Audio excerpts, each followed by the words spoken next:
nagaangkon sang top of the line highlighter nga pwede lamang maangkon na sa sulod sang balay. Huo mga kabombo, no fancy skincare products, no messy do-it-yourself masks, kag ini ang pinaagi lamang sa ice cubes nga madamo naman ang nagahimo sini kag nagahambal nga epektibo ang ini nga beauty regimen kag skincare tip. Suno sa mga dermatologist, makabuligid ang pagnusnos sang ice cube sa aton guya adlaw-adlaw. Ang ice makadulot sang pagpahugot sang aton panit sa guya bangod gina constrict sini ang mga blood vessels diri.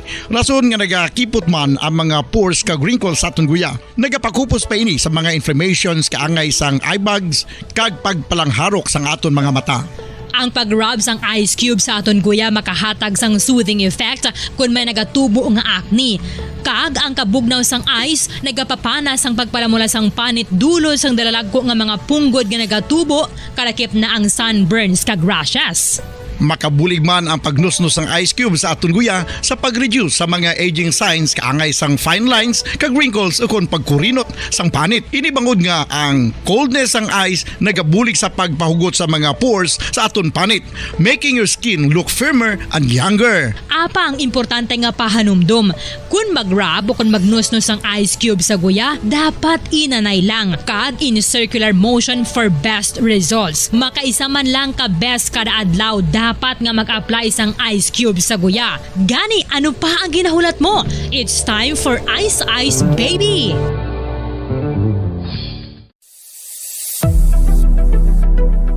Nakahibalo bala kamo kung nga ginatawag bilang miracle liquid ang gata sang lubi? Well, ini bangod nga madamo sang mahatag nga amazing benefits sa ang coconut milk sa aton nga lawas. Suno sa pagtuon sa mga dermatologist, ilabi na gid sa kay Dr. Rahul Nagar sang Max Healthcare Institute Limited, isa ka hospital chain nga nabase sa New Delhi, India, nga napamatud-ana nga may amazing benefits ang coconut milk sa aton buhok, guya kag panit. Ang gata sang lubi manggaranon sa vitamin C, E, B1, B3, B5 kag B6 kalakip ng iron, selenium, sodium, calcium, magnesium kag phosphorus. Coconut milk also contains good concentration of lauric acid, isa ka medium chain fatty acid nga nag-convert sa monolarin sa aton lawas. Ang monolarin isa naman ka compound nga nagaangkon sang antiviral kag antibacterial properties. Kaangay sa pagpati kag ginhimo sa aton nga katigulangan, ilabirigid sang aton mga lola. Napamatudan man sa research nga may maayo nga madulot ang pagnusnos ukon pagmasad sang aton scalp kag buhok sa ulo gamit ang gata sang lubi. Ini bangod nga nagapa-restore sang pagka-dry, brittle kag pagka-damage sang aton buhok kaangay sang split ends. Ang coconut milk ang may ginaangkon nga excellent moisturizing properties nga makadulot sang good nourishing effect. Uy, makabulig man patubo sang buhok ang gata sang lubi bangod sa mga essential nutrients sa pag-angkon sang healthy, shiny hair. Ginpanugyan nga mag-apply sang homemade coconut milk sa aton buhok. I-gentle massage ini sa sulod sang 3 to 5 ka minutos kag padasunan sang pagbutang sang hot towel. Pagkatapos sang 20 minutos, shampoohan ini. Samtang maayuman nga makeup remover kag facial scrub ang coconut milk upod sa olive oil. Hindi lamang nga ginatinluan sini ang aton guya, gina-nourish man sini ang aton skin deeply. Apang, importante nga pahanumdum. Rub it gently. Maayuman nga cleanser ang gata sang lubi bangod may antibacterial properties ini makabulig sa pagtapna sang pagtubo sang punggod kag acne sa aton guya. The fats in coconut milk do not clog pores, thereby preventing acne. Samtang ang gata sang lubi epektibo man sa paghatag sang alibyo sa sunburns bangod sang ginaangkon nga anti-inflammatory properties sini. Ang coconut milk napamatud-an nga makapaayo man sa mga skin ailments bangod sang excellent moisturizing effect sini sa dry skin conditions kaangay sang eczema, dermatitis kag psoriasis. Ang natural fatty acid sa gata sang lubi ang makabulig sa dry kag irritated skin kalakip na nga ginakakas sini ang mga harmful bacteria sa aton panit. Ano pa ang ginahulat nyo? Magamit na sang homemade nga coconut milk for it really works wonders. Ang pagpanipilyo ang isa sa mga pinaka-importante nga tikang. Agod mamintinar ang matinlo nga hygiene sa isa ka persona. Apang makapilabala ka beses ini ginahimo sa isa ka adlaw. Suno sa American Dental Association, ginarekomendar ang pagpanipilyo sang makaduha ka beses sa isa ka adlaw. Sunod diri, maayo ang pagpanipilyo sa aga kag sa gabi gamit ang isa ka soft brittled brush. Para sa optimum dental health, ginapahayag sang ADA ang pagpanipilyo sa 2 ka minutos kag siguraduhon nga matinloan gid ang kada ngipon. Importante man nga tinluan ang tunga sa ngipon, isa ka bes kada adlaw. Importante man nga tinluan ang gum line, bangod posible ini nga tiniran sang bakterya. Friendly advice from Bombo Radio Bacolod. Sa tuman ka kapoy, pag 10 minutos na nakalipas sa takla 6 saga. Maayong aga syudad sang Bacolod, kabugusan nga probinsya sa Negros Occidental, bugos nga Pilipinas, kag bugos nga kalibutan. Iyari naman ang pagdulong namon sa inyo sa madalalagko bag-o. Mainit-init pa nga mga balita diri sa Bombo News and Views Morning Edition. Subong adlaw Sabado, petsa 30 na kita sa bulan sang Hulyo 2022. Mga kabombo, una kita sa aton si mga headlines.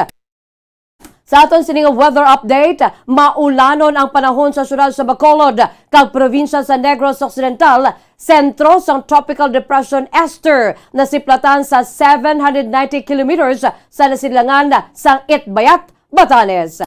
Sa aton sini balita lokal, ABC President sa Bacolod nagahingyo sang kooperasyon sa mga pumuluyo agud nga matap na ang kaso sa dengue. Halos 50% sang CCTV camera sa Bacolod wala naga-function. Samtang 42 ka mga applicants agud nga mga traffic enforcers sa Bacolod wala nakapasar sa exam nga ginhatag sang bitaw. Bacolod Traffic Authority Office may deployment plan na para sa pagbukas sang klase. Sa aton balita national, numero sang patay bangod sa magnitude 7 nga linog sa Abra, nagsaka na sa Napulo. DepEd magakinahanglan sang 1.3 billion pesos agod ma-repair ang 226 ka eskwelahan nga naguba bangod sa linog. President Marcos nagaduso sang awareness angot naman sa monkeypox. Seguridad sang pamilya Yumol ginhugtan sang lamitan pulis matapos ginpatay ang amay sang doktor nga nangluthang sa Ateneo. Balita naman sa international o kon international news, Russia nagpabutyag sang suporta sa China sa tunga sang tensyon sa Taiwan. Sa balita sa negosyo, Dole nagpain sang 50 million pesos para sa emergency employment plan sa mga lugar nga ginigo sang linog. Balita naman sa hinampang Filipina tennis player Alex Yala, sulod na sa semifinal sang International Tennis Federation. Sa balita sa entertainment, Maine Mendoza kag Arjo Ataide engaged na. Balitang espesyal bride sa Tunisia. Ginbayaan sang groom, samtang yara na sila sa altar. Bago nakitaan sa iya nga ugangan kung tani nga siya, huy, ang malaway. Amoy ato mga kabombong aton sining nga mga headlines. Kagkaroon dito na kita sa mga detalye sa ato nagapauna nga mga balita. Upod sa inyo sining nga mga tagbalita. Bombo Zaldi Foro II Kag Bombo Jazz de Jesus Madrigal. Una kita sa aton sining nga weather update sa nakatsang panahon. Maulanon ang panahon diri sa syudad sang Bacolod kag probinsya sa Negros Occidental. Alas 3 kaina sang kagahon ang sentro sang Tropical Depression Esther ang nasiplatan sa 790 kilometers east sang Itbayat, Batanes. Ini ang may kabaskugon sang hangin nga nagadangat sa 45 kilometers per hour kag may pagmadlos nga tubtob sa 55 kilometers per hour. Ini ang nagahulag sang mahinay padulong sa northwestward nga direksyon. Ang southwest monsoon ang makaapekto naman sa southern Luzon kag diri man sa Visayas. Ang Metro Manila, Calabarzon, Mimarupa, Bicol Region, Zambales, Bataan, Aklan, Antique kag Samar provinces ang maka-eksperyensya sa magal-umon nga kalangitan nga may lapnagon nga pagulan kag pagpanaguob tugas sang southwest monsoon kag tropical depression nga Esther. Nabilin nga bahin sang pungsod ang maka-eksperyensya sa magulugal umon tubtob sa magal-umon nga kalangitan nga may lapta-lapta nga pagulan kag pagpanaguob dala sang southwest monsoon kag localized thunderstorms. Ang southern Luzon, Visayas kag Mindanao ang makabatsyag sa mahinay tubtob sa makasarangan huyop sang hangin padulong sa nabagatnan tubtob na bagatnan nakatungdan. Ang nabilin nga bahin sang Luzon ang makabatsyag naman sang mahinay tubtob sa makasarangan huyop sang hangin padulong naman sa nakatungdan tubtob na bagatnan nakatungdan. ang baybayon ang mangin makanay tubtob sa makasarangan nga pagbalod. Sa bahay naman sang temperatura diri sa syudad sang Bacolod, nagadangat ini sa 24 to 31 degrees Celsius ang antad sang temperatura kag ang tsansa nga magaulan diri 89%. Ang hangin karon ang may kabasugon nga 4.1 kilometers per hour with overcast clouds. Amo yato nga aton sining weather update mga kabombo. Kagkaron dito kita sa madetalye na sa ato nagapaunang nga balita lokal. Nagapanuwagan naman ang presidente ng Association of the Barangay Captains sa Bacolod sa mga pumuluyo sang kooperasyon agud nga mapanubo kag matapna ang nagadugi nga kaso sang dengue diri sa syudad. Sa interview sang Bombo Radyo Bacolod kay Councilor Lady Gles Gonzales, Palin, antes pa man ang panawagan sa city government sa tion nga magsulod ang tigulunan, practice na sa mga punong barangays ang pagkampanya batok sa dengue, pagi naman sa padayon nga education information campaign. Iniagod nga matagan sa nagakaigo nga hibalo ang mga pumuluyo angon sa dengue. Nagapanigayon man sila sa cleanup drive apang hindi man bilog nga barangay ang matinluan gani nga nagapanigayon man sila sa information drive agod nga ang mga pumuluyo ang magbulig man sa barangay sa pagpaninlo. Suno pa kay Palin, nagabutang man ang mga ini sang chemical kag larvicide nga ginhatag sa City Health Office sa mga stagnant water sa barangay. Agud nga hindi na mapangitlugan sang lamok nga may dala sa makamamatay nga balatian nga dengue. Nagapanigayon man ang barangay sang fogging apang aminado man si Palin nga hindi man malikop ang bilog nga barangay. Sunod diri ang pinakaimportante sa karon ang awareness kag subong man education campaign. Nagpanawagan ini sa mga pumuluyo sa syudad sang Bacolod nga maghimo man sa iban nga ukon ilang nga bahin agud nga malikawan ang makamamatay nga dengue. Prior pala naman magsulod ng rainy season kag ng practice na every year sa barangay. Of course, continuing information, education campaign sa atin na pumuluyo, paano maligawan ng dengue. Clean-up drive, but hindi natin ma-clean up drive bilog nga barangay. That is why nag-information drive kita para magbulig ang atin na pumuluyo, pag mag-aware paano maligawan ng dengue. Ang kamay sa pagpahayag ni Bacolod ABC President Lady Gles Gonzales Palin sa data sa City Health Office sa CHO, ang mga dalagko nga mga kabarangay sa syudad sa Bacolod mayara sang madamo nga kaso karon sa dengue. Ini ang galakipan sang barangay Mansilingan may kaso nga 37, Estefania 33, Tangob 32, Takuling 29, Barangay Singkag Airport 26, sa Barangay Sumag 25, Alihis kag Villamonte nga may tag 24 ka kaso sa dengue. Sa diri naman sa may Barangay Madalagan kag Handumanan nga may tag 19 ka mga kaso, Barangay Granada kag Kabog nga may tag 17 ka kaso, samtang ang Felisa nga may napulo ka kaso sa dengue. Ang syudad sang Bacolod na mayara na sa kabugusan ng kaso sa dengue nga 393 kag 7 diri ang nagtaliwan na. Bangod sa balatian, ini nga figure ang 216.9% nga mas mataas kung ikumpara sa data sa nga tilikdan nga tuig nga mayara lamang sa 124 ka mga dengue cases nga may duha ka nagkalamatay bangod sa balatian. Ang dengue ang wala sang ginapili nga edad, ini ang lakipan sa isa ka bulan tub-tub 86 anyos.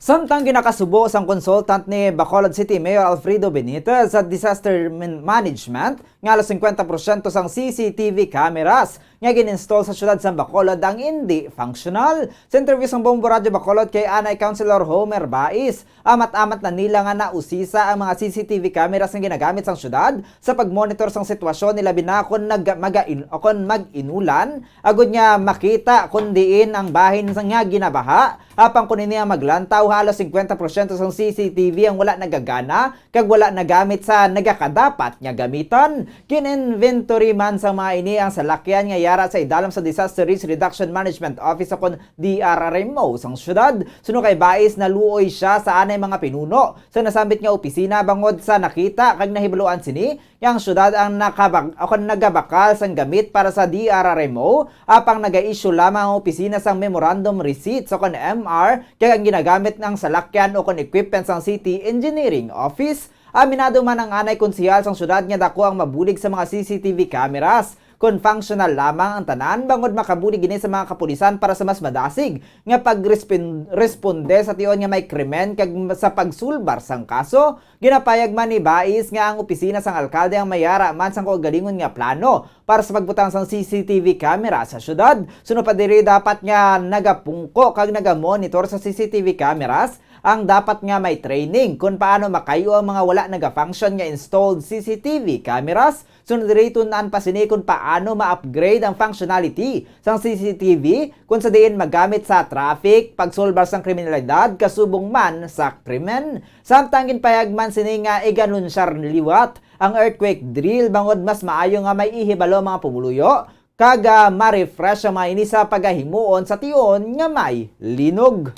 So dako ginikayo nga bulig sa Bacolod kadamo kabalo naman kita kung anong krimen nga nagakalatabo before kag sa may makinawatay man may kunano dako kita man nga makabulig ini sining naton na kaya mo ning abtan sang sining administrasyon mangita kita sang solusyon kung paano pa ni ma-upgrade o paano pa ni ma-convert na hindi lang sa isa lang aspeto kundi pang kabilugan nga. Ang kabayan sa bugpayag ni Bacolod City Disaster Management Consultant Homer Bais. Samtang 42 ka mga aplikante agon nga mga traffic enforcers sang Bacolod Traffic Authority Office ukon bitaw ang wala nakasulod bangod wala nakapasar sa evaluation test sunod sa pinuno sang bitaw. Sa interview sang Bombo Radyo Bacolod kay Police Major Junji Liba, sa 250 ka mga applicants, 42 ang wala gid nakapasar sa quantitative evaluation test. Sunod sa kay Liba, ang mga nakapasar mangin kabay na sang bitaw kag ang wala ang iga-refer sini sa iban nga departamento sang syudad usa din sila ang nagakaangay. Sunod sa kay Liba, naluoy man siya sa mga nagkalataktak apang ginahimo lamang sini ang iya trabaho agon nga masiguro nga may kapasidad ang mga bitaw personal sa pagdireher sang trapiko sa syudad sa Bacolod. Agod nga madugangan ang mga nakapasar nga mga personal sa bitaw, magakuha man siniba sa 50 sa 190 ka mga reserved personal apang iyaman ini nga ipaidalom sa evaluation test antes iga deploy. We are looking nga daw deserving man nga mga traffic enforcers. That's why ginpatigayon na to be fair sa ila tanan. So dating personal this hard feelings lang kay kasi una bis di man sila na kong kilala. So wala man tada personal interest. Aton lang is to i-correct lang ang kung sino ang fit sa aton nga ginatawag nga enforcer. Ang kamay sa pagpahayag ni Bitaw Head Police Major Junji Liba. Samtang ginatag ni Police Major Junji Liba, pinuno sa Bacolod Traffic Authority Office ukon bitaw nga hindi pa final ang puti ang uniforme sa mga traffic enforcer nga nagaserbe sa idalom sa administrasyon ni Bacolod City Mayor Alfredo Benitez. Ini ang kadungan man sang sentimento sang iban nga mga motorista nga hindi kitaw ng mga traffic enforcers bangod puti ang ilang uniforme apang mayara man sang reflectorized vest. Sa interview sa Bombo Radyo kay Liba, nagsumiter na ini sang design sang uniforme sa dalilikdan nga semana. Sundari duha kay uniform design ang iyang ginpasa bangod lain ang gamiton kung Lunes, Merkules, Biyernes kag Domingo, samtang lain naman ang gamiton sang Martes, Huwebes kag Sabado. Suno kay Liba, hindi partikular si Mayor Alfredo Benitez sa political color, kundi nagapanugyan lang ini nga mahimo sang disenyo. Suno diri mas maayo ko masiri ang kolor sa uniform agad niya makita gilayon ang traffic enforcer kaya hindi mag-blend sa mga salakyan sa dalan. Hindi pa kay ato na initial pala nang agin pasok-sok sa ila considering wala pa ta ni na uniform but then as of today nakasubmit naman ko sang nagliligat pang semana sang design. We have design that is subject for approval ni Mayor. Pag kun ma-approve, that is the time na mapatay ta sa ila uniform and nag-submit ko sang duha ka design nila uniform. One is intended for TTHS or Huibis, Martes Huibis, Sabado, and then the other one will be MWFS included ang Saturday at Sunday. Ang dugang nga payag ni Bitaw Head Police Major Junji Liba. Samtang may deployment plan ang Bacolod Traffic Authority Office ug bitaw agud nga ma-manage ang dalagan sa trafiko sa mga eskwelahan kadungan naman sa pagbukas sa school year 2022-2023. Sa interview sang Bombo Radyo kay Bitaw Head Police Major Junji Liba, ginapaabot na sa bitaw ang paggutok sang kadalanan sa bahin naman sang dalagan sa trafiko kung may klase na binigid sa rush hours. Antes sa pagbukas ng klase, ginimbentaryo na ang mga eskwelahan gayara sa main thoroughfares ka nagagwa nga 24 tanan ang nahamtang sa higad sang highway. Sunod sa kay Liba, may na-detail na nga alternate nga traffic enforcers agud nga ma-manage sa bahin sang traffic sa gwa sa eskwelahan. Ang mga tanod naman ay in charge sang mga estudyante nga nagatinabok sa dalagko nga eskwelahan mayara sa iga-deploy nga duha ka traffic enforcers, samtang iba naman ukon isa naman sa magagmay nga eskwelahan bangod hindi man bilog nga adlaw ang pagsinakuay sa bahin sa mga salakyan. Aminado naman si Liba nga kulang ang mga personal sa bitaw sa karon apang ginatinguan niya nga ini ang mapaigo. Sa personal nga paglantaw ni Liba, 350 ka traffic enforcers ang kinahanglan sa normal period apang 450 naman ang kinahanglan nga yara sa dalan kung may aktibidad kaangay sang Mascara Festival. Sa karon 270 lamang ka traffic enforcers ang yara sa bitaw. Gina-inventory tagid ang kung pila ka school kay balo ka Bambo Daniel may araman mga school nga hindi nagid man do ka interior naman sa ila, so may na-account kita nga mga school nga ra gid sa main highway, main thoroughfare. So amo na ang isa nato naka preparation may ara na kita na detail ng mga alternate na mga traffic enforcers just solely to manage the traffic. Ang kamay sa pagpahayag ni Bitaw Head Police Major Junji Liba. Samtang nagbisita si Bureau of Jail Management and Penology kon BJMP Region 6 Director, Jail Chief and Superintendent Clint Russell Tangeres kay Bacolod City Mayor Alfredo Benitez kahapon, Hulyo 30, kaupod ni Tangeres sa pag-courtesy call kay Benitez ang iban pang mga opisyales ang BJMP sa Bacolod kag sa Region 6. Ilagin palabot sa alkalde ang nagkalain-lain nga mga problema sa mga jail facilities, kaya na lamang kakulang sang supply sang tubig kag ginhingyo. Ilang ginhingyo ang bulig ni Benitez sa pagsulbar sa nasambit nga mga problema. Kalakip man sa ilang ginhingyo kay Mayor Benitez ang pagpatigayan sang vaccination drive bato sa COVID-19 para sa bag-o nga mga preso. Sa katapusan nga balita lokal, nagapanawagan ang isa ka menor de edad sa security guard sa isa ka grocery store sa siyudad sang Silay nga tarungon man sini ang pagtratar sa mga customers nga hindi man mahuwian sa madamo nga tawo. Sa interview sang Bombo Radyo Bacolod kay Elias She, nagkuha sila sang kwarta sa isa ka money outlet kapag katapos nagsulod sila sa Prince Hypermart sa siyudad sa Silay, bangod may luyag sila nga baklon. Sunod sa kay Elias She, pagkatapos nila malamtaw sa sulod sa nasamit nga balaklan ang ilaluyag nga baklon, nagwa sila sa iya sini nga iloy. Ginrekisa siya sang lady guard sang Prince Hypermart Silay. Nagpasugot man ini apisar nga natingala man ini bangod iya iloy nga kaupod niya gwa ang wala man ginrekisa. Sangyara na sila sa isa ka drugstore sa nasabit nga groceryhan. May nagpalapit sa iya nga isa ka tawo kag gintuyo nga kuwaon na iya sini nga wallet. Nagpatunga man iloy sini sa pagdumdum nga buang ang nagtuyo nga magkuha sang wallet sini. Ginambalan man siya sa tawo nga may ginsulod ini sa wallet. Ginbuksan niya man si Elias She ang wallet sini sa tubang sang tawo nga isa gali ka civilian guard sang Hypermart apang wala man ini sa nakita nga iban magluwas sa valid ID, vaccination card kag kwata sini. Matapos ang insidente, gimpayag sa civilian guard nga lantawon sini ang CCTV camera apang wala na nakabalik pa. Naibaluan man ni Elias She nga siya lamang ang ginrekisa bangod nga ginabalan sa civilian guard ang lady guard nga bantayan ang nakaitumbayo bangod mayara ini sa ginsulod sa iya sini nga wallet bangod sadto nga tion natabuan man ang ginsulod sini ang iya ID nga gingamit sa pagkuha sang kwarta sa iya sini nga wallet. Natapos ang media ora nga nakabalik ang civilian guard sa baylo ang assistant manager kag head security sang Hypermart ang nagatubang sa ilang nga wala man makaibalo kung ano gid ang natabo kag indi man makadesisyon bangod gina-refer pa nila sa ilang mga matagas opisyales ang pagdesisyon. Gipayag man ni Eloshe nga hindi pa nila matag ang insakto nga apelyido sa civilian guard nga ginkilala kay Jo Marie. Sa mga polis nga nagresponder sa insidente, nagpanuwagan si Eloshe kay Villasis o kung Jo Marie Villasis nga atubangon man sila bangod na huyan ini sa madamo nga tao sa ginhimo sa iya. Kaya nagpanuwagan man ni sa Prince Hypermart Silay nga tadlungon Manila ang pagtatar sa ilang mga customers kag dapat kung may kinanglan sa isa ka tawo ipaagi man sa maayo nga proseso. Sa karon nakabato ng pamunuan sa Hypermart sang Somo nagikan sa barangay batok kay Villasis samtang ang establishmento ang hindi man maghatag sang pahayag angon sa insidente sang gitiwaan sang bombo radyo nga makuan sang pahayag bangod mangayo pang mga ini sang aviso sa ila abogado. Ang gwardya ang gin-refer naman sa mga ini sa agency.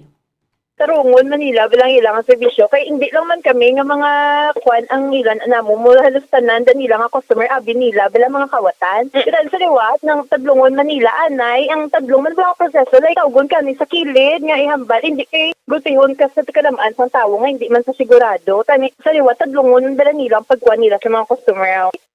Ang kabahin sang pagpanuaron sang tagrekalmo nga si Elias She. Philippine Standard Time, 24 minutos na nakalipas sa taklala 6 sa Agama Kabombo. Amoy ato makaundan sa aton sinigapangunan nga mga balita na binagis sa dalagan sa panahon ka mga balita lokal. Sabay naman sang mga balita national kag international. Iban pa nga mga balita aton panubilikan ng mga detalye sini pagkatapos sa pila ka mga panumdom. Ano ang masaming rason sa pagsakit sang aton tiyan? Ang pagsakit sang aton tiyan, ang bangod sa sahi sang pagkaon nga aton masami ginakaon. Suno sa oncologist nga si Dr. Isaac David Ampil II, ang masami nga pagsakit sang tiyan ang bangod sa hyperacidity. Suno diri, ang pagsaka sang acid ang nagatuga sang pagsakit sang tiyan. Ini ang ginatumod nga sinisikmura o kung stomach ache. Ang usual nga ginatunaan sini amo ang pagkaon sa mga pagkaon nga mataas sa acid content, kaangay sang citrus fruits, kaglabaw sa tanan, ang spicy food. Ang iban nga sources amo ang alcohol, coffee, kag masami ang pagpagutom. Ang stomach pain, ang bangod man kung kaisa sa ulcer kung sa diin ginadigest sang acids ang lining sang stomach. Apang agud masiguro ang gintunaan sang stomach pain, mas maayo nga magpakonsulta sa doktor. Ang pagpanipilyo ang isa sa mga pinaka-importante nga tikang. Agod mamintinar ang matinlo nga hygiene sa isa ka persona. Apang makapila-bala ka beses ini ginahimo sa isa ka adlaw.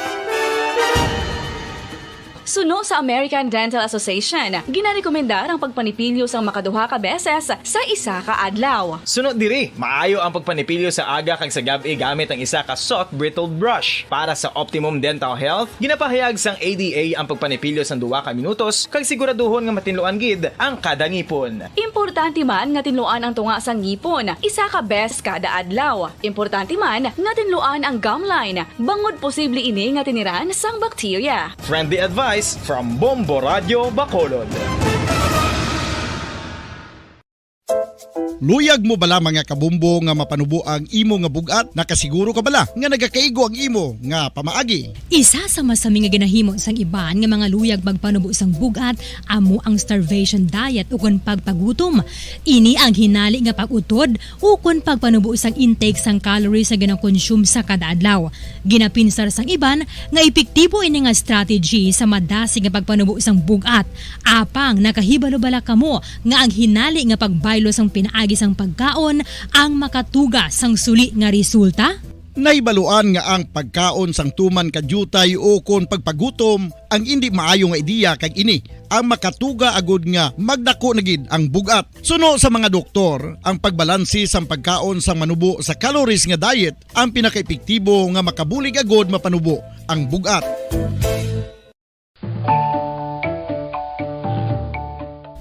Kabumbo, paborito mo man bala ang tambo? Aton hibaloon kung paano ang nutrisyon nga aton makuha sa paborito naton nga tambo. Ang tambo o kon ang bamboo shoot ang manggaranon sa dietary fiber, manubo ang calories kag 26 minutos na nakalipas sa taklala 6 sa aga mga kabombo. Kagkaroon, litong kita sa madetalye na sa ato nagapawunang nga balita national. Nagsaka na sa 10 ka numero ukon ang numero sa mga nagkalamatay bangon sa linog nga nag-igo sa Northern Luzon sa Miyerkules Santo naman sa paig sa National Disaster Risk Reduction and Management Council ukon ang NDRRMC. Sunod sa kay NDRRMC spokesperson Mark Timbal, nasapuan na ang mga lawas ng 4 ka mga persona nga na-report missing sa probinsya sang Abra. Payag ni Timbal nga nakabaton ini sa report nga na-retrieve na ang bangkay sang 4 gani ini ang gindugang na sa record sa bahin sang fatalities kang nagdangat na sa Napulo. Adugang pa sini nga ginahulatan ng nila ang opisyal nga report nga nagaunod sang identities kay iban pa nga detalye sa mga nagkalamatay. Santo naman sa report gikan sa NDRRMC, 136 ang mga nagkalasamaran sa bahin sang Ilocos, Cagayan kag Cordillera bangon sa linog, kabugusan nga 79,260 ka mga persona o kon 19,486 ka mga pamilya sa 246 ka mga barangay sa Ilocos kag sa bahin sang Car ang naapektuhan sa linog. Santo pa sa NDRRMC, kabugusan nga 1,583 ka mga pamalay ang nakalitan sa paglinog kung sa rin 1,535 ang partially damaged, samtang 48 ang totally damaged sa bahin sa Ilocos kag Car. Santo sa NDRRMC, kapin 48.3 million pesos ang balor sang kalitan nga report sa Ilocos, Cagayan kag Car. Mas sobra 1,000 ka mga aftershocks naman ang na-record kasunod sa magnitude 7 nga linog sa Abra. Santo sa Philippine Institute of Volcanology and Seismology ikon PHIVOLCS, suno kay PHIVOLCS Chief Renato Solidom, ang pagluntad sang aftershocks ang gilalauman nga magapadayon sa masunod pa nga pila ka semana.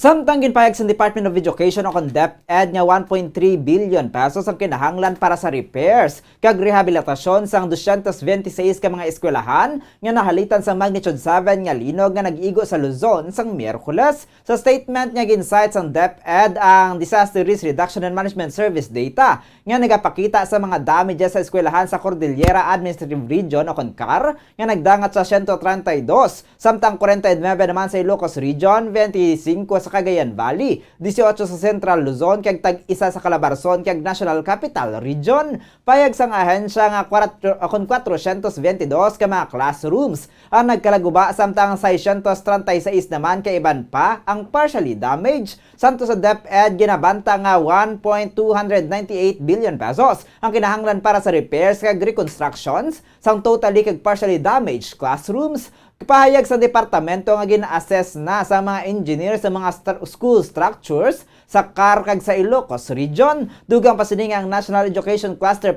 Partners ang nagpatigayon sang rapid assessment sa mga kahalitan kag panginahanglanon kasubong man ang mga natumod nga rehiyon kag division nga nagakinahanglan sang psychological first aid. Una na nga nagpahayag ang DepEd sang Biyernes nga plano nila nga magtukod sang temporary learning spaces o TLS sa mga eskwelahan nga nagguba sang linog. Suno kay DepEd spokesperson Michael Pua, ang temporary learning spaces ang sarang mahimo gamit ang light materials kag matukod nga tent style agud nga mangin cost efficient.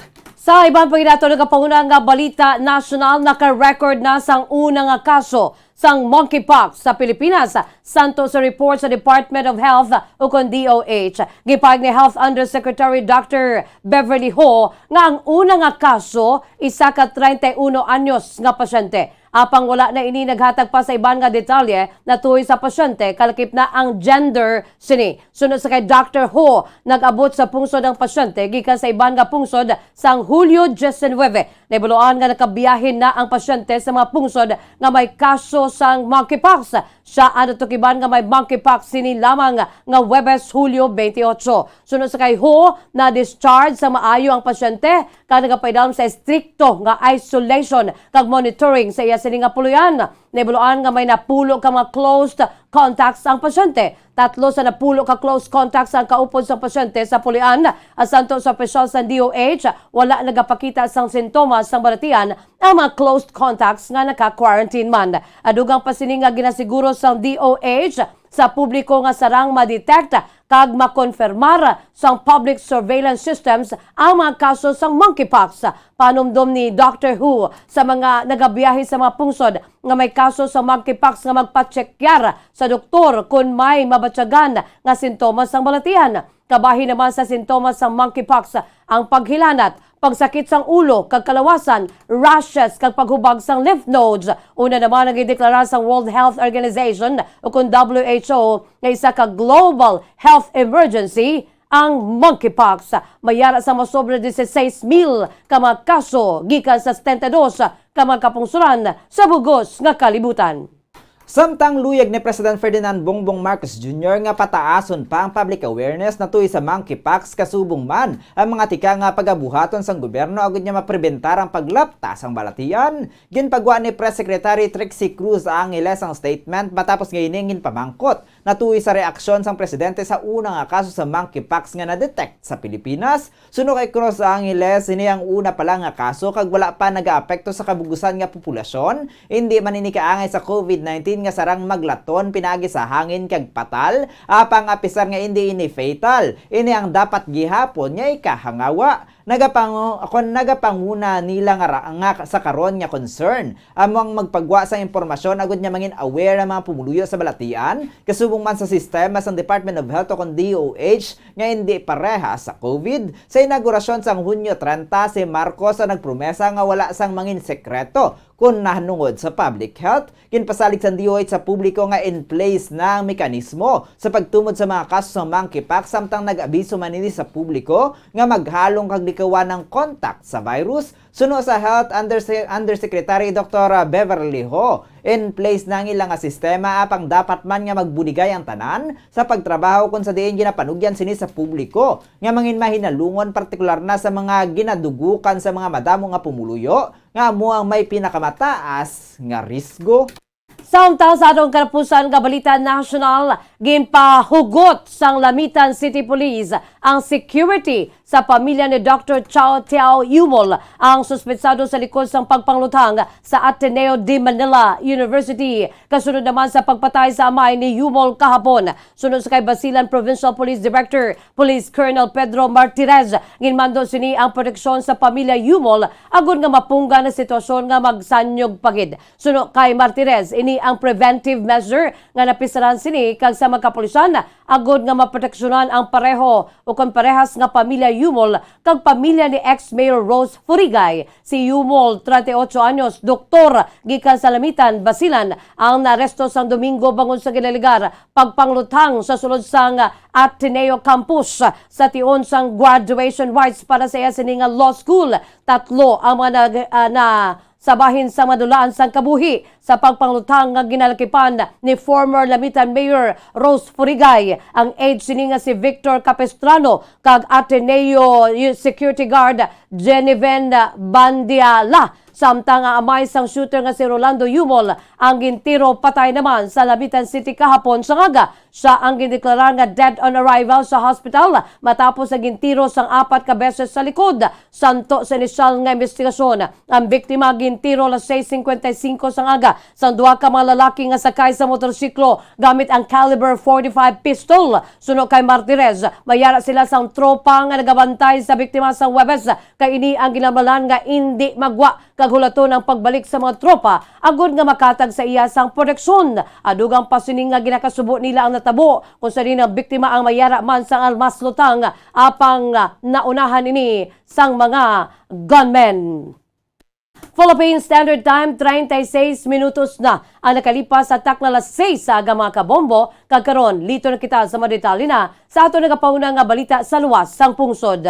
Sa Kremlin, nagpabutyag sang solidarity o kung pag-ugyon ang Kremlin sa panindugan sa China sa Taiwan matapos nga nagpaandam si Chinese President Xi Jinping kay US President Joe Biden nga hindi maghampang sang kalayo natuloy sa self-ruled island. Sunod sa kay Kremlin spokesman Dmitry Peskov, sila ang nagasuporta sa pungsod China. Adugang pasining nga ginarespeto nila ang sovereignty kag territorial integrity sang China kay nagapati ang maini nga wala sang pungsod sa kalibutan nga may kinamatarong sa pagkwestiyon diri o kung makabaton man sa bisan ano nga pagpanghangka dagat kay iban pa nga tikang. Kumbensido ang mga ini nga ang ginapakita nga tikang sa international arena ang makatuga lamang sandugang nga tensyon sang Webes si ang nagpandan sa US President nga hindi maghampang sang kalayo na tuy sa Taiwan sa isa ka malaba nga telephone call santo sa White House. Ang tawag may tinutuyo nga mapaganhagan ang magamong nga relasyon sa duha ka superpowers. Ang Beijing ang ibaluan nga abyan sang Russia karon nga ang Western nations ang nagatuyo naman nga ma-isolate ang gobyerno ni Russian President Vladimir Putin gikan sa global financial kag diplomatic order may kamdanan sa military assault sa Moscow sa Ukraine. Ang Democratic Taiwan padayon nga nagabaton sang pagpamahog sa bahin sang posibilidad nga sakupon sang China nga nagapanindugan nga ang self-ruled island ang kabahin sa ila sini nga teritoryo kag ila pagabawion sang parsahan kun kinahanglanon. Samtang sa ato na katapusan nga balita international kadto naman kita sa Ukraine. Naglunsyar sang investigasyon ang opisina sang Ukrainian Prosecutor General sa natabo nga missile strike sa Olenivka Prison sa idalam sang violasyon sang Laws and Customs of War nga nagapakita sa Criminal Code o nakapagkit sa Criminal Code sang Ukraine na ibaluan nga naghabuyanay sang akusasyon ang Russia kag Ukraine may kantanan sa pag-atake nga ginapahayag sang separatist controlled kag self-proclaimed Donetsk People's Republic nga nagresulta sa hindi magnubo sa 53 ka tawo nga nagkalamatay. Santo sa opisina sang prosecutor nakita sa pre-trial preliminary data nga ang nagapanakop nga pungsod ang nagatake sa teritoryo sang Penal Colony number 120 nga nahamtang sa nasakop nga Olenivka Village sang Volnovka District sa Donetsk region. Santo sa statement sa nasambit nga colony, ang occupier sa naghuman sang lugar para sa detention kung sa diin illegal nga ginadetain ang mga sibilyan kag prisoners of war gikan sa armed forces sang Ukraine dugang pa sa mga ini nga nagapatigayon sa karon sang ongoing nga pre-trial investigation. Sa karon wala pa ma-verify ang aligasyon nga pag-atake apang may mga malipot nga clips sang videos nga nagalapta sa Russian network sa pila ka social media channel sa Donetsk nga nagapakita sang nawasak nga mga buildings sig pila ka mga bangkay. Naibaluan nga ang Olenivka Prison ang ginagamit agud nga hamtangan sang madamo nga mga Ukrainian soldiers nga nagsurrender gikan sa Azovstal plant sa Mariupol pila na kabulan ang nakaligad. Tinalikdan nga semana gin-suspend naman Ukrainian President Volodymyr Zelensky. Siya na Prosecutor General Irina Venediktova apang sang Berkules ang Ukrainian Parliament ang nag-aprobar sang resolusyon nga naga-appoint sa mamalida nga si Andrei Kostin bilang panibago nga Prosecutor General sa pungsod.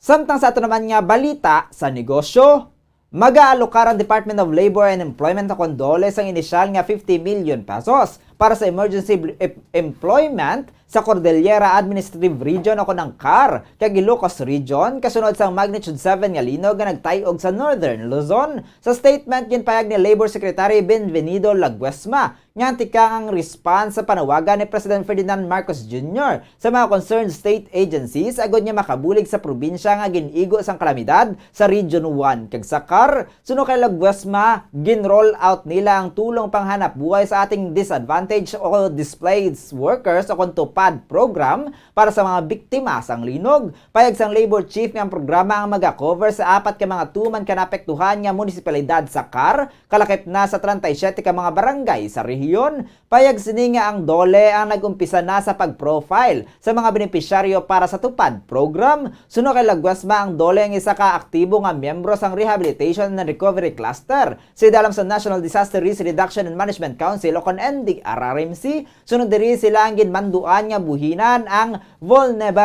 vulnerability sa risgo sa mga pigado kag marginalized workers. Para sa Ilocos Region, ginpayag ni Laguesma nga nagtap sang 800 ka emergency workers ang DOLE nga magapartisipar sa cleaning up kag recycling operation sa Vigan City. Samtang sa ato naman nga foreign exchange rate, ang US dollar may baylo nga 55 pesos and 72 centavos. Ang Hong Kong dollar may baylo nga 7 pesos and 9 centavos. Ang Singaporean dollar may baylo nga 40 pesos and 39 centavos. Ang Saudi Arabian Riyal may baylo nga 14 pesos and 83 centavos. Samtang ang Euro may baylo nga 56 pesos and 82 centavos. Samtang sa average nga presyo sa produktong petrolyo gikan sa Caltex, Shell kag Petron stations, ang unleaded na may balor 70 pesos and 45 centavos, tubtob 70 pesos and 85 centavos. Ang premium na may balor 71 pesos and 60 centavos, tubtob 74 pesos and 24 centavos. Samtang ang diesel na may balor 78 pesos and 22 centavos, tubtob 78 pesos and 51 centavos. Samtang sa ito naman nga balita sa hinampang. Sulod na sa semifinal si Filipina tennis player Alex Yala sa nagapadayon nga International Tennis Federation o ITF W25 sa El Espinar, Segovia matapos nga maluto sini sa quarterfinals ang kasumpong nga si Rosa Vicens-Mas ang Spain sa score nga 7-6, 7-6 kahapon sang aga. Si Yala sa karon rank number 282 sa World Tennis Association o WTA ang mag-atubang sa isa na naman kapambato sang Espanya nga si Eva Guerrero Alvarez nga patigayunon subong nga adlaw. Kung magdaog ang Filipina player, siya ang mag-aatubang naman sa magadaog sa hambang nanday Diana Marcinkiewicz sang Latvia o Mera Andreeva sang Russia sa finals. Ang 17 anyos nga si Yala ang mag-look forward sa pagpauli sa ikatatlo sini nga professional title matapos ang magdaog sa W15 one-a-court tournament sang 2021 kag W25 Chiangria sang Abril 2022. Ginalantaw man ni Yala nga nagatuyo man nga tapuso na ang sunod-sunod nga kapaslawan bangod sa temprano pa nga pagkadagdag sa nakaligad nga 7 ka mga kompetisyon. Siya magsulod sa Chiangria tournament sa Thailand. Samtang sa showbiz news naman kita, balita sa kalibutan sang mga artista. Uy, engaged na ang celebrities nga sanday Maine Mendoza kag Arjo Ataide, no? Aldab, sorry. Ginanunsar mismo ni Maine ang maayong nga balita sa Instagram kahapon. Kadungan sa pagpost ang wacky photo. Samtang kaupod sini si Arjo nga ginapakita ang sing-sing sa iya sini nga matudlo o kung sa iya sini nga tudlo. Sa isa pa ka litrato makita naman nga pareha sila nga nagayhom samtang nakapatong anawala nga kamot sa aktres sa abaga ni Arjo. Ginako ni Maine sang 2019 nga siya kay si Arjo ang naga-date. Ginselebrar sa may ilay katatlong anibersaryo sa Disyembre nakaliga na tuig. Sang 2020, gipahayag ni Arjo nga siya kag si Maine ang nag-istoryahanay na natuhoy sa ila sini nga pagpakasal. Alden, where are you? Sa bahay naman ni Maine, gipahayag sini nga hindi siya magpakasal tub-tub nga wala pa makasettle down ang iya sini nga mga kauturan. Pahayag sa aktres sadto nga wala pa sila sa nasamit nga posibilidad. Bangod 5 sila nga mag-ululutod kag may 2 pa wala pa nakapakasal. Samtang sa nagligan nga Mayo si Maine ang nagtambong naman sa kasal sa utod sini nga babayi kung sa din siya ang isa sa mga bridesmaids. Ang utod naman sini nga lalaki ang ginkasal sa nakaligad nga tuig. Wow. Samtang gipayag naman sang mga prosecutor sa iban paginaton nga balita, gipayag sang mga prosecutor sa Spain kahapon nga hingnion nila sa korte nga sentensyahan ang Colombian pop star nga si Shakira sang 8 ka tuig kag 2 ka bulan nga pagkapriso kung sa diin ang makonvict sa ginalauman sini nga trial para sa ginaligar tax fraud. Si Shakira Isabel Mebarak Ripoll ang gikasuhan sa hindi pagbayad sa Spanish government sang 14.5 million euros sa taxes sumalin sang tuig 2012 kag tuig 2014. Pahayag sang prosecutors nga sila magahingyo sang fine nga 24 million euros. Nakadetalye sa indictment ang anom ka mga charges batok sa kay Shakira. Gin-reject naman sa singer ang settlement deal ang gina-offer sa mga prosecutors gani kinahanglan sini nga magatubang sa trial. Sa karon wala pa natumod ang petsa sang trial. Pahayag sa public relations team ni Shakira nga ang singer masami nga nagatuman sa iya sini nga tax duties. Adugang pa sa maining nga ang artist ang nagdeposit sang balor nga ginapahayag sini nga utang kalikip na ang 3 milyones ka euros nga interest. Ginaligar sa mga prosecutors sa Barcelona, Spain nga ang Grammy winner ang naggasto sa masobra tunga sang kada tuig humalin sang 2012 tubtob 2014 sa Spain, gani dapat ini nga magbayad sang taxes sa pungsod. Naibaloan nga bago lang natapos ang 11 katuig nga relasyon ni Shakira kay FC Barcelona star Gerard Pico, kung sa rin sila ang may duha ka mga kabataan. Ang ila pamilya ang anay nagapuyo sa Barcelona, pungsod, Espanya. Philippine Standard Time, 46 minutos na nakalipas sa takna alas 6 sa aga mga kabombo. Kag, amoy ato ang pagdulong lamon sa inyo sa malalalagko bag-o. Mainit-init pa ang mga balita diri sa Bombo News and Views Morning Edition. Subong adlaw, Sabado, thank God it's Saturday, TGIS, petsa 30 sa bulan sang Hulyo tuig 2022. By the way, standby na kamo sa masunod nga programa, ang Bombo Report 2nd Edition, upod naman sa kay Bombo Erlin Bayonita. Kag sa gihapon, ini ang inyong mga tagbalita. Bombo Zaldi Foro II Kag Bombo Jazz de Jesus Madrigal. Para sa pambansang radyo ng Pilipinas, consistent overall, number 1 sa Bacolod, Basta Radyo, Bombo! Sabay naman sa aton siningan news analysis, agin padala sa aton maukon nga tagpalamati, pagkabasaw ni Bombo Daniel Lecciones, aton siningan news analysis may tigulo, mahawan na. Spaghetti wire amat-amat na nga nagkaladula. Ang kahawan sa pusti imo na makita. Sa imo pagtulok kagamo sang pinsar nagakahawas. Lain gid man kun hawan na kag wala nagaalhawas. Kabay nga ang mga sinambunot nga e-trike kag tricycad nga sa mga mayor nga dalanon nagapasundayag. Ini ang isunod nga pangsawayon sa mayor nga dalan hindi pagpabiyahion. Sila ini nagakontribute sa trapiko. Mga salakyan sa dalan daw hindi makagiho. Dugangan pa sa mga barker nga nagabalabag sa lagyan. Syudad wala na sang katawhayan. Pagpanghawan amo ang labing kinahanglan. Agud ang syudad magkaangkon sang kayusan. Inilabing kinahanglan. Agud nga aton paminsaron magkaangkon sang kalinungan. Ang ini ang pangunauna pananawan naging padala ni Arnulfo Sabigon sa Barangay Alihis, Bacolod City.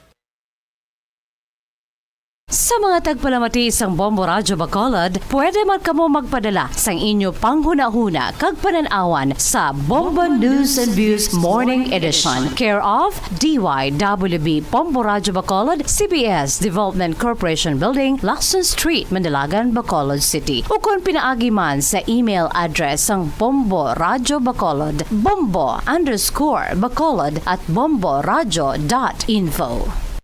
Bombo. Matapos nga nagbalatian ang bugo sa kalibutan dulot sang coronavirus disease, isa naman sa karon kabalatian ang bulos sa ginakahadlukan worldwide, ang monkeypox. Ano ang ginatawag na monkeypox? Well, sunod sa World Health Organization o kung WHO, ang monkeypox ang isa ini ka infectious disease nga dulot sang monkeypox virus. Kung maghambal naman kita monkeypox virus, isa ini ka orthopox virus nga mo ang ginatunaan sa mga sintomas nga daw kaangay sa smallpox, apang less severe. Ang monkeypox ginakabig nga less contagious kag mangintunaan sang less severe nga mga balatian kung ikumpara sa smallpox. Simuloan nga ang smallpox na-eradicate na ini sa tung 1980, apang ang monkeypox nagapadayon nga nagaduging sa mga kapungsuran sang Central kag West Africa. Sa karon, mayara duha ka distinct clade ukon subtype, ang West African clade kag ang Congo Basin clade nga amuman ang ginatawag Central African clade. Ang monkeypox ang ginakabig nga zoonosis. Ukon isa kasahi isang balatian nga naghalin sa mga sapat padulong sa humans. Mga sapat kaangay sang squirrels, ilaga, amo kag iban pa. Human to human transmission is limited. Monkeypox is transmitted to humans through close contact with an infected person or animal or with material contaminated with the virus. Base pa sa key facts ng World Health Organization ukon WHO nga ang monkeypox virus mahimo ini matransmit ukon malaton sa iban pinaagi sa bodily fluids, lesions sa panit ukon internal mucosal surfaces kaangay sa mga naghalin sa baba ukon tutunlan sang pasyente respiratory droplets kag mga contaminated objects ukon materials kaangay sang beddings. Samtang base naman sa fact sheet sang Mayo Clinic nga isa ka medical center sa Minnesota, USA, nga kun matapikan ang isa ka tawo sang monkeypox virus, ang initial symptoms amo ang paghilanat, paglingin sang ulo, nagahinubag ang mga lymph nodes kag pagadasnan sang pagtinubo-tubo sang mga rashes sa lawas tubtob nga magmangin flat patches ini. Amat-amat nga magaulbo o kon mangin nodules tubtob nga magbinitog-bitog kag mangin pus-filled blisters. Ini nga nagalabot sa 5 tubtob 7 ka adlaw. The rash heals by scabbing over. Makabig na nga infectious ang isa ka pasyente sa pagsugod pagid lamang sang paghilanat sini. Samtang pamangkot, may bulong na bala ang monkeypox? Well, dugang pa sa fact sheet sang WHO nga ang vaccines nga ginusar sadto sa pag-eradicate sang smallpox sa bugos sa kalibutan amo man karon kag ginatublok sa mga tawo batok sa monkeypox kag ang antiviral agent nga gin-develop para sa smallpox treatment nangin lisensyado naman para sa treatment sang monkeypox. Newer vaccines have been developed of which one has been approved for prevention of monkeypox.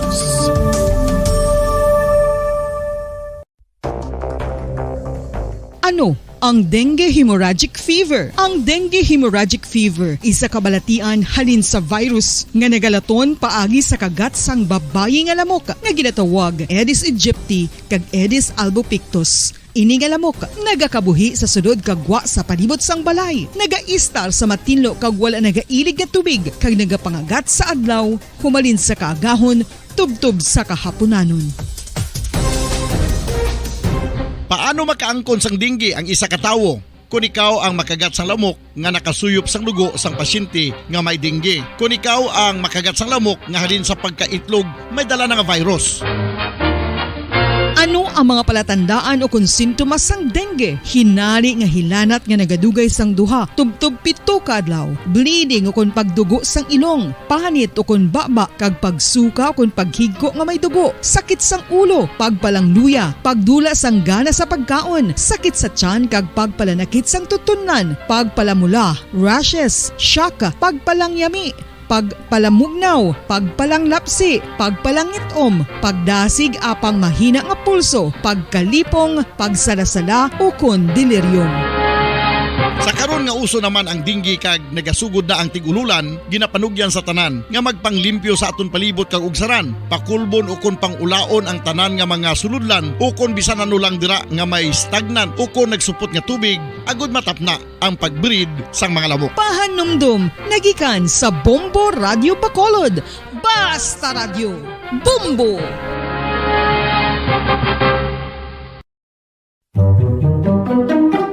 Magluwas sa baboy, baka kag manok, may isa ka karne nga sara nga mahimo alternatibo nga iserbe sa lamesa sa mga Pinoy kag ini ang rabbit meat o kon karne sang kuneho. Suno sa pagtuon, mas matinlo ini kag mas healthy kung ikumparar sa iban nga karne sang sapat. Ang rabbit meat ang sara nga lutuon sa pamaagi nga naanda na sang kadamaan, kaangay sang adobo, lumpia Shanghai kag lechon.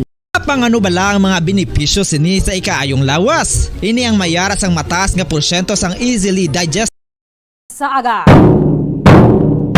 Welcome diri sa pagpangalaga di sang Bombo Report Second Edition adlaw sang Sabado, petsa 30 sa bulan sang Hulyo sa mga tig 2022. Katapusan na ning adlaw sang Sabado sa ika-7 nga bulan sa mga year 2022. Sa mga aga manginakaw po ang niwalaga di si Bombo Erlin Bayonita. Pupunta na kita asala sa 7 ang atak na sa mga aga sa durong sa inyo sang dugang nga mga balita lokal. Mga nabalaga sa aton mga police station sa diri sa maya syudad sa Bacolod, kalagipan na sa maya probinsya sa Negros Occidental. Nagauso naman sa buong mga kinawatay kay ang rason na sang iban na tigig kiliwi, pero kung matamad ka siguro bisado na yung adlaw tigiliwi na para sa imo. Kangaya sining isa ka former collector sang small town lottery. Siya man ang suspetsado sa pagpangawat dira sa may STL Candoni branch. Pila ang nataban, Bombo Gracelyn Labaton sa report. Kamin. Bombo Erlin, isa ka former small town lottery collector ang nadakpan sa banwa sang kandoni sa mismo man iya ginobrahan sang una no kag sa subong siguro Berlin ga obra pa kay tungod nga naka adto sa area. So Berlin ini nga nga area dira sa barangay East kag sa amo nga banwa. So isa ni ka STL former collector Berlin suspect si George Pasman alias Nonoy George Pasman kag ini siya Bombo Erlin ang nakakuha sang 28,500 pesos. 28,500 pesos nga balor sang kwarta nga nasulod sa steel box. Bombo Erlin kag may unod pa nga siyam ka mga pieces sang papel nga may unod nga vernacular Bombo Erlin nga nakasulat bala no. Ang nakabutang mera to nga gatas kababoy 5K pamasahe 5K kandunito Bacolod visit Tuklaw sa Ilabalay, bring pasalubong. Bayad sa motor, 5K.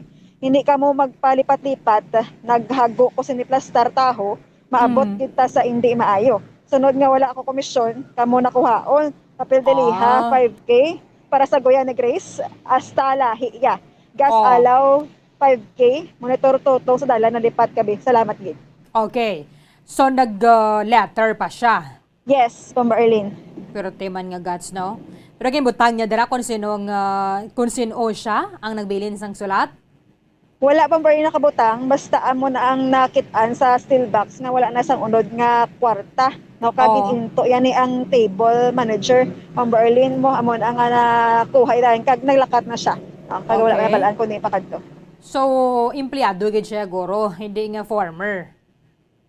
Ang nakabutang Berlin former small town lottery pero collector no, pero sige sa gihapon siguro ang pag-ubraya sini hindi na siya collector. Oo. Kaya tini ka ba na ya pag saligan na dira kung hindi ka taga dira? Yes, Bombo Erlin. Sige, grabe man to. Ilang nga pag panukot ba? Amo na siling yang forgive pero hindi ka forget no, Momo Grace? Yes, Bombo Erlin. So wala gid no nakita kung diin na siya kag kadako man sang nakuha iyang balor Berlin sang kwarta. So may mga pamaagi man di or mga may idea na ba na dira ang branch manager abi for example kung na kaya sino sila ya may agrabyo nga muna? Yes, Bombo Erlin. Kag wala na nakabutang abi o hambal sa mga kapulisan kung ano pa gining istorya sa likod sini base may mga pang agrabyado kung pag-iraway man sa ligad nga resulta sa amon ni Bombo Erlin. Okay, sige. Why na ulan, no, Momo Grace? Wala na ulan, pero ang galom sa kalangitan riadi sa Bacolod City Government Center, Bombo Erlin, nagpakita pa kag ang atas sa madulom pa, no? Madulom? Yes, gadulom pa Japon, Bombo Erlin, pero wala nagkatalithi. Okay naman.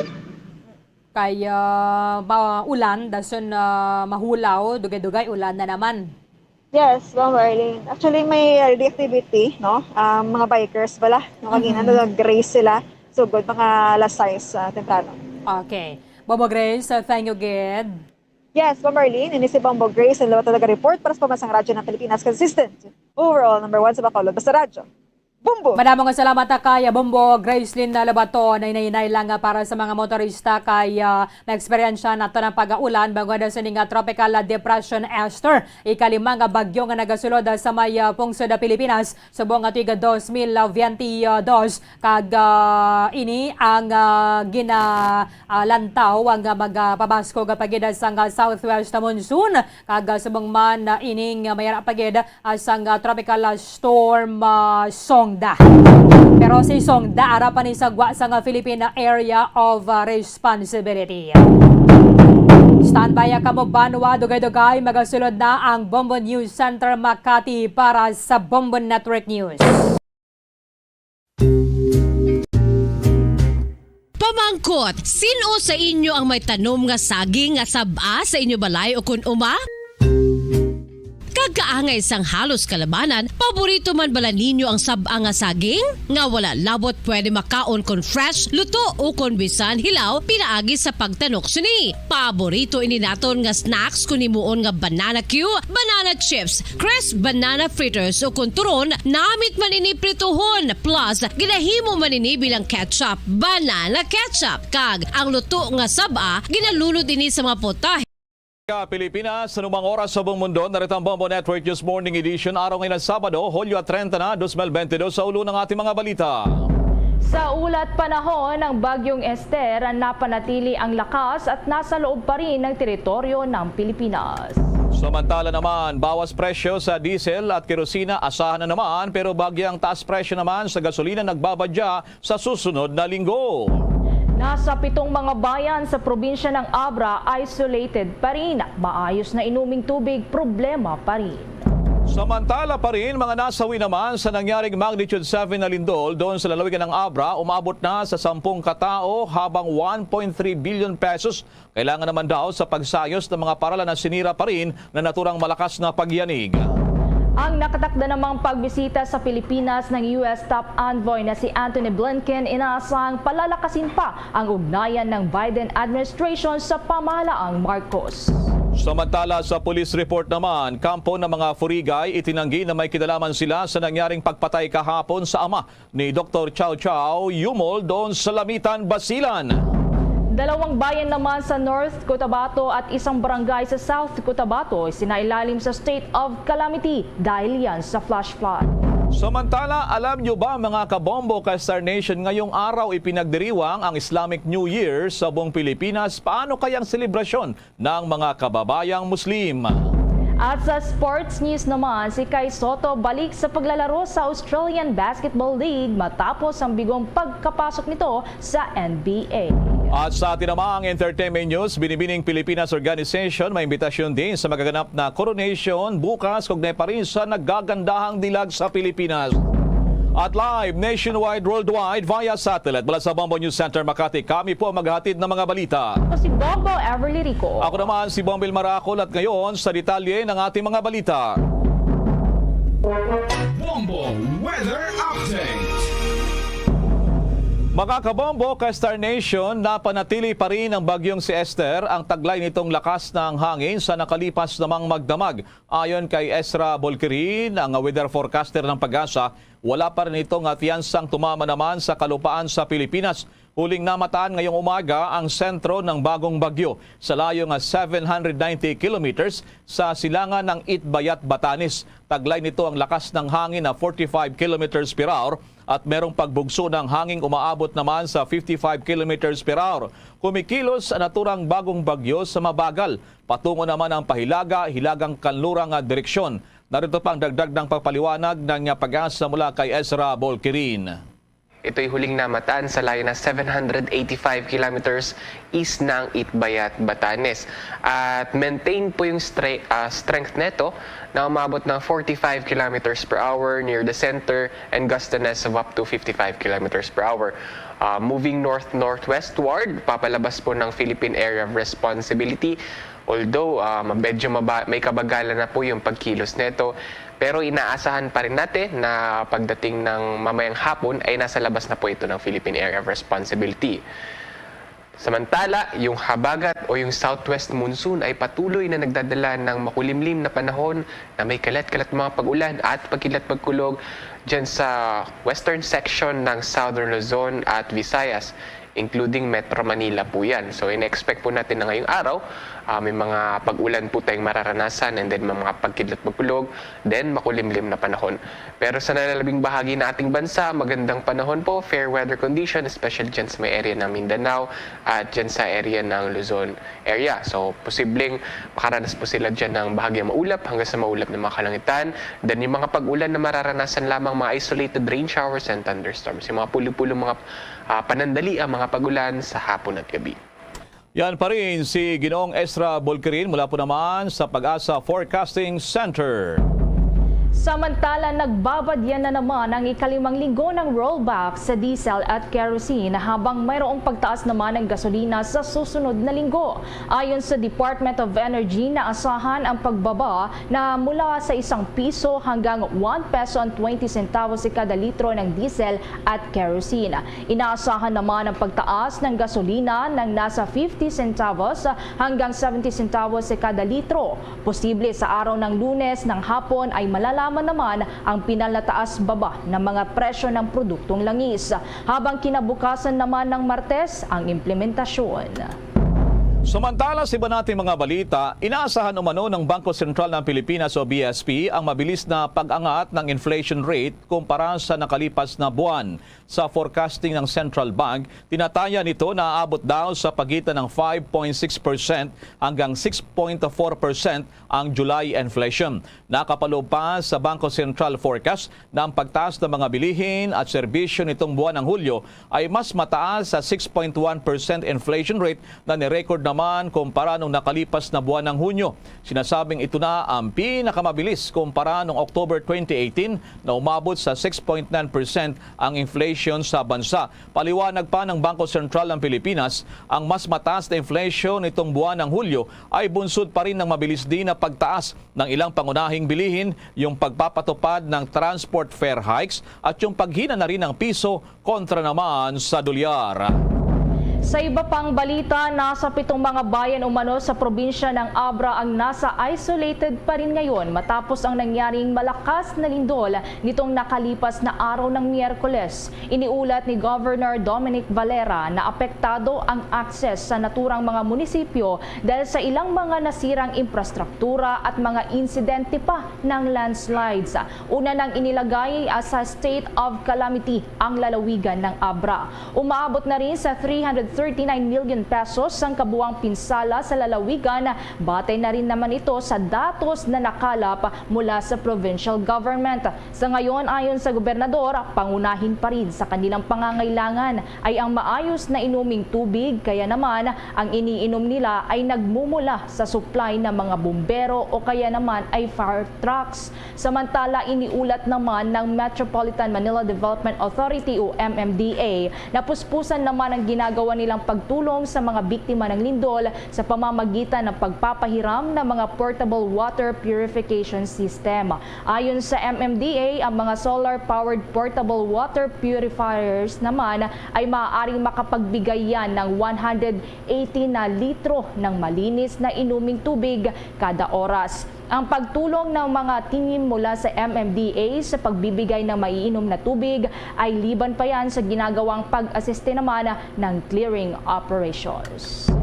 Samantala, yung lugar nga ng lalawigan ng Abra ay nasa ilalim po ng state of calamity. Kaya naman ay tiniyak dito yung ayuda, yung tulong o kaya naman pagpapautang ng GSIS at ng SSS o Social Security System para sa mga miyembro sa naturang mga lugar. At may follow pa rito si Bombo Jovino Galang. Tiniyak ng Government Service Insurance System o GSIS na agad na mabibigyan na ng tulong ang mga miyembro at pensioners na naapektuhan ng magnitude 7 na lindol na nasa ilalim ng state of calamity. Ayon kay Attorney Joseph Philip Andres, ang Acting Senior Vice President sa Luzon Operations ng GSIS, na tanging 5,733 GSIS active members at pensioners ng Abra lamang ang kanilang matutulungan dahil ito ang lugar na nasa state of calamity. Ang may ito ay maaaring makapag-apply ng multi-purpose loan. Aabot kasi sa 5.4 billion ang inilaan ng GSIS para sa emergency loan program ngayong taon. Ang GSIS po ay nag-offer ng emergency loan para sa kanyang mga miyembro at sa kanyang mga pensioners na naapektuhan nitong magnitude 7 earthquake. Simple po ng para maging qualified dito, as long as you are working or residing in an area which has been declared as a calamity area, mag-qualify po sila. Bukod doon po, dapat po madali pong tandaan dapat po kayo ay nasa active service and not on leave without pay. Dapat po wala kayong pending administrative or criminal case. Dapat po ay nakapagbayad kayo ng premium sa inyong social insurance for the last 3 months. Dapat po meron kayong ang resulting po na net take-home pay nyo must still be compliant with the requirement of the General Appropriations Act, which is 5,000 pesos. Ang halaga po ng loan na ito ay 20,000 pesos po. So ito po ay maaaring i-apply ng ating mga miyembro at ng mga pensyonado. So maski po mga pensyonado po ay qualify dito kung ang paninirahan po kayo sa lugar na na-declare as a calamity area po. For example po, para to illustrate, kung nagtrabaho po kayo dito sa Maynila pero kayo po ay naninirahan dyan sa Abra, qualified pa rin po kayo. Chances are, naapektuhan ng inyong bahay o meron kayong kailangan gawing repairs. Either you are living in that area which has been declared, working there. Sa panig naman ng Social Security System, sinabi ni SSS NCR North Division Head Fernando Nicolas na ang kwalipikadong mga nasabing loan ay yung mga naninirahan sa lugar na sinalanta ng lindol. May mga panuntunan na ipapatupad nila para agad ito ay kanilang maiproseso. We are just awaiting for the declaration ng mga calamity areas by the NDRRMC. Kasi under po dun sa guidelines namin, ang magpa-qualify sa Calamity Assistance Program ng SSS ay yung mga living under those areas declared as calamity area by the NDRRMC. Nag-uulat para sa Pambansang Radyo ng Pilipinas, Bombo Juvino Galang, Basta Radyo, Bombo!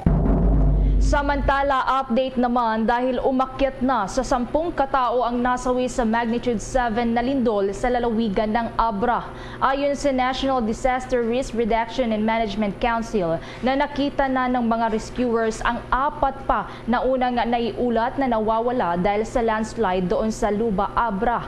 Kinilala ang mga ito na sina Marcos Barrero, 38 anyos, Luis Balais Dining, 21 anyos, si Jack Balais Gamingan na isang 17 anyos at Angelo Bade na 15 anyos pa lamang. Nakita ang nasabing mga bangkay sa landslide area doon sa Kayadakad Road, Sitio Bangal, Barangay Poblasyon sa Bayang Luba, Abra. Naunang mayroong 6 nga napatay ang naitala doon sa lalawigan ng Abra matapos na tumama ang malakas na magnitude 7 na lindol.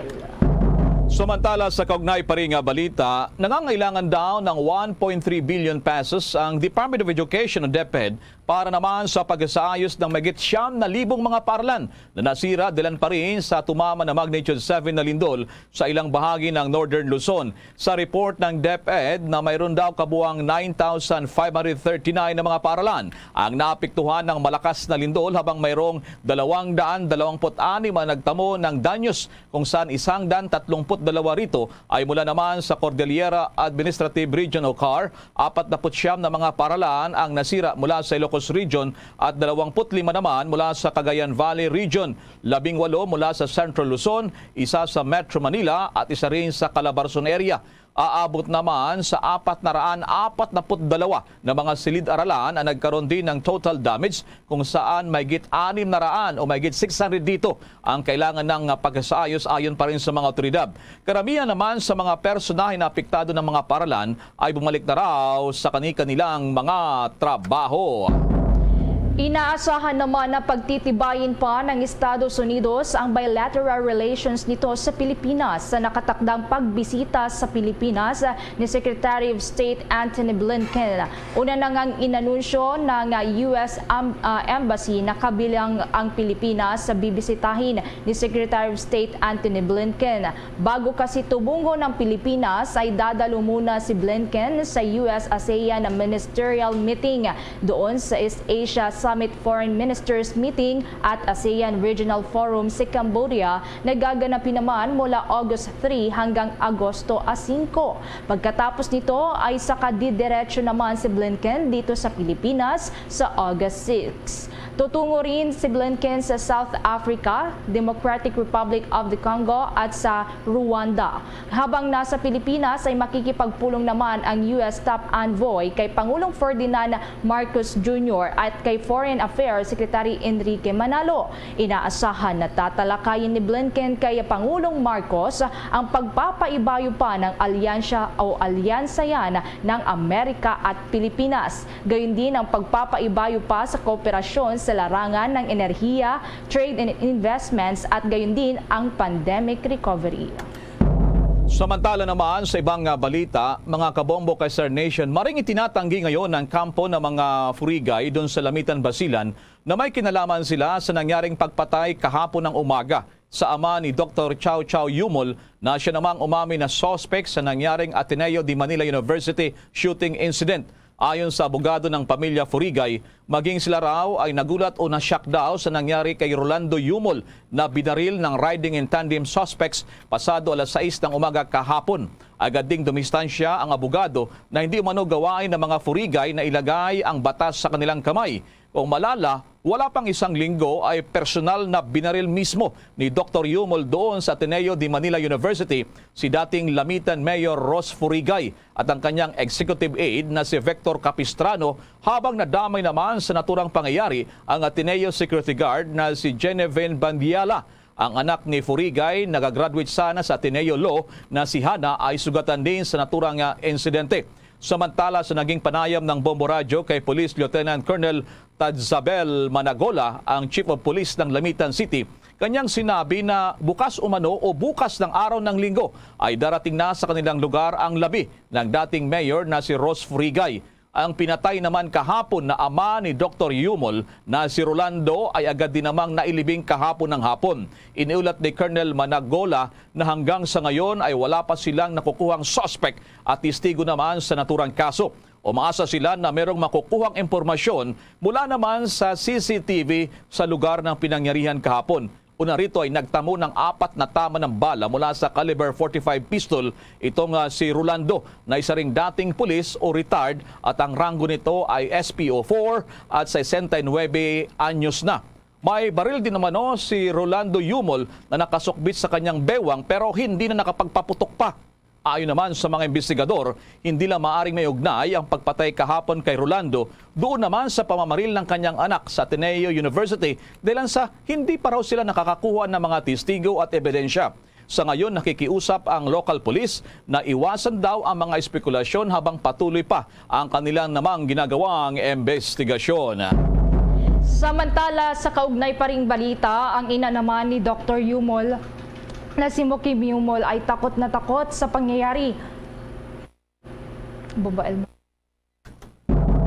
Samantala pa rin ang sa kaugnay pa ring balita, sinabi ng ina naman ni Dr. Yumol na nanganganib daw ang kanilang buhay sa ngayon dahil sa may impormasyon na uubusin daw ang kanilang pamilya. Sa kabila nito ay sinabi rin ni Mrs. Mukim na hindi niya kinukonsinti ang pagpatay ng kanyang 38 anyos na anak sa dating mayor nila na si Ros Furigay. Yung mister ni Ros ang siyang kasalukuyang alkalde ng siyudad ng Lamitan, Basilan. Naikwento na rin sa Bombo Radio ng Chief of Police na noon pang taong 2017 ang umano'y hidwaan ni na Dr. Yumol at itong si Mayor Ros.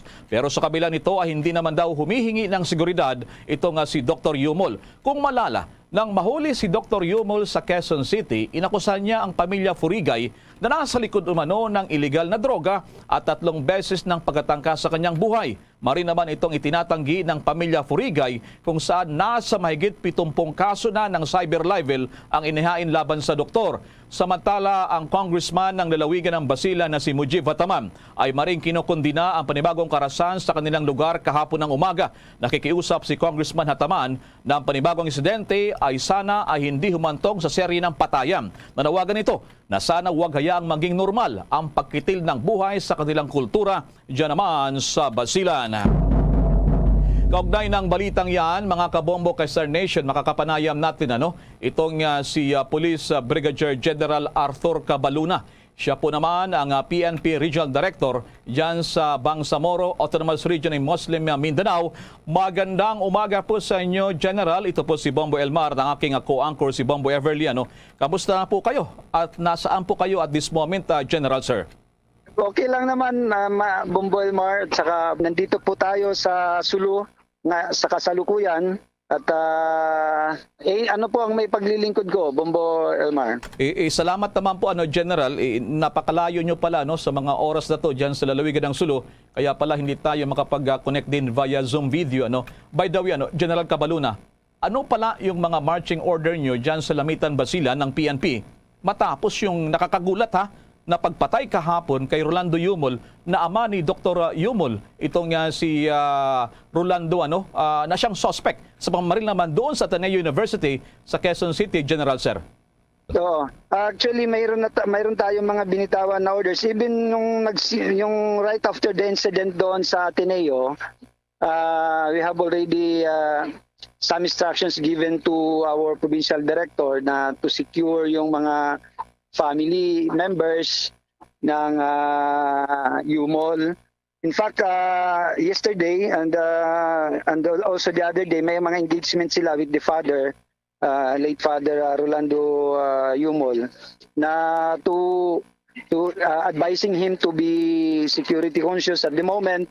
And in fact, mayroon tayong binibigay na security. But then at the behest of the late Rolando Yumol, ni-request niya na sa itoklak lang ng umaga darating dapat yung mga security niya na binibigay natin kasi nasa bahay siya, mayroon naman siya mga kasama doon. So however, unfortunately, nakagaroon ng window of opportunity yung mga suspect na early morning ng 6:55 kasi wala pa yung mga pulis natin na supposedly magsisecure sa kanya. At ito naman si late Roberto Yumol lumabas ng bahay within the vicinity lang kasi mayroon silang mayroon silang general merchandise. Siguro kumpiyansa siya na nasa within lang siya na neighbor na ng labas lang ng bahay. Retired police po siya 13 years ago. Oo.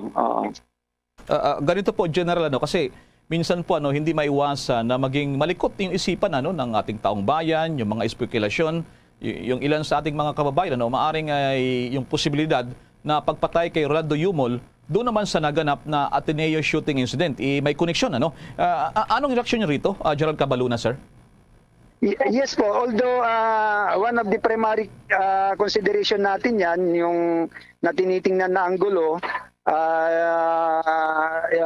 as an offshoot of what happened in Ateneo. But then our investigation is open to any other angle that may be possible because hindi malay natin baka in the course of his during his years in the PNP service meron siyang mga na din noon na nakakita lang ng pagkakataon ngayon para may dikit doon sa sa pangyayari sa Ateneo. So we are open to any possibilities. But then sabi pa nga natin na isa sa anggulo siyempre yung Ateneo incident na maging possible but then in fairness of the Ferrogay family, while we are not yet in position of any hard evidence pointing to the Ferrogays, ay hindi po natin masasabi ngayon na ito ay ganti ng Ferrogay family. Ang aking, with your indulgence, ang aking co-anchor, Bombo Everly, may follow-up question din sa inyo. Go ahead, Bombo Ever, your question doon sa Sulu kay General Cabaluna. Go ahead, Bombo Ever.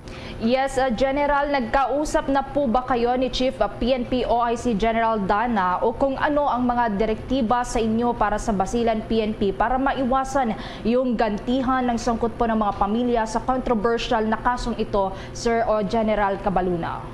Ganon din po, similarly, yung mga instruction po ni OIC Chief PNP, Police Lieutenant General Vicente Danao Jr., i-secure yung mga yung mga relatives, both sides, and both sides of the family to prevent any escalation of incident and to increase our police visibility in all areas. In fact, mayroon tayong mga checkpoints ngayon ginagawa at nagdagdag din tayo ng investigator from the province to help the Lamitan City in the conduct of the investigation. mga instruction din po yan ni OIC PNP. Okay, General, nababanggit niyo po itong salitang escalation kasi kinumpirma po sa Bombo Radio ng Lamitan Police Chief na posibleng dahilan daw doon sa Basilan ngayong weekend or dalhin ito pong mga labi ng dating mayor na si Ruz Porigay. Ang panggamba rito po ng mga publiko, baka magdulot lalo ito ng tensyon. Ano po ang mga hakbang niyo at kautusan sa mga otoridad, General? Pero inaano natin we're addressing that in cooperation with our friendly forces, the armed forces of the Philippines in the area, yung mga units nila na sa Basilan are also helping us in securing the different parts of Lamitan City. Okay, balik sa akin General, i-follow up ko lamang yung isyong yan dahil sa kailangan pa ba ang dagdag na puwersa ng pulisya na kung meron kayong balak para naman sa reinforcement patungo dyan sa Lamitan na Basilan na General, sir? Sa ngayon po, hindi naman po kailangan. We have enough forces on the ground. Meron tayong provincial mobile force at mayroon din tayong SAF in the area. On top of that, meron tayong mga tropa din ng Armed Forces of the Philippines. So, any additional troops from other province is at the moment na hindi pa necessary. Sige po, General, panawagan nyo na lamang nasa inyo po ang pagkakataon dahil sa naging controversial na talaga itong kaso. Sensational case, ika nga, sapagkat itong dalawang insidente, dyan sa Ateneo, dyan sa Lamitan kahapon, Basilan, may ilang sektor kasi sa ating mga netizens na talagang mainit yung debate. Please go ahead sa inyong apila, General, sir. Let me take this opportunity na maparating sa ating mga kababayan na mag-ano lang tayo whatever yung facts na sa mga pangyayari na iwasan natin mag-speculate para hindi ma-confuse let us just kung ano yung mga tunay na nangyayari based sa facts and then yun na nga na maging sensitibo din yung publiko pagdating sa mga relatives ng mga biktima natin ng itong dalawang insidente. Hindi na marespeto yung yung panahon ng pagdadalamhati at hindi na po muna makisawsaw doon sa mga issues na kumakalat sa social media. At panawagan din po natin sa ating mga kababayan kung mayroon silang mga information na posibleng may kinalaman sa dalawang pangyayari. Of course, ditong una sa Ateneo ay considered case solved.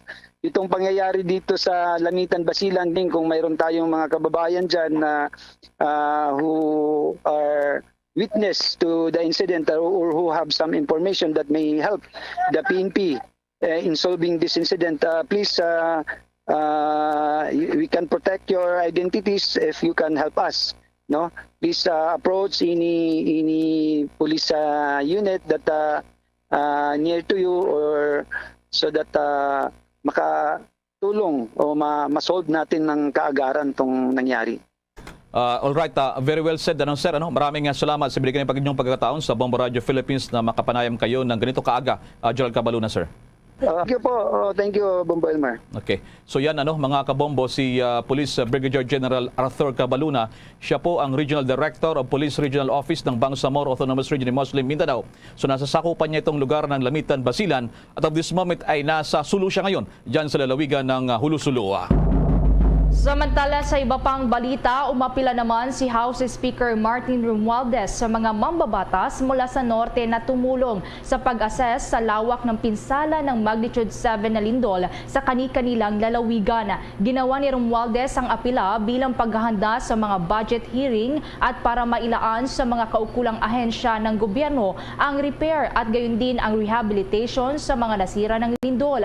Nangako rin si Romualdez na susuportahan ng Kamara ang alokasyon ng pondo sa ilalim niya ng 2023 Proposed National Budget para sa rehabilitation at restoration ng mga public infrastructure. Paliwanag ni Romualdez, kailangan agad na maisumiti ang assessment sa pinsala ng lindol para maisama sa National Expenditure Program o NEP ng Department of Budget and Management para sa 2023. Batay sa proseso, isang buwan matapos ang SONA, isusumite ng DBM sa Kongreso ang NEP para masimulan na ang budget hearing na iba't ibang ahensya ng gobyerno. Bukod pa rito, aminado si Speaker Romualdez, ang Benguet at ang Abra ay kabilang sa may pinakamaliit na pinaglaanan ng pondo, kaya imposible na kayanin na balikatin ang pagpondo sa mga nasirang infrastruktura.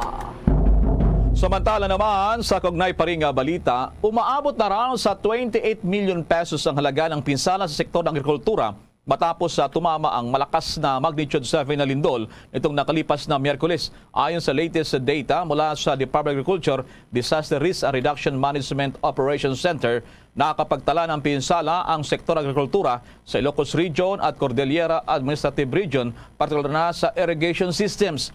Ito ang mga farm-to-market roads at mga farm structures. Sa probinsya ng Abra at Ilocos Sur, nasa 19.1 million pesos ang nawala daw sa irrigation system. Ayon pa sa Department of Agriculture, base naman sa report sa kanila ng National Irrigation Administration, nakapagtala ng sira sa main canal ng Banawang Pump Irrigation System sa munisipyo ng Bantay, Ilocos Sur, na nakapekto rin sa irrigation service para sa may 2,000 hektarya ng agricultural land. Nakapagtala naman ng 95 million pesos na pinsala sa agricultural infrastructure doon naman sa Abra. Samantala, para matulungan daw yung mga pamilya na napektuhan ng lindol, nag-deploy na rin ang Department of Agriculture ng 2 units ng Kadiwa trucks na tinatawag para magpamahagi pa ng mga food supplies.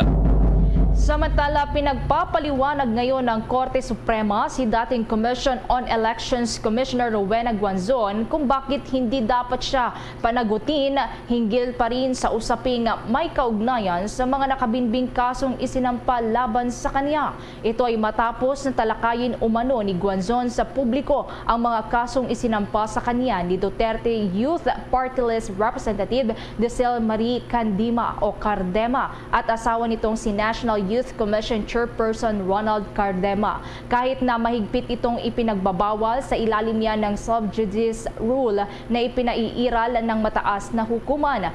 Nakasaad din sa isang resolusyon na inatasan ng Supreme Court si Guanzon na maglatag ng mga dahilan sa loob yan ng non-extendable period na 10 araw mula nang matanggap niya ang notice kung bakit hindi siya managot sa kanyang naging paglabag sa nasabing kautusan.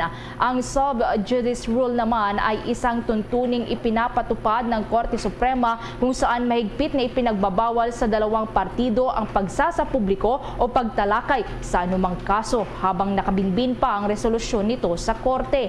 Kung magugunita, kamakailan lamang ay naglabas din ng temporary restraining order ang Korte Suprema laban kay Guanzon upang pigilan ang substitution nito bilang P3-PWD party list nominee bilang tugon sa inihaying petisyon ni Cardema na magsasagawa ng bidding ukol dito. Samantala, marami ang hindi nakakalam sa atin na ngayong araw pala itong New Year ng ating mga kababayan dyan po naman sa bahagi ng Muslim community. Ang tawag nila dito itong Amun Jadid. Ano kaya ang ginagawang celebration pag ganitong araw po? At may report dito ang Star FM Cotabato sa special report. Ipinagdiriwang ngayong araw ng mga kapatid na Muslim ang Amun Jadid o Islamic New Year. Ito ang unang araw sa buwan ng Muharram at ang unang buwan sa Isra Calendar. Dito sa Cotabato City, nakikiisa rin ang pamilya ni Muhammad Ismael Camilan. Isang simpleng pagdiriwang ang kanilang inihanda at sama-sama kanilang pamilya sa panahon ng Amun Jadid. Parang normal days lang naman. Pero para sa amin, mas maganda na kompleto kami, pamilya.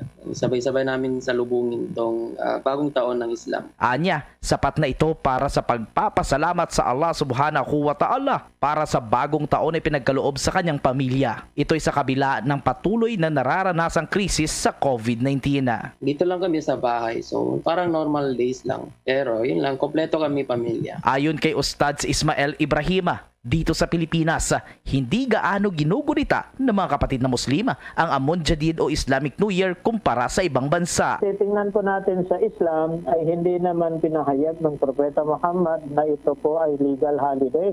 Pero dahil sa napagkasunduan ng ating mga moros noon at saka ang ating gobyerno, naging holidays ito. Dagdag pa ni Ustad si Ibrahim, ito rin ang panahon ng pagbibigay ng zakata o pagbibigay ng bahagi ng iyong kita sa mga nangangailangan. Ang mga common po ay yung ating mga kapatid na Muslim kasi dati na ito na ginagawa ng ating mga katandaan na mga Muslim na kapag meron po silang mga biyaya ay sila ay magkakanduli. Pero ang utos ng Propeta Muhammad sallallahu alaihi wasallam kapag ikasampo ng araw ng Muharram ay ang kanyang utos ay mag-aayuno po dahil ang pag-aayuno sa ikasampo Asura ay papatawarin ng Allah subhanahu wa ta'ala ang ating nagawang kasalanan ng mga maliit na kasalanan ng isang taon. May mensahe naman si Ustad Ibrahim para sa mga kapatid na Muslim na gumugunita ng Amon Jadid o Islamic New Year. Opo, ang aking mensahe sa lahat ng ating mga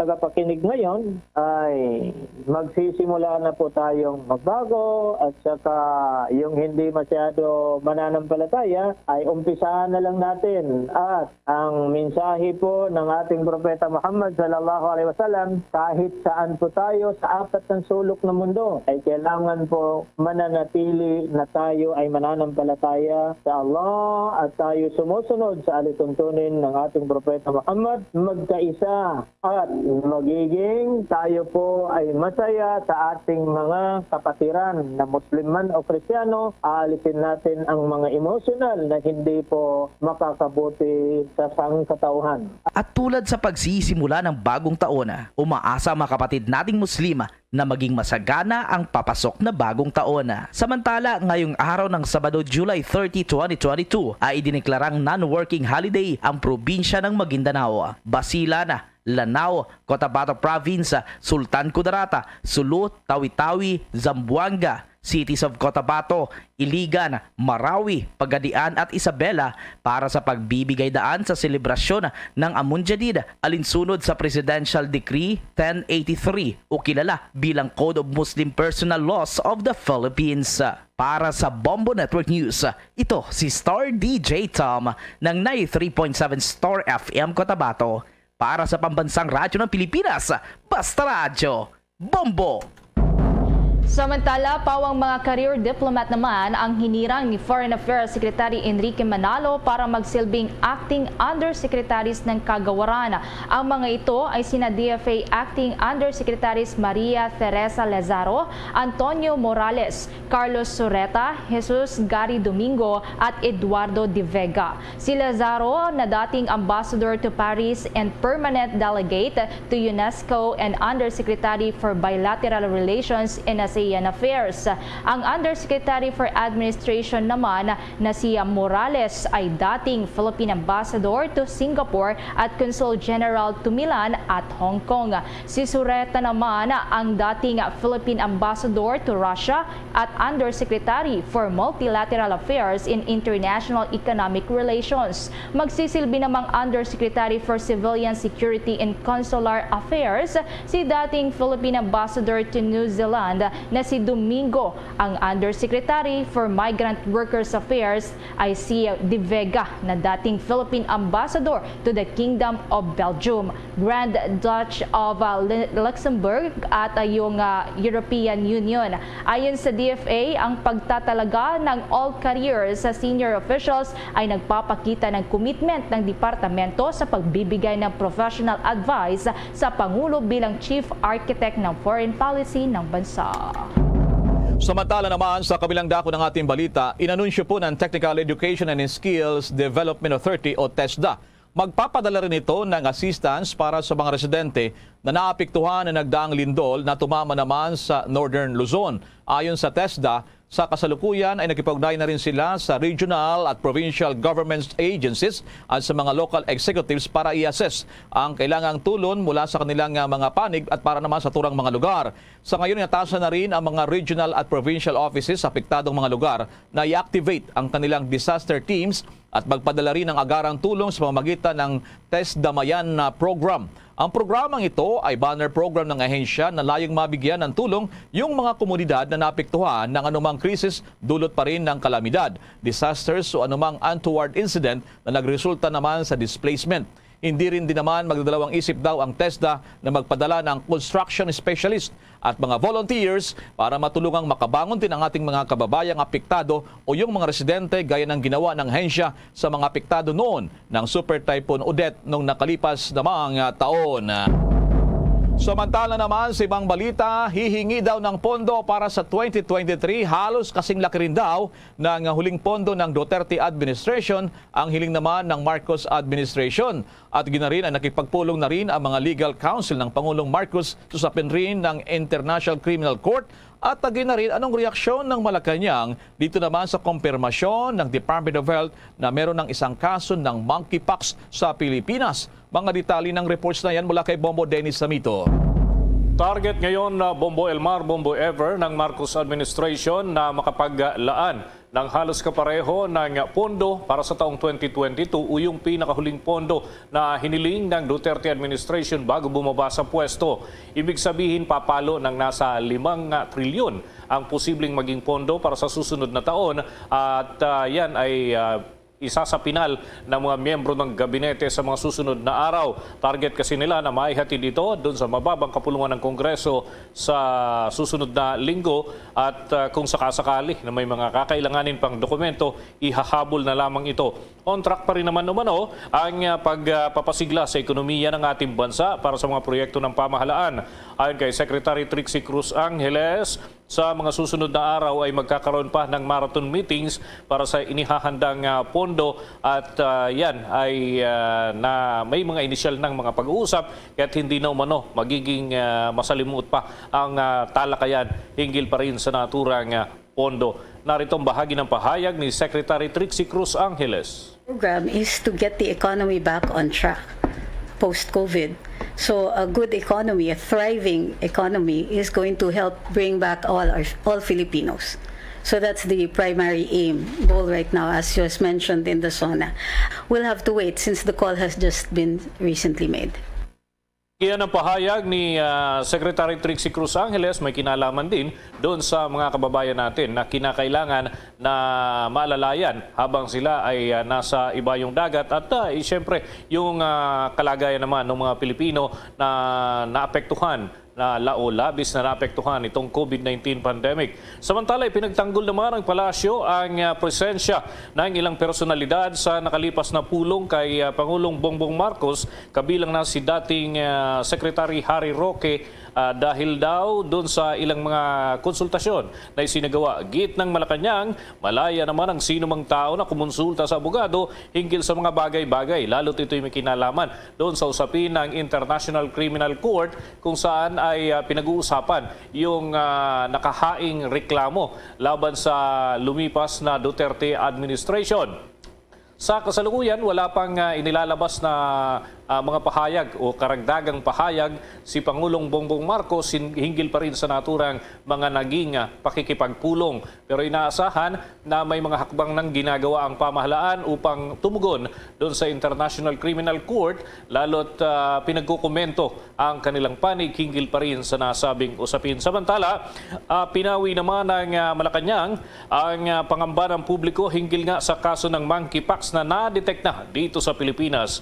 Bagamat isang individual ang tinutukoy na nagpositibo dito sa naturang sakit, may mga kaakibat umanong babala at paalala na rin ang Pangulong Marcos na dapat magpairal ng mas mahigpit na mga patakaran kaugnay na rin ng kapakanan ng nakararaming mga Pilipino. Narito ang bahagi pa ng mga pahayag ni Secretary Trixie Cruz Angeles. It's only one case Number one. Number two, as you can see, it doesn't affect the entire population. Number three, this is not like COVID that can be spread by air very easily and could possibly be fatal. This is not particularly fatal, but it is of concern. So his primary concern was to get the information out so that people will be aware, but also to be aware that the systems of the DOH are in place and that this is not the same as COVID. Bahagi pa yan ng mga pahayag ni Secretary Trixie Cruz Angeles. At Bombo Elmar, Bombo Ever, ngayong araw na ito may mga aktibidad pa rin ang Pangulong Bongbong Marcos, pero ito ay enclosed events at may mga kausap na personalidad at walang mga out-of-town activities ang Pangulo. At yan yung kanilang naging anunsyo nitong nakalipas nga ng mga oras. Bombo Elmar? Dito muna sa Monkeypox, Bombo Dennis, meron ba dyan gawing hakbang o utos ang Pangulong Marcos na palakasin yung awareness campaign dito sa Monkeypox? Ang Department of Health, maging yung WHO ay nag-alarma dito. Although ang sabi ng karamihan naman, parang bulutong tubig lamang ito, Bombo Dennis, itong Monkeypox na yan, Bombo Dennis. Yes, ang direktiba ng Pangulong Bongbong Marcos ay magkaroon ng mas malawak na awareness campaign, pero iwasan yung magdudulot ng panic dahil may mga lumabas na impormasyon na lagpas dun sa talagang sinasabi ng mga eksperto hinggil sa monkeypox virus. May mga inaakala nga ng ilan na katulad din ito ng COVID-19 kung paano magkakaroon ng hawaan. Pero iba raw ito, paliwanag nga ng Department of Health at ng WHO, iba yung paraan kung paano ma-expose at mahawa. Ganun pa man, isang kaso o maraming kaso, parehong dapat na mag-ingat yung ating mga kababayan. Lalo't nakapasok na dito sa Pilipinas, hindi malayo na merong mahawaan. Yun nga lang, ang importante ay maagapan na huwag itong kumalat, Bombo Elmar. At hindi naman daw ito fatal, pero kailangan pa rin ng iba yung pag-iingat. Balikan ko lamang ang issue sa ICC, Bombo Dennis, dahil kung hanggang ngayon hindi pa naglalabas ng posisyon ang Pangulong Marcos doon sa ibinabatong kaso sa dating administrasyong Duterte, sino-sino pa kaya ang mga nakapulong ng Pangulong Marcos na mga kanyang mga legal minds niya, mga abogado di Batingaw, ika nga, Bombo Dennis, dahil sa ang sinasabi una nitong si dating Secretary Harry Roque, 20 pesos daw ang bayad sa kanya ni Pangulong Marcos bilang personal lawyer. Dilan sa sinasabi si Harry Roque kasi dating abogado diyan sa UP, naging professor, at parang siya lang yata yung tangi daw na isa accredited ng ICC International Criminal Court, Bombo Dennis, dito sa Pilipinas. Sino pa yung ibang mga legal diyan na napulong ng Pangulong Marcos sa Bombo Dennis? Well, lawyers? Yung mga miyembro mismo ng kanyang circle, Bombo Elmar. Siyempre, ang dating Senate President na kanya ngayong Presidential Legal Counsel, si dating Senate President Juan Ponce Enrile. Nandyan din ang dating Justice Secretary na si Solgen Menardo Guevara. Talaga namang mga dekalibre din ito, Bombo Elmar. At siyempre, yung mga opisyal sa Department of Foreign Affairs. Sapagkat ito'y usapin na kumbaga maraming nasasaklaw pagka tinatalakay itong International Criminal Court. Pero siyempre dahil itong ganitong usapin ay legal pa rin ito, Bombo Elmar. Kahit hindi yan dito sa korte sa Pilipinas, ay mainam pa rin na pagkonsulta doon sa international lawyers. So ito si Attorney Harry Roque, dating Secretary Harry Roque, ay tama ka, international lawyer at accredited nga yan ng ICC. At pero ang sabi nga dito ni Secretary Trixie ay hindi maaring i-divulge kung ano yung mga pinag-usapan dahil parang daw ito lawyer to client relationship. So bahala yung mismong principal, ika nga, yan yung tawag nila. Kung i-divulge niya, kung ano yung kanilang napag-usapan. Pero kahit yung abogado kasi hindi po pwedeng ilabas kung ano ang kanilang natakil na dun sa mga pag-uusap na yon. So, inihintay natin mismo ang galing sa bibig ni Pangulong Bongbong Marcos kung anong naging laman ng kanilang mga pagpupulong at kung anong hakbang ang kanilang gagawin sa hinaharap na panahon. Kasi si Secretary Roque hindi pa pala pwedeng ma-appoint yan, formality bilang may cabinet position o portfolio, Bombo Dennis, dahil sa wala pang nandiyan pa yung 1-year ban matapos matalo sa halalan. Ang pagkalam ko si Bombo Dennis, ang sabi ng ICC hanggang September pinagkukumentang gobyerno. Kaya siguro pinulong ng Pangulong Marcos ang kanyang mga legal minds so sapin dito ng International Criminal Court, Bombo Dennis. Ganun na nga dahil may mga nakatakda dyan, Bombo Elmar. Pagka pinagkukomento ang isang gobyerno, kailangan mag-comply. Lalo na kung, may issue nga dito sa Rome Statute, yung pag-withdraw ng Pilipinas sa Rome Statute. Pero syempre, bilang pamahalaan na nag-exist, kahit kalatas ay kailangan mo pa rin magpahatid ng mensahe doon sa International Criminal Court kung anong inyong posisyon, kung ano ang inyong ginagawa at iba pa. Saka hindi pa naman naglalabas ng pahayag ang Marcos administration kung pareho ba sila ng posisyon nung nakalipas na Duterte administration sa issue ng Rome Statute. Sapagkat ilang pagkakataon nang itinanong yan, Bombo Elmar, pero maingat ang Marcos administration sa pagbigay ng agarang tugon hinggil dito sa issue ng International Criminal Court. Dahil makakapekto ito dun sa dating administrasyon at yung mismong ugnayan ng Pilipinas at ICC. So malaking bagay. Kung ano man yung kanilang gagawin ay malaki ang impact na mangyayari, Bombo Elmar. Sige, maraming salamat sa mga updates na yan, Bombo Dennis. Para sa Bombo Network News, Bombo Dennis Hamito nag-uulat para sa Pambansang Radyo ng Pilipinas, Basta Radio, Bombo! Samantala, kuha muna tayo ng update dyan sa may bahagi ng South Cotabato na nailagay naman sa state of calamity dahil sa mga flash floods. Nasa linya ang Bombo Radio Coronadal. Abot na sa dalawang bayan sa North Cotabato at isang barangay naman sa South Cotabato ang isinailalim sa state of calamity dahil sa malawakang baha dulot ng patuloy na pagbuhos ng malakas na ulan. Ito ang hinahayag ni OCD-12 Information Officer Joreme Balmediano sa eksklusibong panayam ng Bombo Radio Coronadal. Ayon kay Balmediano, ang mga bayan na Magpet at Kabakan ang unang nagdeklara ng state of calamity dahil sa libu-libong pamilyang apektado at hektaryang pinsala ng baha ang iniwan sa mga bahay, alagang hayop, pananim at pangkabuhayan ng mga residenteng nakatira sa nabanggit na lugar. Nadagdag pa sa mga lugar na ito ang barangay Kakub sa lungsod ng Coronadal kung saan nasa halos 100 na mga apektadong individual dulot ng hanggang lieg na baha noong nagdaang araw ang apektado. Maraming kabahayan din, livestock at pananim na palay ang nasira ng nasabing pagbaha kung saan higit 20 pamilya na ang kasalukuyang nanunuluyan sa evacuation center sa ngayon. Maliban dito, may 4 na mga barangay pa ang nagsasagawa ng damage assessment sa ngayon sa epekto ng kalamidad kung saan pag-aaralan din ang pagdedeklara ng state of calamity sa buong lungsod ng Coronadal. Kaugnay nito, patuloy naman ang monitoring ng OCD sa iba pang mga probinsya kagaya ng Sarangani at Sultan Kudarat, lalo na ang mga lugar na nasa flash floods at landslide prone areas. Nanawagan naman ang kooperasyon ng OCD sa lahat ng mga residente sa Soxargen na maging alerto at vigilante sakaling bumuhos ulit ang malakas na ulan dulot ng masamang panahon. Ayun ang report na yung last July 27 nga nagkaroon ng mga pagbaha dito sa atin, especially dyan sa Coronadal City. Actually, yung mga pagbaha natin it started first week pa ng July. Kaya nga sunod-sunod yung continuous talaga yung ating close monitoring sa lahat ng ating mga local government unit. Yan ang ulat na rito sa Bombo Radio Coronadal. Para sa Bombo Network News, Bombo Donald Pitogo para sa Pambansang Radyo ng Pilipinas at consistent number 1 sa probinsya ng South Cotabato, Basta Radio, Bombo! Samantala, alamin naman natin ang naging reaksyon doon sa Davao sa pagvito ni Pangulong Bongbong Marcos sa panukala para sa franchise expansion yan ng isang Davao power firm. Alamin yan sa nakalap na balita ng Bombo Radio Iloilo.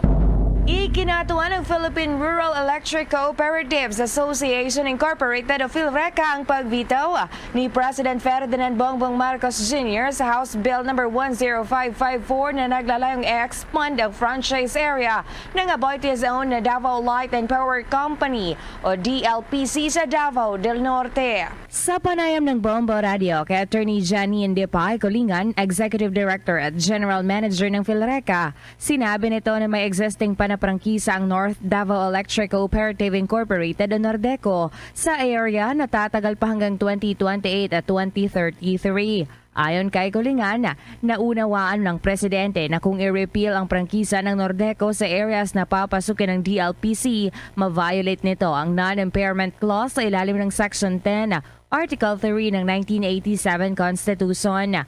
Ma-violate rin umano ang Electric Power Industry Reform Act o EPIRA Law kung saan nakasaad na dapat mabigyan ng full term ang lahat ng existing franchises.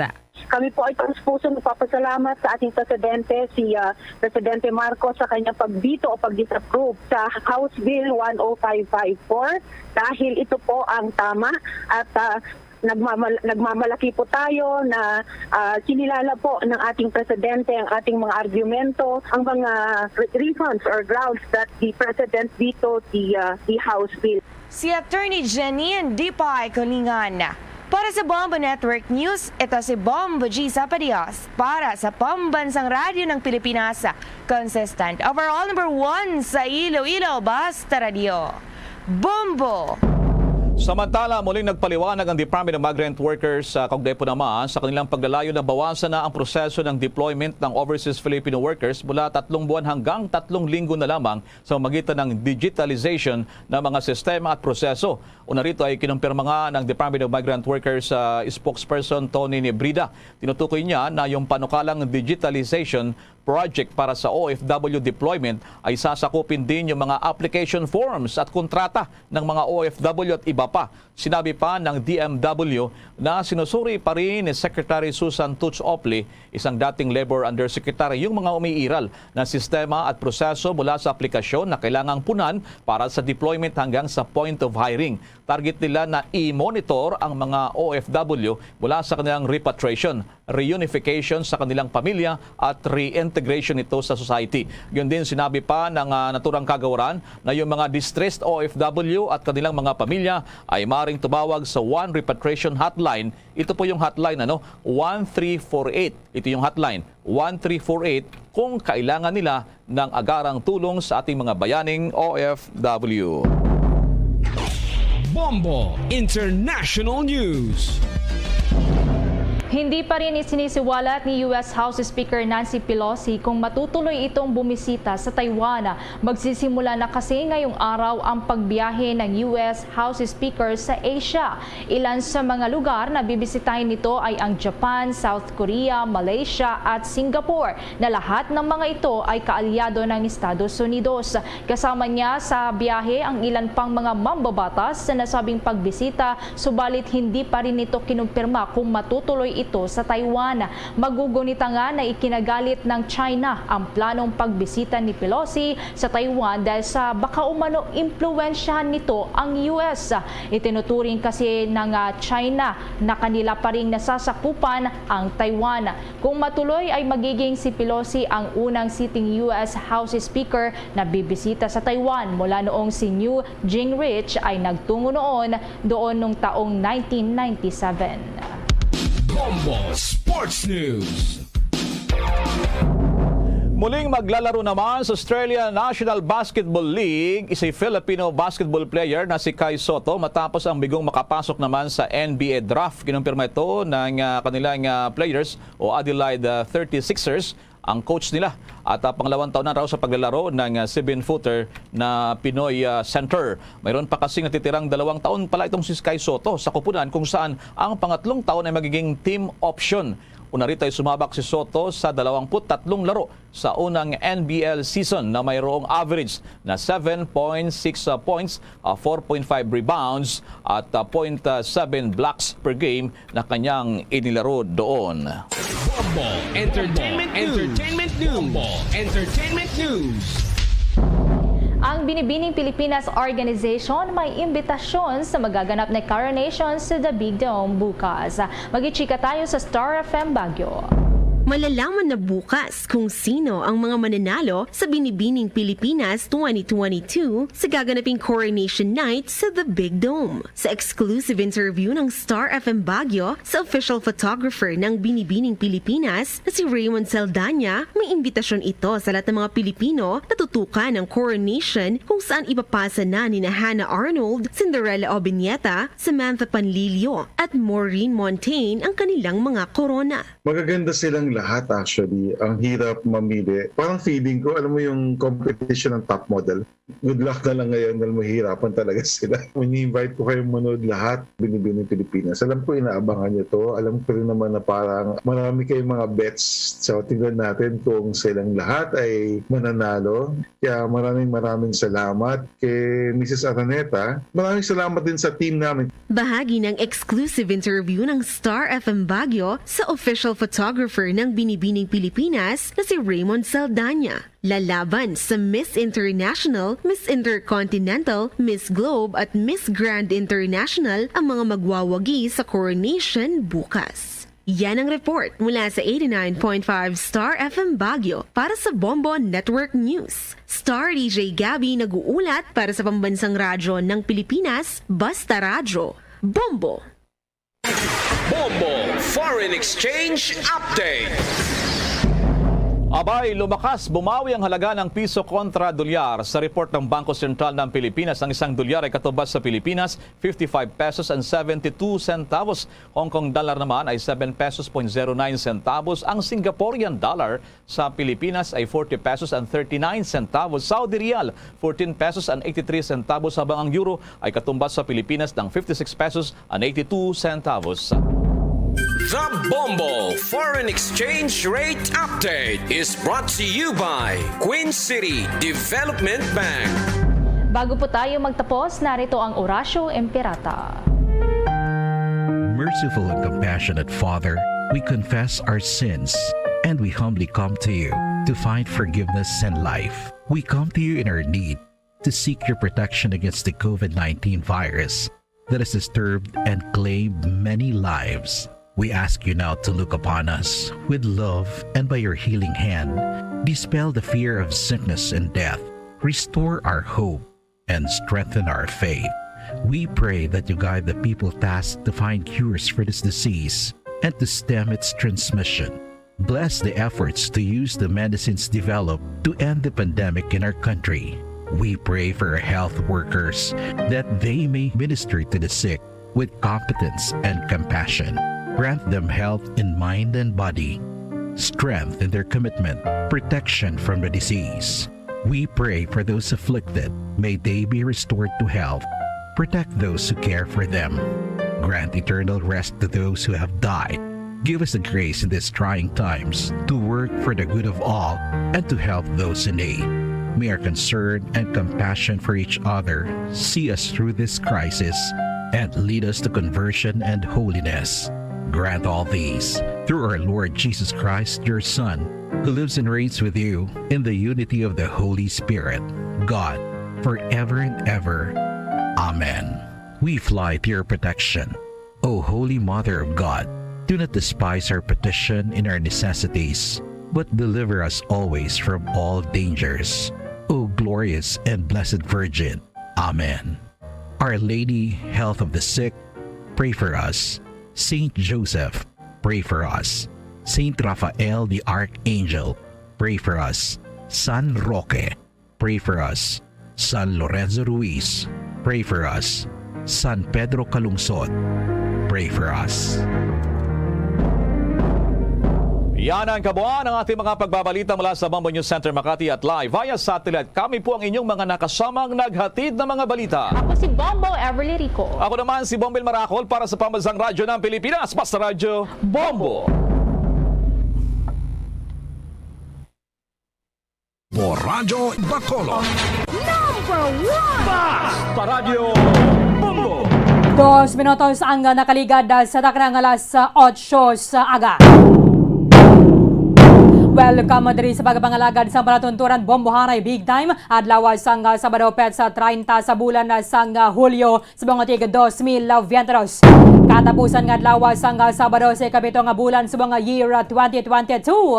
At napaka-welcome sa aton mga suking mga taga-palamati diri sa maya syudad sang Bacolod sa probinsya sang Negros Occidental sa bilog Negros Island sa bilog man ng Western Visayas. Sa nga mga bahin na sang kalibutan nga nakatutok na pinagi sa Facebook Live kaga sa YouTube channel sang Bombo Radio Bacolod. Welcome na diri sa palatuntunan Bombohanay Big Time Sabong aga maginakaupo ang nyawalagad si Bombo Erdin Bayonita. Upda na kita asala sa Nueva Emedia ang atak na sabong aga. Sa dalawang gasanyo sa dalag ko nga mga balita lokal, mga balita nasyonal, mga balita sa lawasang pungsod sa man mga balita sa Batagas sa Ginampang, kagabalita sa artista. Karon sa mga balita sa bangman mga tubeko nga mangin sentro sa ngaton nga talakayan subong nga aga sa mga balita lokal. Maya mga pagranula na kitang mag-eksperyensyahan na diri sa maya syudad sa Bacolod, kaga sa bangman na probinsya sa Negros Occidental, bango din sa tropical depression na Esther nga nagasulod sa maya Philippine Area of Responsibility subong nga yara sa ibabaw sa Philippine Sea. Pero mas ginapabasko gasini ang southwest monsoon o kanang hanging habagat nagadala sa pagulan sa may western section sa southern Luzon including na sa Metro Manila, Visayas kag subong man iba nga parte sa pungsod Pilipinas.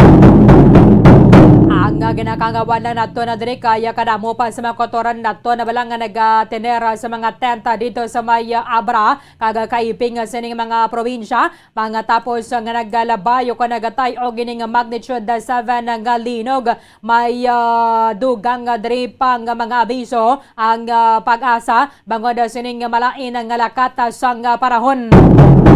Sa iban na pang mga balita lokal, Valyacara Transit Incorporated ni pa makadugang sa unit sa kadungan sa pagbukas sa klase sa Agosto 22. Kuna siring na lauman na diri ang pagdamo sa mga pasahero bangod ang team mayara na sa face-to-face classes ang mga estudyante. Inakaroon na sa report ni Bombo Gracelyn Labaton. Atensyon sa mga motorista, mayara naman sa rollback sa masunod nga semana. Ikalima na nga semana nga mayara sa rollback sa presyo o kung napaganubo sa presyo sa produktong petrolyo. So, kabaya pa nga magtayo yun na kaya tiyan mo gininginahulat na to na sinitanan. Mayara naman na bisang pagnubo sa presyo basa sa may world market o kung sa trading sa world market sa una nga pila ka mga inadlaw subong nga semana. Sino man lang nga biyang negosyo nga timayara sang rollback, hindi bala? Kaya tiyan mo ginalahulatan naton kay maganubo ang presyo sa nga produktong petrolyo, naganubo man ang presyo sa mga nagapangunang mga balaklon. Sa iban pang mga balita lokal, Tourism Congress of the Philippines sa nagabasalamat diri kay President Bongbong Marcos sa yaman nga ginaplastarang programa kaga sa mga plano para sa tourism industry. In fact, mayroon na sa pagsinapol at tinalik na ng adlaw sa kay Tourism Secretary Cristina Frasco para diri sa mga dapat tutukan sa pag-improve sa tourism industry banwa nga muning isa sa mga labing naapektuhan sa nagalabay ang COVID-19 pandemic. Maginakapod dato na karon na si Tourism Congress of the Philippines sa President Jose Clemente III. Sa mga balita nasyonal, dugang apat ka mga bangkay na recover sa mga otoridad dito sa mga probinsya ginatay og sang magnitude 7 nga linog subong nga nagadangat na sa napulo ang numero sang patay. Pito ka makabanwahanan sa probinsya sang Abra nagapabili nga isolated kasunod sining halit sang linog. President Bongbong Marcos nagapatigayon sa special cabinet meeting para sa 2023 national budget sunod diri sa konfirmasyon sang palasyo sang Malacañang. President Marcos nagadiskusyon man upod sa mga miyembro sang legal team sang administrasyon may kang tanan sa investigasyon sang International Criminal Court sa kampanya sa Pilipinas sa batok sa illegal nga droga sa idalom sang Duterte administration. U.S. Secretary of State Antony Blinken na magpadulong sa Manila sa masunod nga semana para makigasapol kay President Bongbong Marcos. Kahapon ginkonfirmara sa Department of Health ang mayara na sa unang kaso sa monkeypox nga na-record diri sa Pilipinas. Pero sa mga eksperto hindi lagin magkangawa bago na mas makalalaton ang sulalob o kung ang chickenpox kung ikumparar sa monkeypox. Sa balita international, daw nagalala na ganun subong ang tensyon sa tungas ng China kag Taiwan. Nag-anunsyar ang China sa pagpatigayon sa drill o kon military drill sa may Taiwan Strait antas pa ang posible nga pagbisita ni US House Speaker Nancy Pelosi dito sa Taiwan.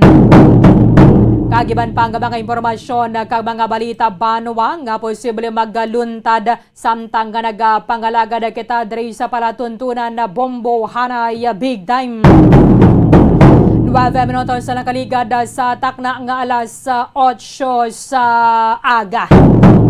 Manisi kaligmat lang gid subong labi na sa mga kautoran naton nga mga nagapuyo sa mga manubo nga lugar o kon taa o dasig magataas ang level sang tubig kaya may mga pagulan-ulan na dala sang bagyo. Si Tropical Depression Esther ang medyo naghinay samtang nga nagalabay sa Philippine Sea kahapon Sabado or subong nga kagahon sudo sa aton State Weather Bureau. However, ini ang nagapabaskog pa ginainhan sa sini ang southwest monsoon o kon ang hanging habagat nga nagadala sang pagulan sa western section sang Southern Luzon including Metro Manila kag kita diri sa Visayas.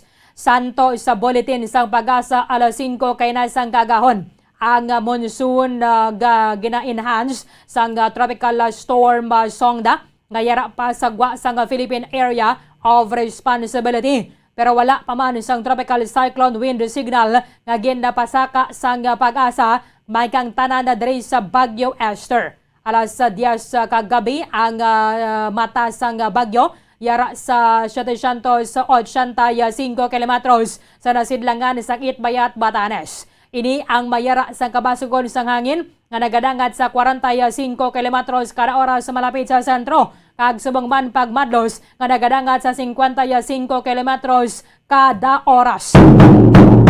Mahinay ang dalagan sang bagyo padulong sa naminhan na katungdan o kana north-northwest direction. Halin sa sentro sang bagyo, mayara sang baskog nga hangin nga maeksperiensyahan extending outwards up to 600 kilometers. Sa masunod nga 24 oras ang monsoon na banwa nga ginapabaskog pa sang Bagyo Esther kag Bagyo Songda nga yara sa gwasang Philippine Area of Responsibility. Amo ni magdadala sa mga pagulan sa pila ka mga probinsya sa western section sang Southern Luzon including na sa Metro Manila and Visayas.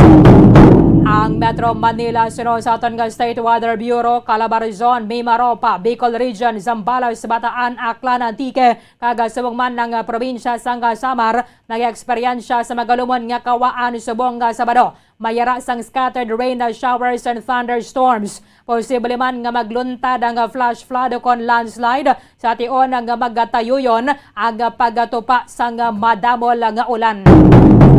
Ang nabilin nga bahin sang pungsod maka-eksperyensya sang kasarangan ng parakon na kaysa kadamol sang galom. Mamayara sang isolated rain showers bot silingon. For example, diri sa aton sa Bacolod nagaulan, pagabot nimo sa Talisay wala, pagabot mo sa Silay mayara naman ulan. So ini ang dala sang monsoon kaga sumang mana localized thunderstorms. Amo na nga nagabiso ang aton State Weather Bureau nga mayara sang posibilidad nga magaluntad ang flash flood kaga sumang man landslide sa tion sang severe thunderstorms o kon napila ka oras sa binadara nga mayara sang madamol nga pag-ulan.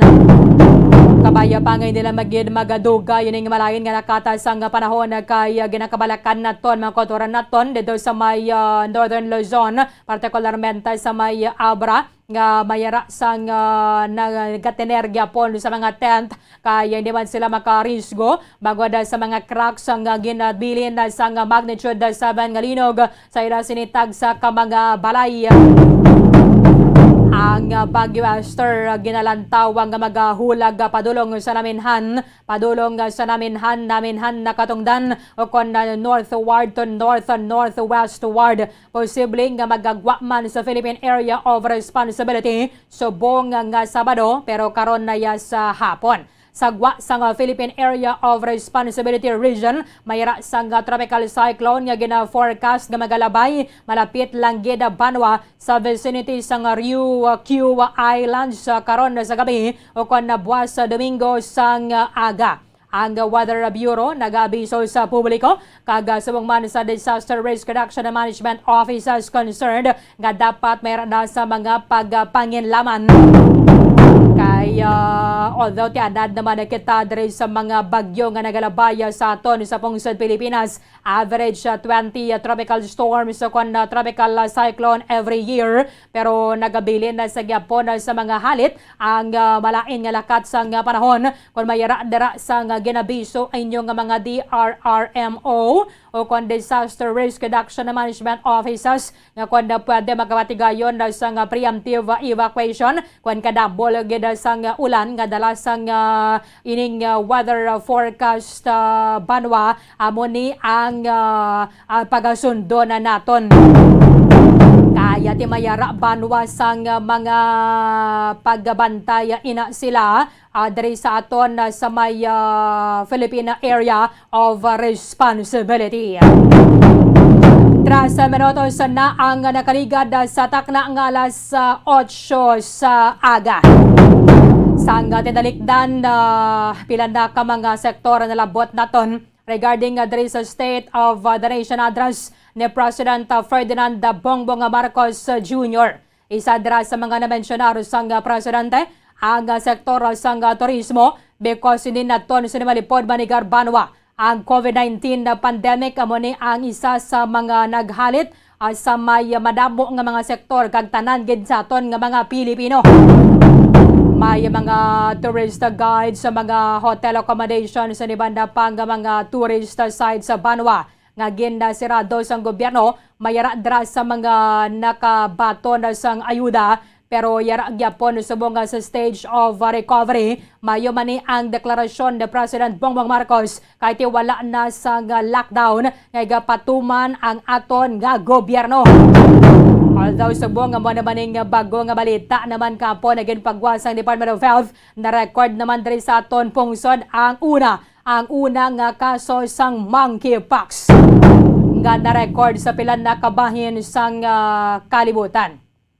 Para kay President Marcos, ang tourism is not only an important economic development tool, but subong man nagatanyag o naghatag sang dugang nga mga oportunidad. Nga ini ang naghatag sang employment sa mga Pilipino and at the same time nag-create sang jobs sa grassroots level, and that is undeniable. To boost our tourism industry, suno sa Presidente. Karamod ra sa mga tika nga gidalauman na naton na Banwa because hindi naton sa malipod na manigar basta kadamo sa mga tawo nga nagakadto sa isa ka tourist site ang ang community sa palibot sina ang nagasanyog man. Isa sa mga na-mention na sang presidente ang pag-decongest sa may Manila Airport o kung ang main gateway sa katon sa nga pungsod ang Ninoy Aquino International Airport nga suno kay Negros Oriental Representative Arnie Teves. Imuon na lang isla naman ang pangalan niya bilang President Ferdinand Edralin Marcos International Airport. Balikan naton si President Bongbong Marcos. They say that each brand has a story. As for the Filipino brand, ours is deeply rooted in our rich cultural heritage, and the tourism sector plays an invaluable role in the promotion of the Filipino brand. Tourism is not only an important economic development tool, but the abundance of opportunities that the sector creates in terms of regular employment and even job creation at the grassroots level is undeniable. To boost our tourism industry, we will first and foremost make basic developments, such as road improvements for easier access to tourism spots. We will also upgrade our airports and create more international airports to help decongest the bottleneck in the Manila Airport. We will also make it more convenient for travelers to go around the country, even to remote areas, to help promote undiscovered tourist spots. This program will be led by the Department of Tourism together with the Department of Public Works and Highways.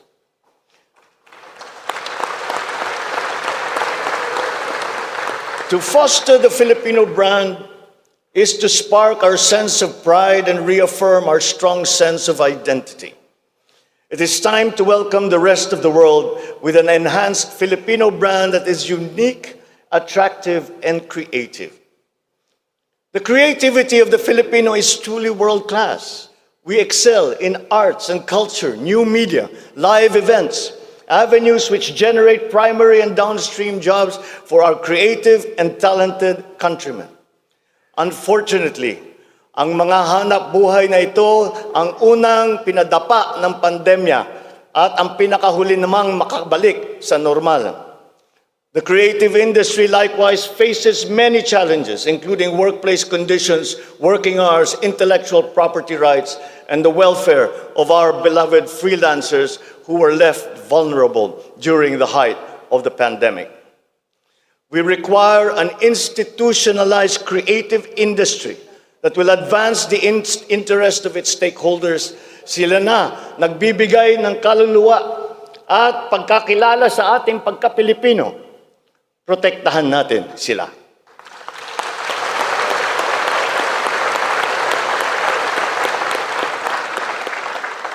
Nabatian ninyo banwa si President Ferdinand Bongbong Marcos Jr. in connection na sini yara sa piyakalinya si Tourism Congress of the Philippines President Mr. Jose Clemente III. Sir, live po tayo sa Bombo Radio Bacolod. Kasama po ninyo si Bombo Erlin. Magandang umaga po. Maayong aga, Erlin, sa iyo at sa ating mga tagapanood at tagapakinig. Talagang may nalaman na po kayong iligay noon na greetings para sa amin. Maayong aga, Sir Jojo. By the way, Sir, ano po yung mga masasabi ninyo? Kasi isa din doon sa mga itinuturing ng Pangulo para ma-boost po yung economy natin is tutukan yung tourism industry during his first State of the Nation address. Well, nakipagpulong kami kay Secretary Frasco noong isang araw, no? And binanggit namin na sana maibalik na ulit ang sigla ng turismo kasi bago nagpandemya, napatunayan naman natin na ang turismo talagang isa na sa mga pinakamalakas na industriya para sa ekonomiya. Mm-hmm. Okay. Ng trilyong piso ang pinasok natin noong 2019. So, malaki ang nagiging kontribusyon ng turismo sa ekonomiya ng bansa. Kaya kailangan matulungan ulit para makabangon agad. Opo. Ano po yung mga napag-usapan ninyo doon sa meeting with Secretary Cristina Frasco? Okay, nakita natin doon sa video, no, nabanggit ni Presidente Marcos na isa sa mga gagawin nila magpatayo ng mga airport or i-upgrade, magpatayo din ng mga o gumawa din ng mga kalsada papunta sa mga lugar na hindi masyadong napupuntahan dahil mahirap puntahan. Sabi namin, sinusuportahan namin yon para maikalat din ang benepisyo ng turismo para sa buong bansa, no? Hindi lang doon sa mga na-establish na nating mga lugar.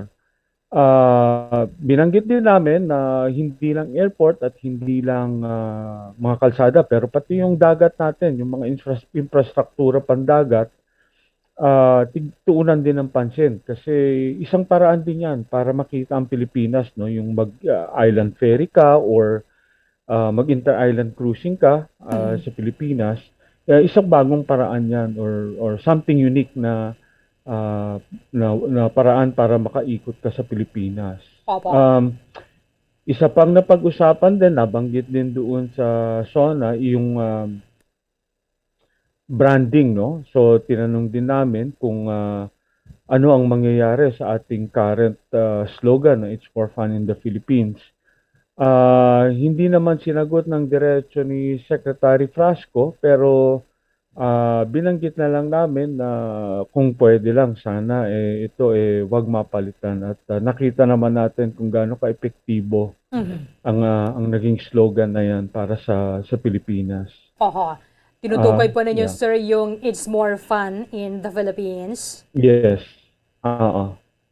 It's more fun in the Philippines kasi sabi nga namin, yung slogan na yan parang nahuli niya kung ano yung bansa, ano yung mga tao, ano yung ugali natin, bakit kailangan nilang pumunta dito, bakit dapat silang pumunta dito kasi masaya dito Oo. pag nakapunta sila at nakaikot sila. Okay. So far yun po yung mga highlight ng meeting ninyo. Ano naman po yung tugon ni Secretary Frasco? Nabanggit naman yan, no? After namin sinabi yung sa infrastructure, yes, talagang tututukan nila yon.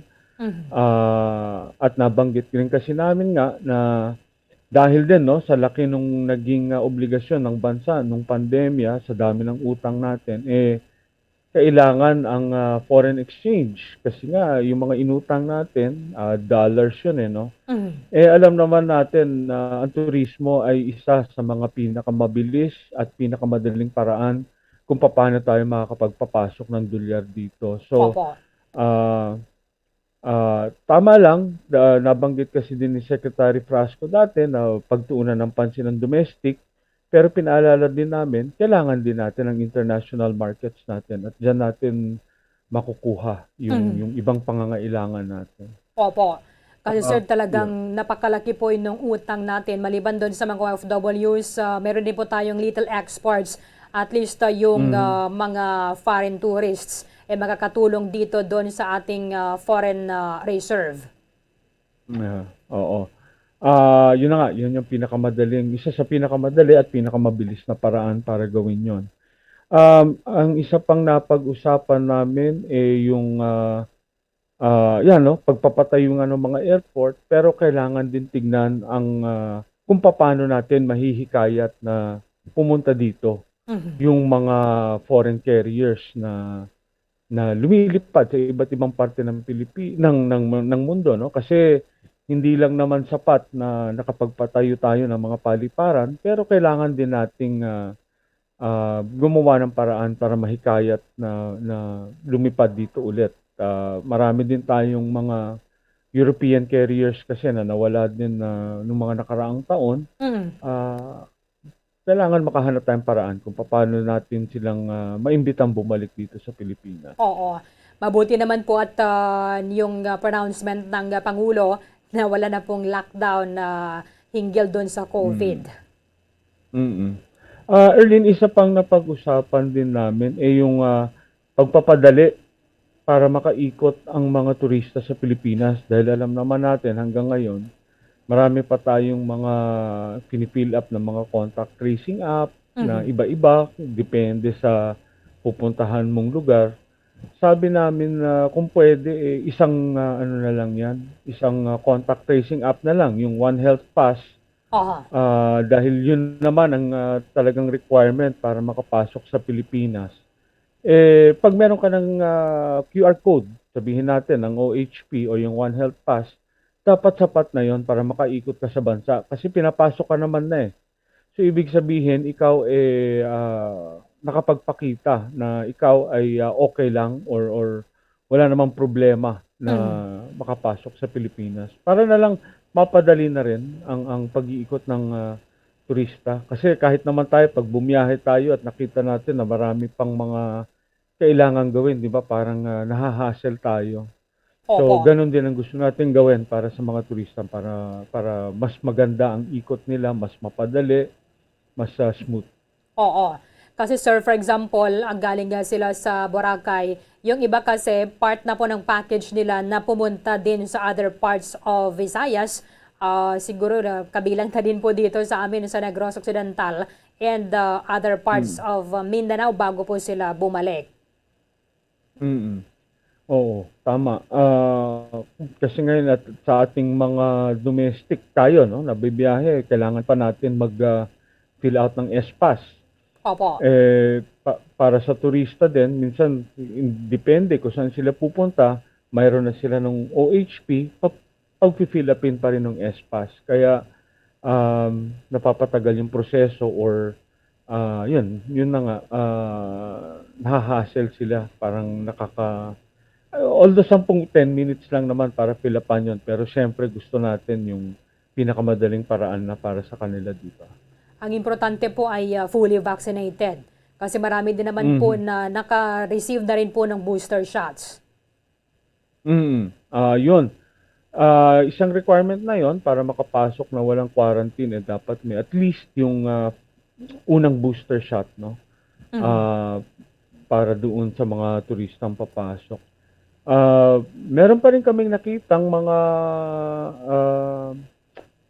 instances na minsan hindi rin sigurado yung ating mga airlines, yung ating mga hotels, kung ano talaga yung mga procedure. So, minsan kailangan nating ipa-refresh ba or ulitin natin sa kanila na ganito yung mga regulation, yung mga ganun. Kaya nagkakaproblema pa din. Kaya kailangan ma-improve pa rin natin, pero kasama na rin yun sa pag-uusapan. Ngayon, isa pang napag-usapan, and since anyway, malapit kayo sa Boracay, no? Yes. Marami pa rin sa ating mga tourism companies, mga hotel, mga tour operators sa tulad namin, kulang pa rin sa tao, undermanned, understaffed. Kaya minsan mabagal din ang balik ng mga confirmation ng mga hotel rooms or yung pagsagot sa mga request namin ng rates.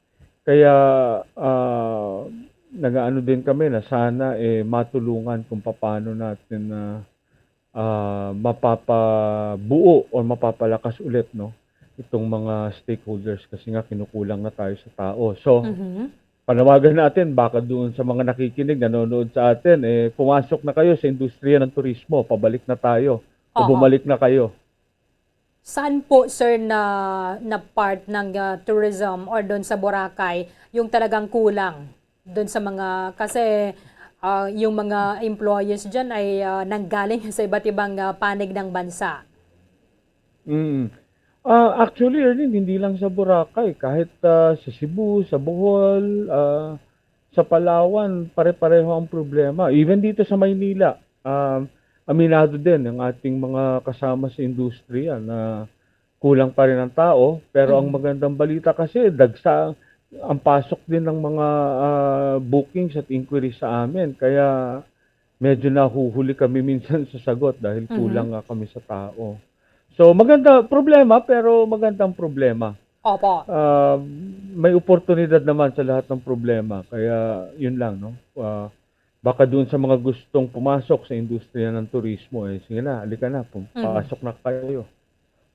Bakit po nagkulang ito, sir? Yung mga umuwi ay hindi na bumalik? Early, no? Marami kasi sa ating mga kapatid sa industriya, nung tumama yung pandemya, of course, nawala ng trabaho. Opo. Umuwi na rin sa kanilang mga probinsya. Yung iba, hindi na nakabalik at malamang nakahanap ng magandang trabaho kung saan man sila nauwi. At meron din kasing mga naging arrangement, no, yung ibang napasukan na work from home ang trabaho, na alam naman natin minsan mas madali at mas nakakatipid ng tao. Correct. So parang hindi na rin nila nagustuhan bumalik sa dating trabaho. Parang mas nagsettle na sila or mas masaya na sila sa kanilang kasalukuyang kinalalagyan. Kaya yun ang problema natin ngayon. Kasi at kung meron man kung may makuha man tayo ngayon, no, yung mga nag-graduate during the pandemic, kasi tuturuan pa ulit natin yan, no? So i-retrain natin, So may may oras ka pa rin i-google na medyo hingi ka ng pasensya sa mga guest mo. Dahil yun nga, no, tinitraining natin para makakuha ng experience. So lahat na po ito, sir, para mula doon sa housekeeping, yung mga barista, waiters, waitress, mga ganun po. Kahit sa sales, kahit sa reservations, no, nakikita natin ang ang kakulangan ng tao. Kasi sir, naman po natin magkakaila, talaga mahirap pag wala kang trabaho. So, nung nagsara itong Boracay, yung mga bumalik doon sa kanilang probinsya, kahit anong trabaho, basta merong pasukan, at least may sahod. Oo, yun na nga. At minsan, baka mas napaganda pa yung napasukan nilang trabaho, kaya hindi na bumalik sa industriya. Oho. So, ito, common ito, sir, no, na problem para sa inyo? Yes, yun, no, nabanggit ko nga, hindi lang sa Boracay, pero sa iba't ibang lugar sa Pilipinas. Nakikita natin, habang gumaganda ang sitwasyon ng turismo, baka maging problema to, no, by in a few months, kasi nga papasok na rin ng winter, so ibig sabihin mag-peak season na din dito, so dadami na rin yung dadating. Sana maayos natin kaagad. Hanggang next year, maganda din kasi ang pasok ng tourism, no, nung nagbukas tayo ng Pebrero, at hindi natin inaasahan na marami palang gustong pumunta at bumalik dito sa Pilipinas. So, yeah. So yun. Mabuti Kailangan naman po talaga. at nakapag-usap tayo. At least maganda po itong announcement sa mga taga Negros Occidental. Kasi marami po yung mga residente dito na nagtatrabaho dati sa Boracay. Balik na kayo. Pero sir, yung mga lahat ng mga ano doon, nagbukas na? Karamihan, I would say baka 90% bukas na, no? Meron lang yung mga maliliit na mga resort or mga ibang establishmento na hindi na rin nakaalpas nung pandemya, kaya pero ayun, masasabi natin karamihan naman nagbukas. Well, talking about Boracay, isa pang napag-usapan din diyan, tignan ulit or pag-aralan kung ano yung talagang carrying capacity ng Boracay, kasi after naman ng improvements nung pagkakasara, na-improve naman yung mga facilities. So, baka pwede or may paraan kung paanong maitaas ang carrying capacity ng Boracay para matulungan din yung mga maliliit na resorts. Kasi kahit na marami na pumupunta sa Boracay, hindi pa rin nabibiyayaan yung ibang mga lugar doon. So, maganda sana kung mapapayagang dumami pa ang pwedeng pumasok sa Boracay. Pero, kung ano man yung carrying capacity. Opo. Siguro, mas mainam siguro pag parang tanggalin na lang po yung inire-require na dapat meron pong booking na bago po makapasok. Siguro mas makakatulong po yun, sir. Well, maraming paraan kung paano pwedeng gawin yan, no? Ihayaan na natin dyan ang LGU, yung mga stakeholder partners natin dyan sa Boracay, kung paano nila pwedeng mapaganda kung paano pa mapapaganda ang pagpasok sa Boracay. Kasi sir, yung iba, kagaya po ng mga magkabarkada, parang overnight lang doon. Parang walang sa plano, parang ganon.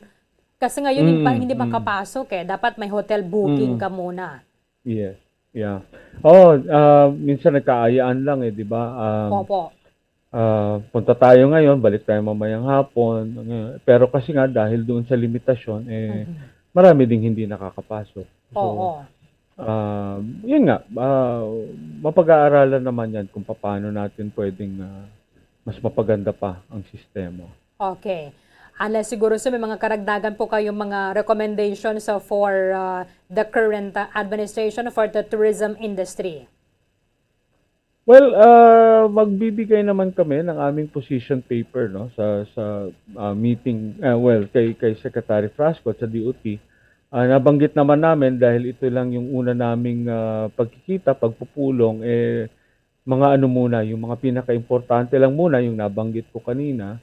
At yung ibang issue doon na lang namin ilalagay sa papel. Gusto lang muna naming siyempre mag-establish ng connection, and of course, 'di ba? Parang pakiramdaman muna ano yung magagawa namin para sa kanila at ano din ang magagawa ng DOT para sa ating mga kasama sa industriya. So, hindi naman ito ang magiging huling meeting. Tuloy-tuloy naman 'yan kasi alam naman natin na tuloy-tuloy din ang mga pangyayari sa turismo. Kaya Opo.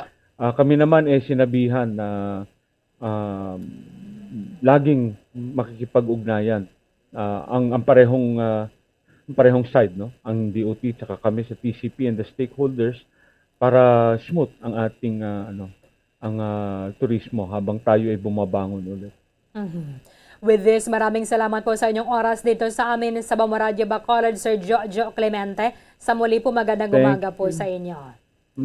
Magandang umaga, Erlene, at maraming salamat ulit sa pag-anyaya. Maraming salamat kay Tourism Congress of the Philippines President Jose Clemente III. Nakigasapol na sa ila si Tourism Secretary Maria Cristina Frasco. Kasunod na sining State of the Nation address ni President Bongbong Marcos kung nasa diin ginatalakay sa presidente ang yasaning plano para sa naglain-lain nga mga sektor. Siyempre including ang ato ng tourism industry. Pwede man na siguro makapatindog sa dugang mga airport kay antes ka makapatindog sa airport. Dapat siguraduhon man danay nga kadamo man sa mga tourist sites sa katuan na dra kag hindi man bala masayang ang pondo sa ato na gobyerno. Pwede man na siya malabaya sa public-private partnership, but siyempre kung ikaw negosyante, lantawon mo gidanay mo market. Kung bala ang kapital mo dira mabawian mo man kaya kanamo sa mga kaladtuan sa mga turista. Unlike kung matindog ka lang balaga dagad way isang mga study dira nga makapamatuod ang mabawian mo ang imo nga ginagasto basi white elephant na naman ang proyekto naton. Kagaya sa Sri Lanka bala classic example nagpatindog sa airport ang naglayas tubla nila nga presidente Gotabaya Rajapaksa.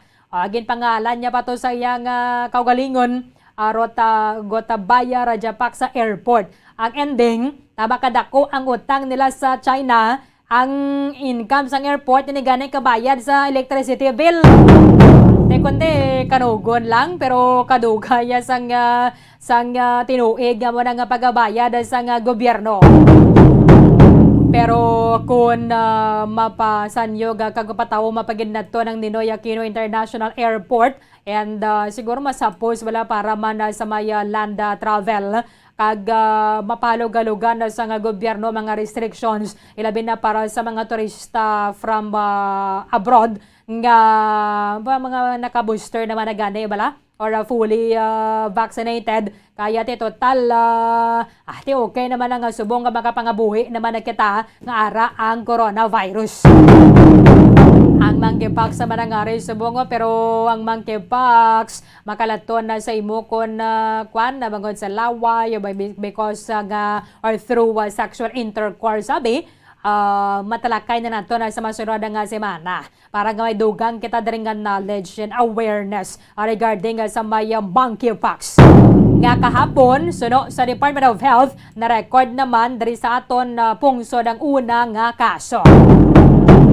Subong nga matamat na nga nagabanggo ng aton na suning tourism industry kay ginpahalugan na gibanda sa gobyerno ang COVID restrictions. Ang isa lang nadra sa ganayo nila para sa mga kauturan naton balang nga nagtrabaho before sa may Boracay. Nagligad na to kung magkadto ka sa Boracay doon pwede nga wala ka photo bomber, no?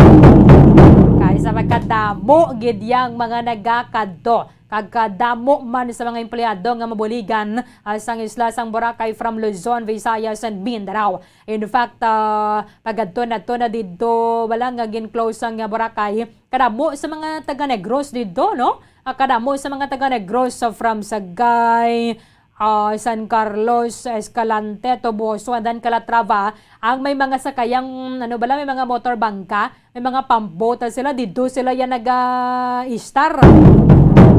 Kay mga mag-island hopping kanabla amo nang ilayang nga negosyo hindi gani from the island patabok ka na sa may Katiklan amo Katiklan Jetty Port amo na yang ilang palangabuyan.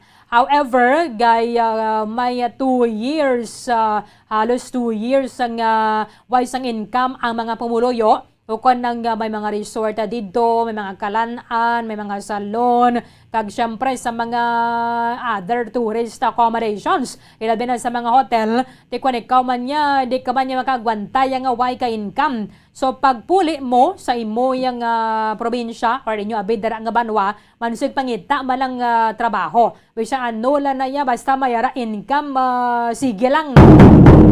Subong sa mga mga former nga mga empleyado dito sa Boracay, manawagan subong sang tourism sector officials. Kaya doon na kulang to subong sa mga empleyado. Diba, Sidra, makonsider man ninyo, mga kotoran naton from Bacolod and other parts of Negros Occidental, makabalik ka muna sa may isla sa Boracay. Kung may oportunidad man lang para sa employment, why not? Kaya tingin ba na din, especially mga foreign na tourists bala? O isa na pagani mga domestic tourists ya, sa tip mo pa lang yung daan sa Boracay to, sobra pa sa ilang sweldo kon kaisa. Sa mga kalanaan na yung daan, kung isa wato ka sa Boracay, hindi ka man makambal yung matipid-tipid ka lang yan, no? Kahit dolyara dito yung presyo mo. O na kaisa, mangita ka to pizza to, isa ka libo, no? Pag-serve to, susuka gamay malang din, no? Pero amogin na ya, kaya expected naman na yung kamahala sang balaklon dito sa may isla sang Boracay. Ba't ka na mo sa mga Pilipino nga mabuligan na sini? Ang mga turista yung dan, so sa mag-tip, kung na kaisa, tiway man patawan mo. Taga-dalago man sila magatag sang tip. So for example, a waiter ka binadra or waitress or barista or cook, mga chef bala, kung may mga nagakaon o kung may abidra customer magatag sang tip, why na siling niya kung sinong waiter to o kung sinong waitress nga nagaserve, iya to kwaon ang tip. May tip box gina sila, gina tilingom na dira. Because unfair man kung waitress lang nga mabaton o kung ang waiter lang sila. Kahit yung mga chef yung kung cook, ato na to sila sa kusina, hindi na sila makabaton. Tip! Tiginatinggob na danay sa box. At the end of the month or pagka 15 days sabi, buksan na to nila and then tulungaon na nila. Kung pulo ka mo na dira, kung 10,000 man yung tipan ninyo, at least meron ka mo tang 1,000. Parang patas para sa tanan kaya mga waitress sa mga waiter, ewan sila sang iserbe kung wala ang chef. So, announcement sa mga gas ang Tourism Congress of the Philippines para sa mga interesado padira nga magbalik sa Boracay. Manisubong ang problema dito kay kulang sa manpower.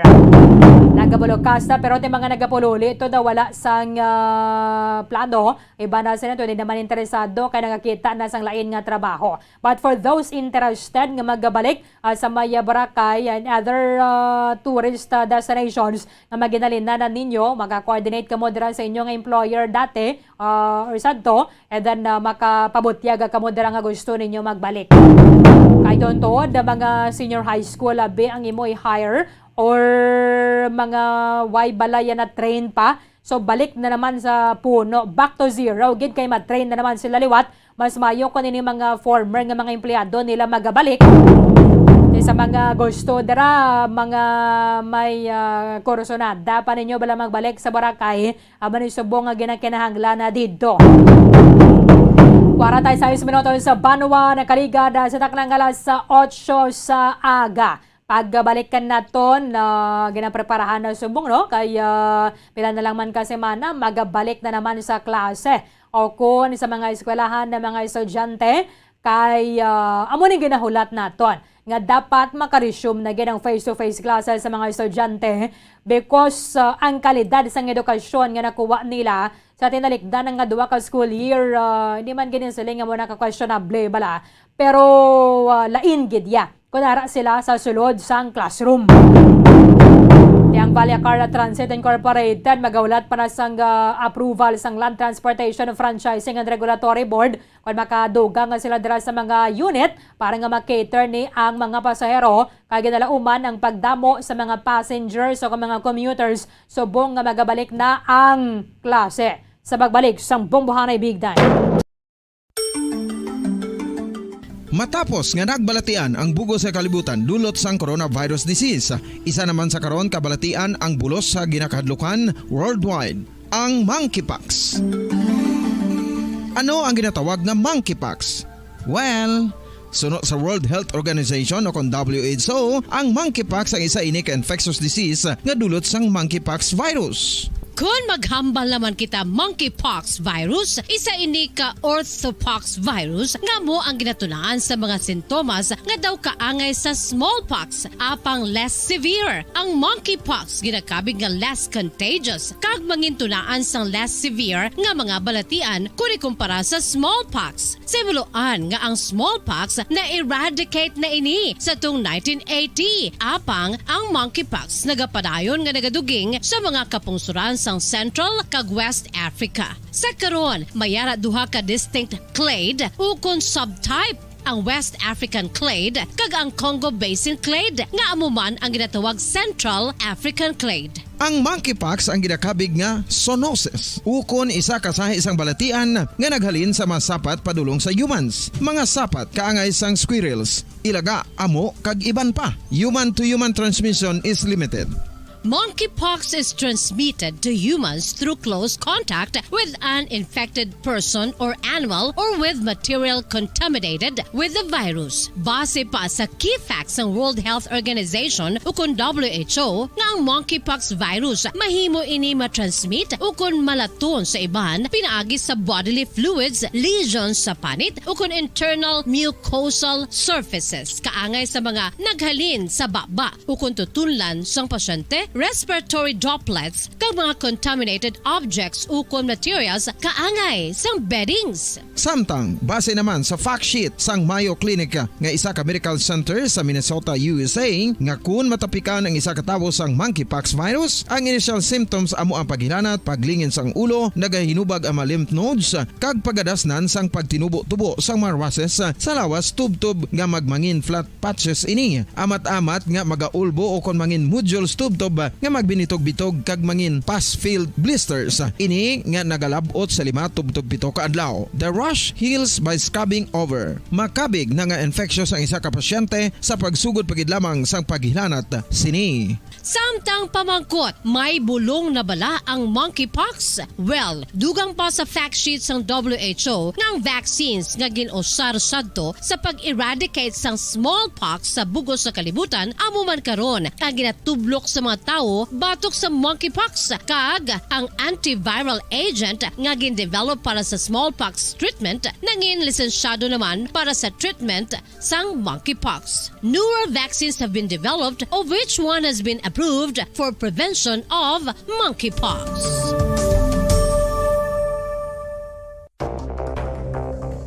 Ano ang dengue hemorrhagic fever? Ang dengue hemorrhagic fever isa kabalatian halin sa virus nga nagalaton paagi sa kagat sang babayi nga lamok nga ginatawag Aedes aegypti kag Aedes albopictus. Ini nga lamok nagakabuhi sa sudod kagwa sa palibot sang balay, nagaistar sa matinlo kag wala nagailig nga tubig kag nagapangagat sa adlaw humalin sa kaagahon tubtob sa kahaponanon.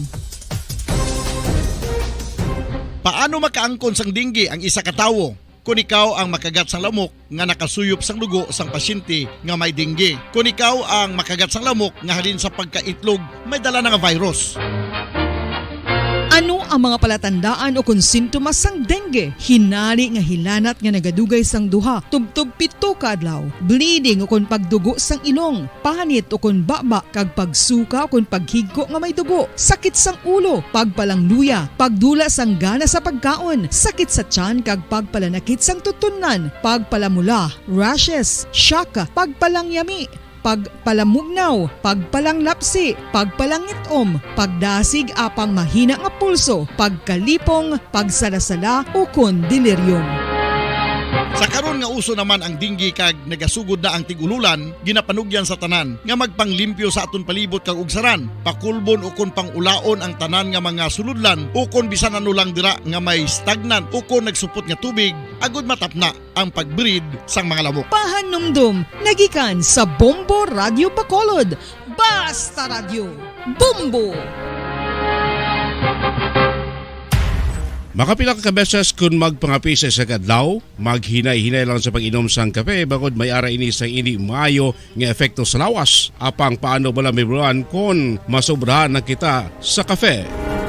Nahibaluan nga ang 400 mg sang caffeine o kung kapin-4 katasa sang brewed coffee sa isa ka adlaw ang makabig pa nga safe para sa pila ka mga healthy adults. Apang, dapat naman ini nga hagan-haganon kung makabatyag na sa mga sintomas nga nagapahibalo nga nasubrahan ka na sa kape. Ini ang ginalakipan sang pagsakit sang ulo, hindi makatulog, anxiety, kag masami nga ginanerbiyos, kalakip na ang paglingin sang ulo, pagka-iritable, masami nga pagpangihi, pagpalangurog sang unod, kag pagdasig sang kuba-kuba sang dughan. Gani mga kabombo, hagan-hagan lang sa kape. Pamangkot, sino sa inyo ang may tanom nga saging nga saba sa inyo balay o kun uma?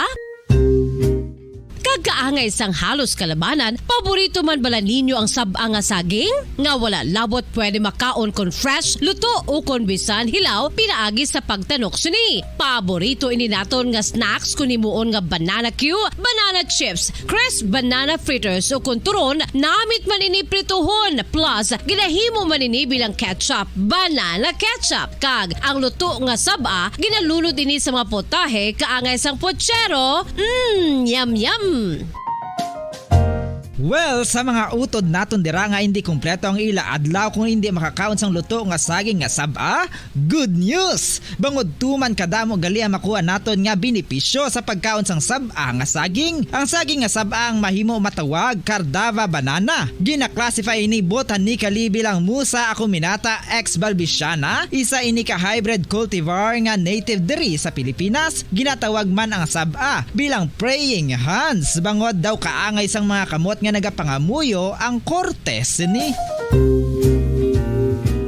Yari ang pila ka mga surprising health benefits nga mahatag sang saba nga saging. Number 1, manggaranon sa potassium ang saging nga saba nga kinahanglan sa aton lawas para sa pag-function sa mga nerve cells kag muscle cells. Kalakip na diri ang aton nga korason. Mas sa minaton mabatian nga kung daw malupog ang isa ka tawo, bangod nagapalang luya ang iyang nga mga tiil kag tuhod, ginapakaon ini sang saba nga luto, ang Cardava banana. Naghatag man ini sang mineral nga importante sa pag-regulate sa aton blood pressure, fluid balance kag makapaayo man sa aton nerve and muscle function. Uy, agud nga mapaiway ang pagbatsyag sang muscle cramps kada tapos exercise, magkaon sang saging nga saba to avoid cramps. Manggaranon man ang saging sang vitamin C kag B6. Kalakip na ang magnesium, potassium kag magnesium rich nga saba banana makabulig sa aton lawas to regulate healthy heart rate besides lowering blood pressure. Ang isa ka tawo nga palakaon sang saba nga saging nagalubo ang risgo nga magkabalatian sa korason. Sa karon nga may pandemic, mapuslanon gid ang pagkaon sang saba nga saging bangod napamatud-an nga makapaboost ini sang immunity bangod sang ginaangkon nga high concentration sang vitamin C. Sa pagpamahaw kun aga upod ang pagkaon sang saging, makapa-kickstart ini sa aton nga immune system kag makaamlig sa aton nga lawas batok sa mga infections, dala na ang pagpabakod sang antioxidant sa aton nga lawas. Gani wala labot sang apple, mahimo man mahambal. A banana a day keeps the doctor away and does your body a bunch of good.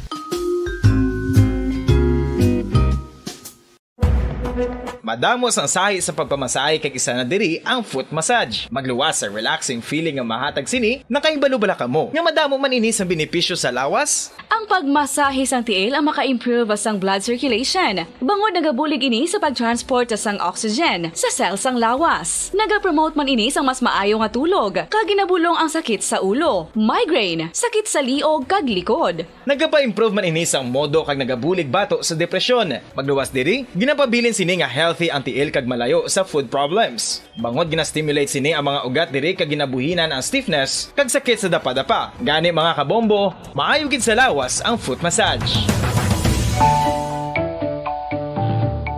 Mga Mga bombo, paborito mo man bala ang tambo? Aton hibaluon kung paano ang nutrisyon nga aton makuha sa paborito naton nga tambo. Ang tambo o kon ang bamboo shoot ang manggaranon sa dietary fiber, manubo ang calories kag puno sang essential nutrients. Suno sa pagtuon sang comprehensive reviews in food science and food safety. Ang tambo ang bugana sa protina, carbohydrates, amino acids, minerals, fats, sugars, fibers kag inorganic salts. Santo sa pila ka research, ang phytosterols kag phytonutrients sa tambo ang ideal sa pagtunaw sang harmful LDL cholesterol sa lawas. Ang vitamins kag minerals sa tambo ang ideal man para sa pag-improve sang immune system. Ang antioxidants sa tambo ang importante man para sa pagpabaskog sa sulod kag gwa sang lawas. Santo naman sa research ng Journal of Ethnopharmacology, ang tambo ang mayara sang anti-inflammatory kag analgesic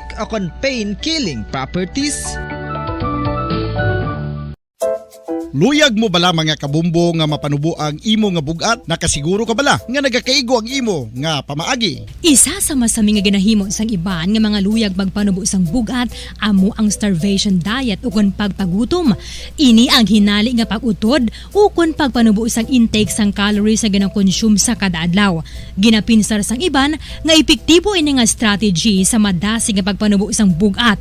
Apang nakahibalo-bala kamo nga ang hinali nga pagbaylo sang pinaagi sang pagkaon ang makatuga sang suli nga resulta? Naibaluan nga ang pagkaon sang tuman kadyutay o kon pagpagutom ang hindi maayo nga ideya kag ini ang makatuga agud nga magdako na gid ang bugat. Suno sa mga doktor, ang pagbalansi sang pagkaon sang manubo sa calories nga diet ang pinakaepektibo nga makabulig agud mapanubo ang bugat. Ang pagpanipilyo ang isa sa mga pinaka-importante nga tikang. Agod mamintinar ang matinlo nga hygiene sa isa ka persona. Apang makapila-bala ka beses ini ginahimo sa isa ka adlaw.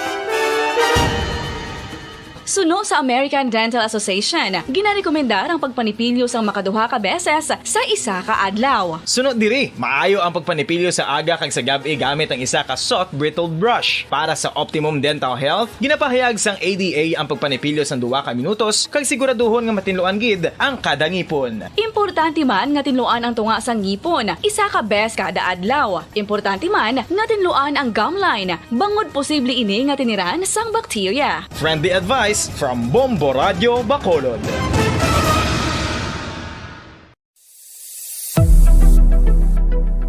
Nakahibalo-bala kamo kung nga ginatawag bilang miracle liquid ang gata sang lubi? Well, ini bangod nga madamo sang mahatag nga amazing benefits sa ang coconut milk sa aton nga lawas. Suno sa pagtuon sa mga dermatologist, ilabi na gid sa kay Dr. Rahul Nagar sang Max Healthcare Institute Limited, isa ka hospital chain nga nabase sa New Delhi, India, nga napamatud-ana nga may amazing benefits ang coconut milk sa aton buhok, guya kag panit. Ang gata sang lubi manggaranon sa vitamin C, E, B1, B3, B5 kag B6 kalakip ng iron, selenium, sodium, calcium, magnesium kag phosphorus. Coconut milk also contains good concentration of lauric acid, isa ka medium chain fatty acid nga nag-convert sa monolarin sa aton lawas. Ang monolarin isa naman ka compound ginagaangkon sang antiviral kag antibacterial properties. Kaangay sa pagpati ka ginahimo sa aton nga katigulangan, ilabirigid sang aton mga lola, napamatudaan man sa research nga may maayo nga madulot ang pagnusnos o kon pagmasad sang aton scalp kag buhok sa ulo gamit ang gata sang lubi. Ini bangod nga nagapa-restore sang pagka-dry, brittle kag pagka-damage sang aton buhok kaangay sang split ends. Ang coconut milk ang may ginaangkon nga excellent moisturizing properties nga makadulot sang good nourishing effect. Uy, makabulig man patubo sang buhok ang gata sang lubi bangod sa mga essential nutrients sa pag-angkon sang healthy, shiny hair. Ginpanugyan nga mag-apply sang homemade coconut milk sa aton buhok. I-gentle massage ini sa sulod sang 3 to 5 ka minutos kag padasunan sang pagbutang sang hot towel. Pagkatapos sang 20 minutos, shampoohan ini. Samtang maayo man nga makeup remover kag facial scrub ang coconut milk upod sa olive oil. Hindi lamang nga ginatinluan sini ang aton guya, ginanourish man sini ang aton skin, deeply. Apang, importante nga pahanumdum. Rub it gently. Maayo man nga cleanser ang gata sang lubi, bangod may antibacterial properties ini, makabulig sa pagtapna sang pagtubo sang punggod kag acne sa aton guya. The fats in coconut milk do not clog pores, thereby preventing acne. Samtang ang gata sang lubi epektibo man sa paghatag sang alibyo sa sunburns bangod sang ginaangkon nga anti-inflammatory properties sini. Ang coconut milk napamatud-an nga makapaayo man sa mga skin ailments bangod sang excellent moisturizing effect sini sa dry skin conditions kaangay sang eczema, dermatitis kag psoriasis. Ang natural fatty acid sa gata sang lubi ang makabulig sa dry kag irritated skin, kalakip na nga ginakakas sini ang mga harmful bacteria sa aton panit. Ano pa ang ginahulat nyo? Maggamit na sang homemade nga coconut milk for it really works wonders.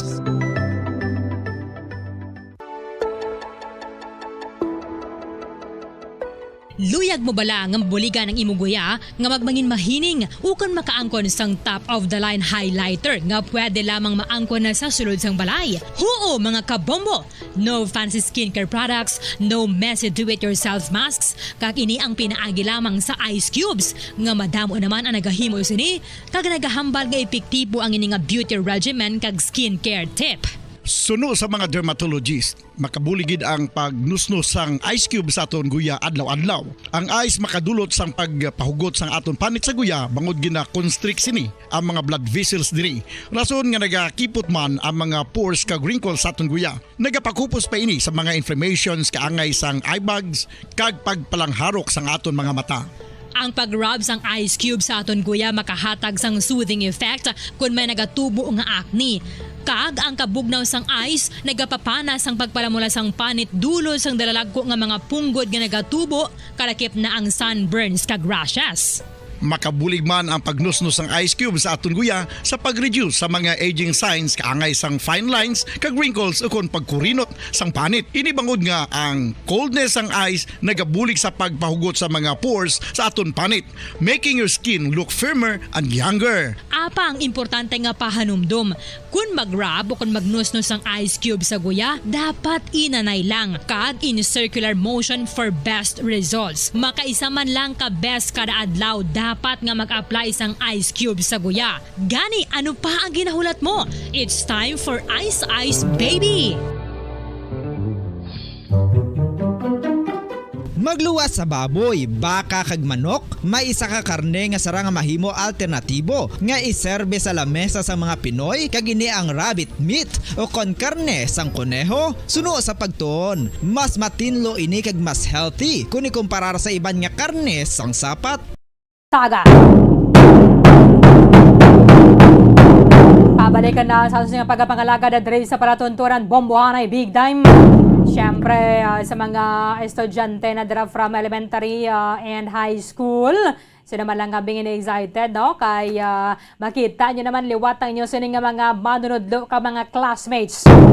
Magbukas ng klase sa Agosto 22 kag target sa ato na gobyerno nga mangin 100% na gid sang klase face to face sa bulan na sang Nobyembre. In fact, tiwai pa man yung kadanang announcement sang Department of Education, preparado na na yung mga manunodlo kagasubang man ang mga eskwelahan.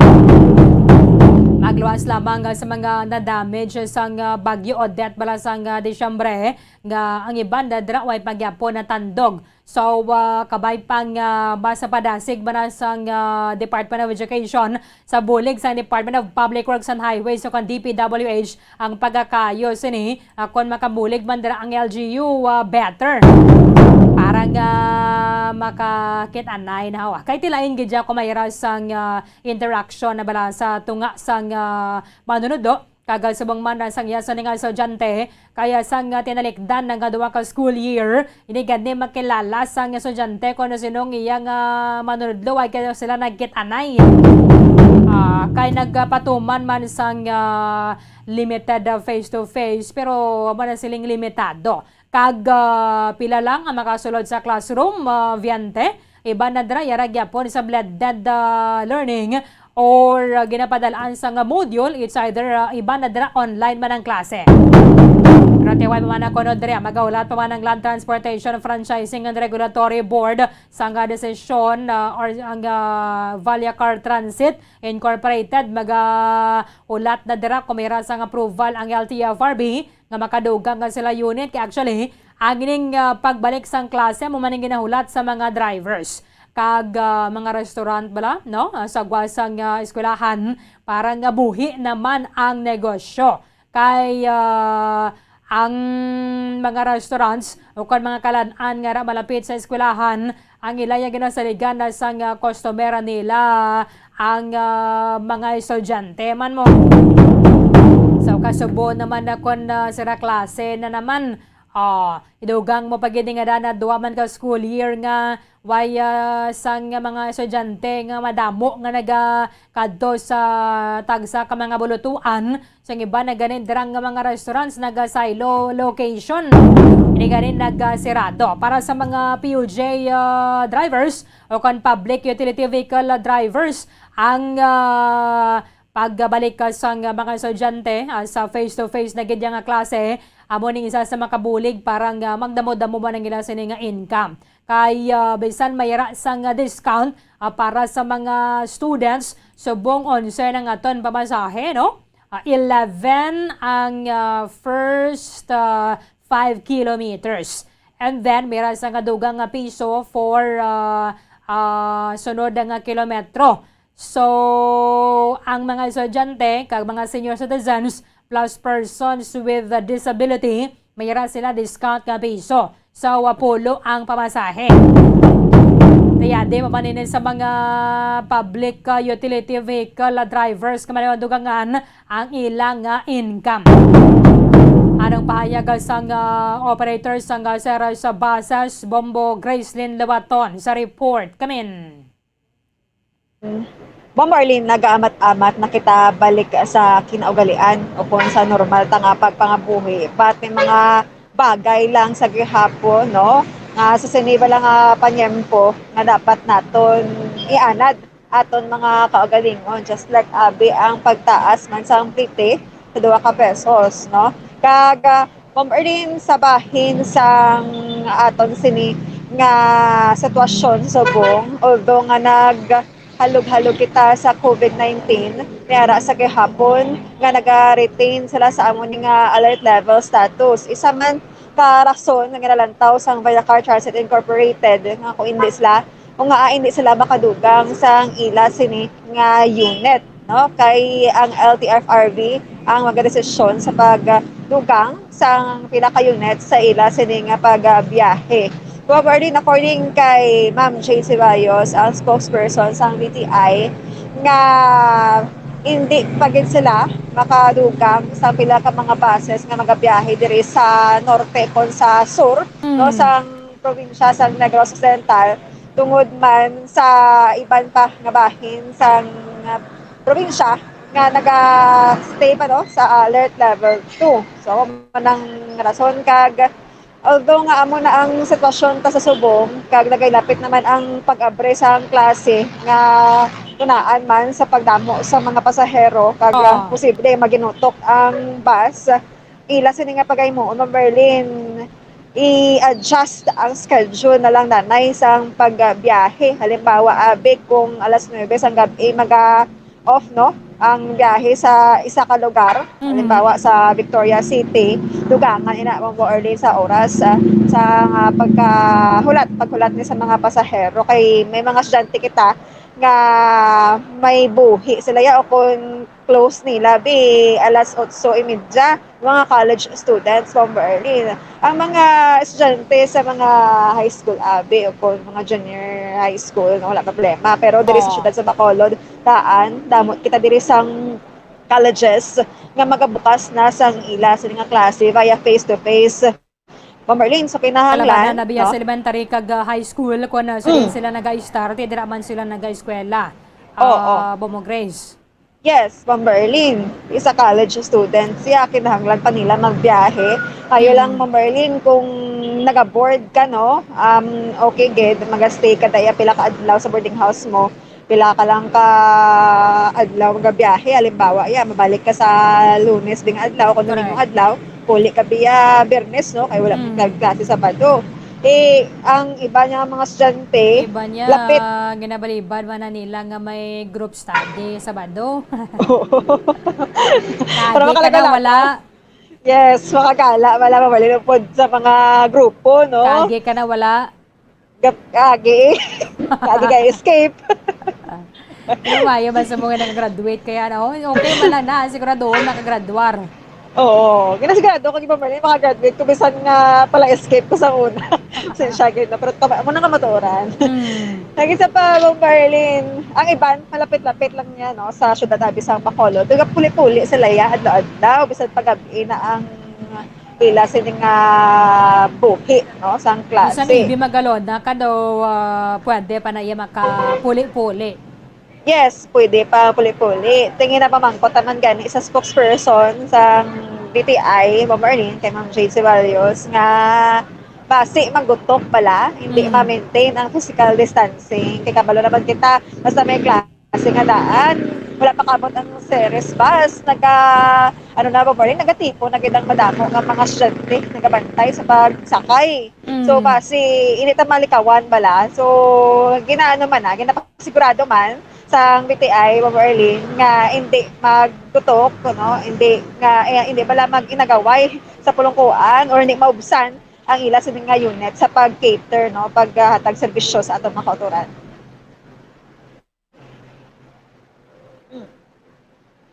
So, Ma'am Arlene, mamatian ta ang pahayag ni Ma'am Jade Ceballos. Wala pa kami sang fully full operational nga unit. Okay. Pero ma'am, nag-apply ka mo? Wala pa. Kaya amo pa mo lang nag-allow sa amon sang LTFRB. So kung magkatag na sila sang go signal, so amo na gurong, that's the time na pwede kami ka-add. Kung may kinanlan, magida. Pero sa subong, hindi pa man kami fully operational kahit kayo hindi pa man nila pag-i-allow. Tungkol nga, why pa man na-lift, tanan, may ala pa mga kaso, gyapon sang COVID. Kung magmatag na sang go signal, sang approval, ang LTFRB, kami, syempre ma-comply kami na. Pero kung wala pa sang sa ila, sang order coming from LTFRB, hindi kami na ka-decision. Kasi sa ila, mahalin ang decision, pwede na kami fully operational. Kaya I think ginabati pa man nila sa subong ba lang ang sitwasyon nga hindi pa man kita tanan ang iba may ara pa man nga level 2, may mga amuna pala even there is a province gani. So sa aton lang kung ma-clear na gid ma-lift na gid ang tanan nga restrictions, so that's the time nga ma-decision ang LTFRB guro nga ma-fully operational ang tanan mga transportation companies. But as of now, hindi pa kami nakagawa, wala kami sang additional unit. Sa pagbalik sa pag-eskwela, ma'am, ma-assure ayhan sang company nga wala sang paginutok sa series bala, ma'am? I-adjust na lang namon ang schedule sang dispatching namon. So, why na siya sang hindi na siya matabo nga makulang ang unit. Ang usual nakita naman namon ang trend sinamo na usually dadamo ka lang ng pasahero kung Sunday, mga Sunday afternoon, tapos Monday sang aga or Friday sang hapon, mga amo na siya. Pero ang the rest na mga adlaw hindi man ginamo na kasako. So, amo na may hindi mapasali kinagyapo na hindi makulang ang number of units na mga ara sa linya. Ang sa north namon, enough siya, sufficient siya para mag-cater sa tanan nga riding public. So far, wala pa man kami sang record nga nagkulang ang units namon . Kaya kung may mga trouble, magiging ang unit, so ginakayo na siya, may ginabulos man na. Sa within siya gyapon sa number of units na gin-allow sa amon sang LTFRB. Kaya may mga special permits na siya mong tanan namon nga unit subong nga nagabiyahe, may special permits na siya. So, hindi kami pwede kabiyahe nga wala sang special permits. Coming from LTFRB, may approval na din sa ila.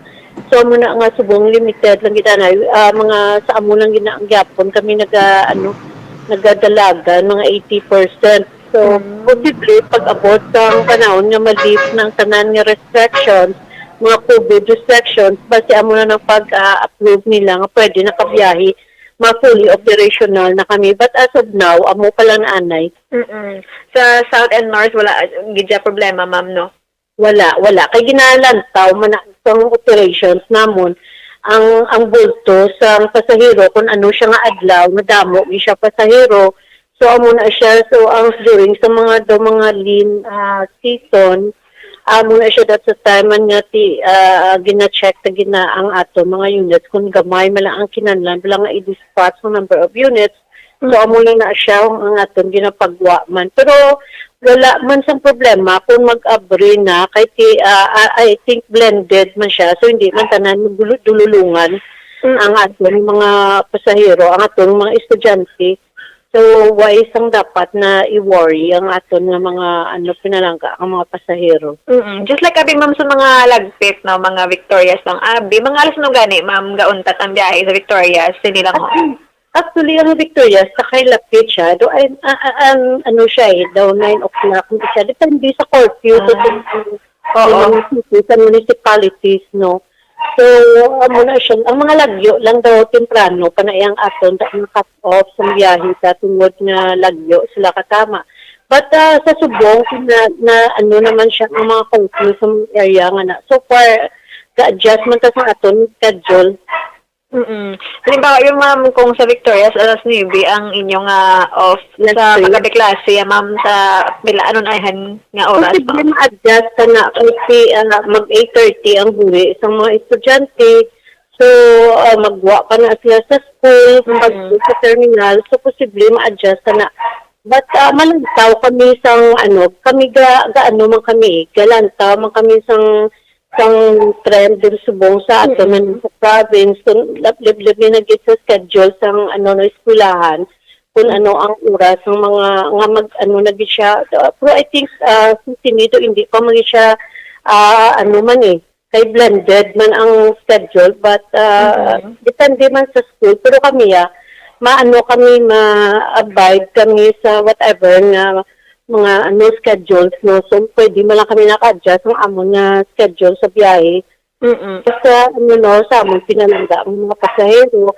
Sa gihapon, i-observe lang gid naton ang, ang health protocol, ang safety protocols na ginapatiklayon kung magbiyahe na kahit hindi ta naman gid mo pulan, maabri ng classes. So, may mga face-to-face ng patigayon, no? So, amo lang ato sa gihapon parang magpauli kita sa ato mga panimalay nga wala sang problema or nga dalon dito. So kita mismo ang i-instill taman sa kaugalingon ta ang disiplina. Okay, ma'am, ang discount sa mga estudyante man Japo, no?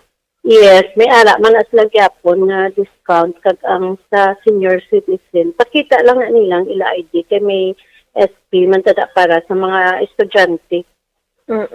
Kung daan na ding ID, ma'am, okay lang man? Kung daan nga ID, as long may pakita sila siguro nga, kaya ang iban bala, actually, hindi na namon makonsider kito kisa kaya may arang iban, may gina-abuse bala nila mo sina, So, siguro, mas mayo kung may pakita sila nga, I think mag-abri ang klase, i-releasean, magina sila sang ID. So, for the meantime, siguro nga wala, pwede mas nakapakita sa ilang student copy nga enrolled with sila, Pwede may policy man ang LTFRB nga sa mga weekend kag mga duway na gani, isang discount sa pamasahe So, mo na bala. So, I think, amo na may ala na policy regarding sa mga amusina. Pero, kung estudyante, makita sila, may hindi man na posible nga imposible, hindi sila pag-releasean ng pag-o nilang ID. So, muna naguro, pakita lang nila, wala man gid ang ilang student copy, enrolled sila sa sinaang semester, kahit kita yaga-allow kita sa mga pribilehiyo para sa mga estudyante man, amo man ang paagi mo sa pagbulig, sa pagpahagan-hagan, labisan sa ginagmay lang, sa ginikanan, may ara sila discount sa pamasahe. Ipakita nila ID, dason mas mayo kidya ko na kayo uniform, Bobo Grace. Yes, kalabanan na dara, kung naling ka sa eskwelahan, kwan mo, diga diretsyo naman lang sila sa terminal. Pero kung nakailis naman niya, ang school ID enough na siya. Nga pamatuod nga dapat mayroon sila discount. Iba na ganidra, bisan way na ginamabangkot sa ID o kung estudyante, ginapresume na nga estudyante kaysa kadakuon ko, no? Ang Marlene, kakasalaan mo ko kaya estudyante, no? Oo. At ang iba na bala, medyo gamay, medyo lang naya. Oo. Pero galupok na ganyan. gina-presume na isang konduktor nga dapat estudyante. Di kung honest ka naman ya, kag-regular ka na nga estudyante, ang balan mo nga hindi na ako estudyante. Yes. Era pa Berlin, ng mga schools, nagahatag tayo ng isang ID sa mga third day pa lang sang klase, aral na mo. May iba niya, wala pa. Concern naman, no, ang ining mga estudyante, tama Berlin, nga mahatagan sila sa nagakaigo, mga pagservisyo. Pero, mangin honest man sila, mo Berlin. Mayo ni kay kumabukas ang klase, dason tayo yun, bala ang pag-rollback, Bomo Grace, sa presyo sang diesel kag gasolina, makabangon-bangon na naman liwat. Kay, so sa pagkamahal, ginagligad to sang presyo, mayo ni kay sa Martes, may another rollback na naman. Yes, Bomberlin, pagbukas ang classic na lang, tatagin nga ako nga blessing para sa atong tanan. Kay dirigid, no, nakuha sa atong sa mga drivers, ang dako ban balang dugang sa kita. Kung wangadan klase, mga regular lang yung mga empleyadong kalabanan mo, nga mga pasahero. Tayo sa buong nga dan, kabarato man sa motor Bombo Grace. Iba na makuha sila, dason bayad ka tag 3,000 kada bulan, Tiyo, maganda gabuhin sa pasahero sa public utility vehicle. Oo, amo ginaang nakatabo, Bomber Erlin. So, sa sining pagbukas ang klase, abay pa nga magbalik-balik makita Bomber Erlin sa normal man nga economy tabala, no? Mga stable and more than that, Bomber Erlin. Preparar naman na para sa mga ginikanan. Iba na ganin, nakapatahin na rin subong mga uniform. Dason, amat-amatan man baka lang sapatos. Kag school supply. Kaya nga, akong lapit na balang pagbukas ang klase, Bombo Grace, tutok na ng mga nagabaligya mga sapatos na sa downtown, no? Oo. Subong pa lang gani, Berlin, do gagutok na, gadagsa ng mga tao. Kay subong do ka mga brato sa presyo. Ay napit na agad ka saka man. The earlier, the better mo. So, kung may lululigwad sa budget, kung 3 abi bata mo, matamatan mo ng ganaan. So, pagka sweldo, isa ka bata. Pagkasunod nga sweldo, isa na naman. Pagka next, isa na naman. Galing ka din naman kay ngagaw, no?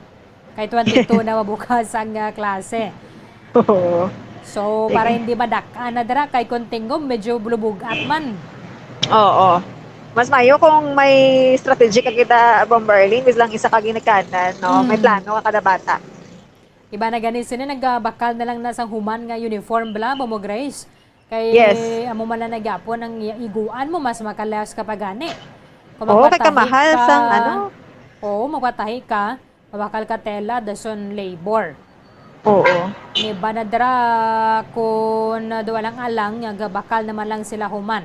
Sige lang, ma-check na nato na dira sa may downtown na mga nagabaligya uniform maybe next week. Bombo Grace, thank you, Gid. Yes, Bombo Arlene. Ini si Bombo Grace dahil na ba ito nag-report para sa pamansang radyo ng Pilipinas. Consistent, overall, number 1 sa Bacolod. Basta radyo, Bombo! Maraming salamat kay Bombo Grace Lynn Labaton.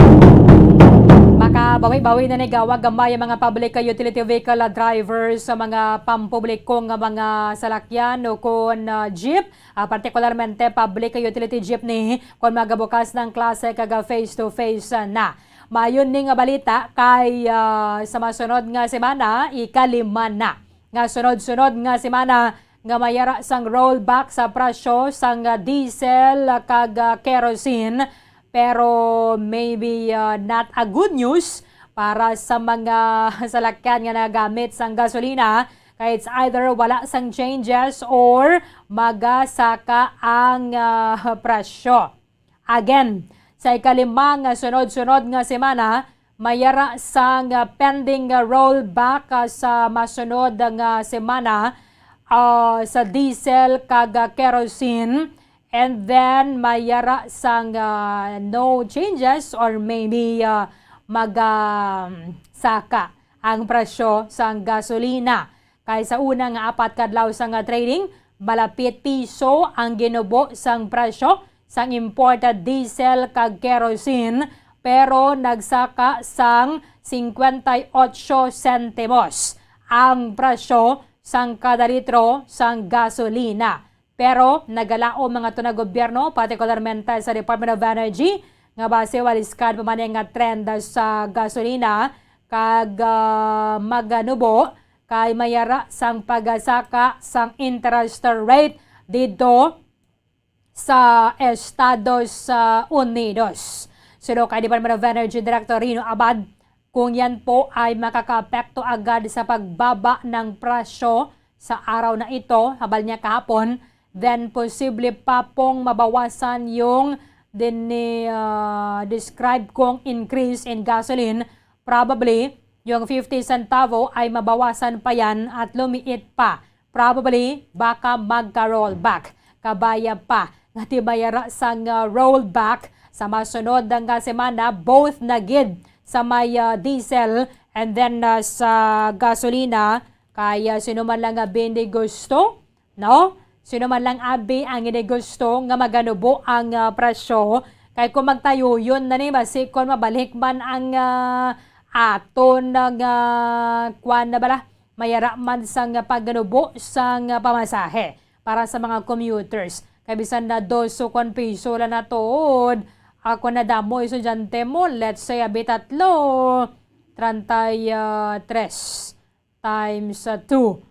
66 nga na nga adlaw nila.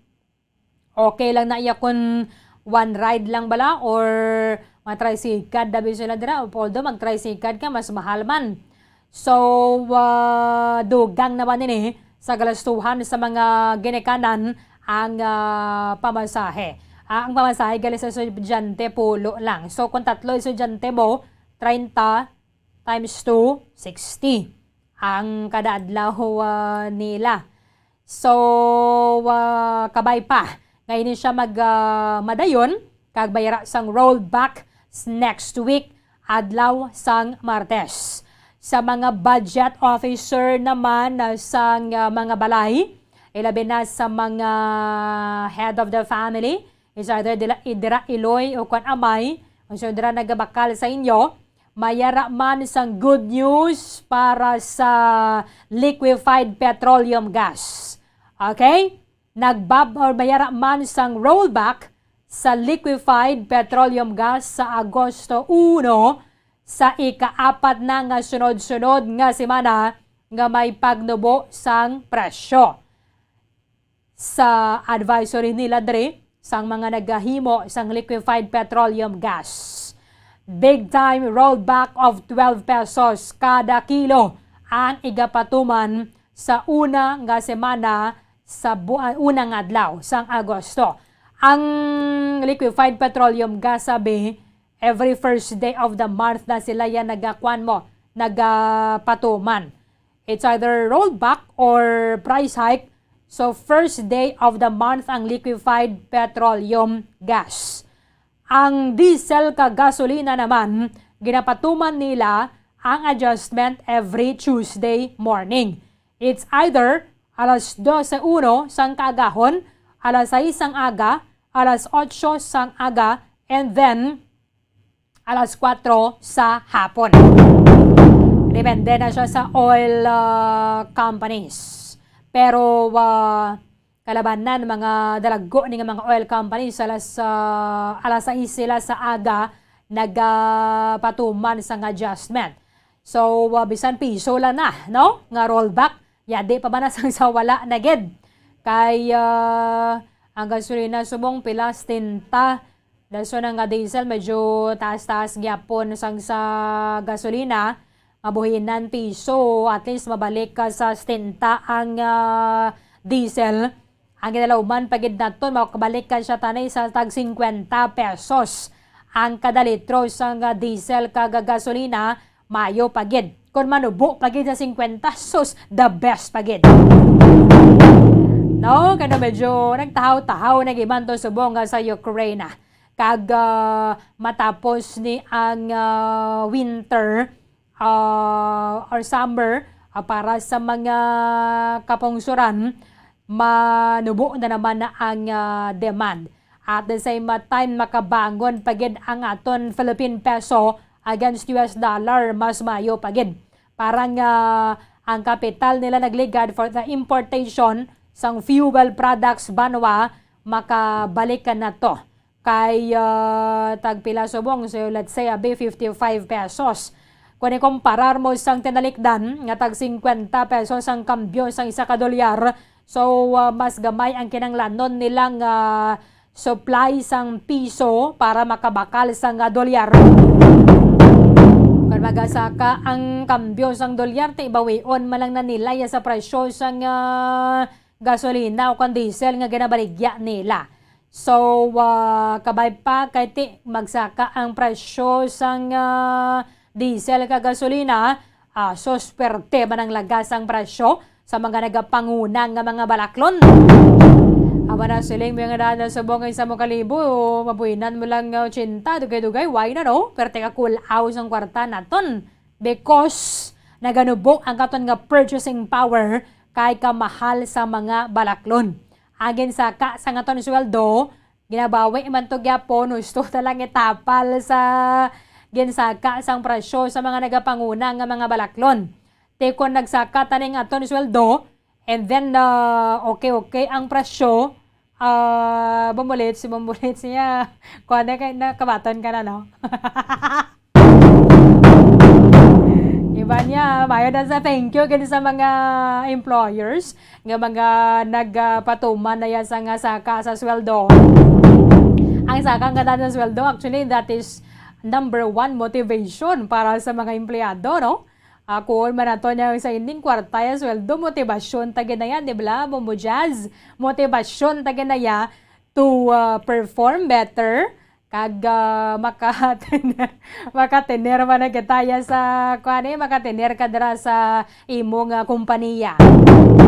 So thank you gid sa management for the salary increase. Kabay-bay ba na dira nga mga employers man yung masarang-saranggan man ninyo para sa minimum wage earner, kay total nagsaka naman na gid ang sweldo nila. Unfair man na para sa mga hindi minimum wage earner nga empleyado ninyo nga way sila sang mabaton nga saka sa sweldo. Tingnan ko nagalanghot man bala imo buot. Bisan tag isa lang na kalibo, yade pa no. Sige, 35 minutos sa Banwa ang nakaligada sa taknang kalasan Webes sa aga. Kulabos na nga aton nga tiyampo diri sa palatuntunan Bombohanay Big Time. Iban nga mga impormasyon ka mga balita, bantayan na ninyo sa Bombohanay Saudo. Dirigit lamang sa matudtuod nga numero 1. Upta na kita sa Lunes sa muman sa gihapon nga oras. Kada sigla sa mga inadlaw do ginaalas na ngang inoras. Sa katapusan ang inyong walagad si Bombo Erdin Bayonita para sa pambansang radyo ng Pilipinas. Consistent overall number 1 sa Bacolod, Basta Radio Bombo! Makapila ka beses kung magpangapi sa isa kadlaw, maghinay-hinay lang sa pag-inom sang kape, bagod may ara ini sang ini maayo nga efekto sa lawas. Apang paano bala mibruan kung masobrahan na kita sa kape. Nahibaluan nga ang 400 mg sang caffeine o kung kapin-4 katasa sang brewed coffee sa isa ka adlaw ang makabig pa nga safe para sa pila ka mga healthy adults. Apang, dapat naman ini nga haganaganon kung makabatyag na sa mga sintomas nga nagapahibalo nga nasubrahan ka na sa kape. Ini ang ginalakipan sang pagsakit sang ulo, hindi makatulog, anxiety, kag masami nga ginanerbiyos, kalakip na ang paglingin sang ulo, pagka-irritable, masami nga pagpangihi, pagpalangurog sang unod, kag pagdasig sang kuba-kuba sang dughan. Gani mga kabombo, hagan-hagan lang sa kape. Mga carcinogenic foods o kuntigi nga mga pagkaon mangintunaan sang cancer. Nakahibalo bala kamo nga ang mga tigi o konsunog nga parte sang pagkaon, kaangay sang barbecue kag inasal makabig nga carcinogenic o kon mangintunaan sang pagtubo sang cancer sa aton lawas. Kung naghambal kita carcinogen o kung carcinogenic, amoy ni ang substance, radionuclide o kung radiation nga nagapapromote sang carcinogenesis o kung pagporma sang cancer. Madamo ang mga carcinogenic foods nga nangin paborito naton. Kaangay sa mga processed meat, overcooked foods, kag mga fried foods like french fries. Abaw! Ang paborito ta nga pork barbecue kag chicken inasal. Nga gina-request tagid nga well done ang pagluto o kung ginapatigi-tigi tagid. Makabig nga carcinogenic, processed meat, overcooked foods, and fried foods may increase risk of some types of cancer. Ang mga chemical nga ginausal sa processed kag cured meat, kaangay sang nitrates nga isa ka food preservatives para sa bacon, subong man sausages kag ham, mahimo makaproduce man sang carcinogens. Wala labot sa mga carcinogenic foods, mayara man nga ginatawag non-radioactive carcinogens nga mangintunaan man sang cancer. Kaangay sang paghaklo naton sang asbestos kag aso sang sigarilyo. Gani, likawan gid ang pagkaon sang batok o kon sunog nga pagkaon.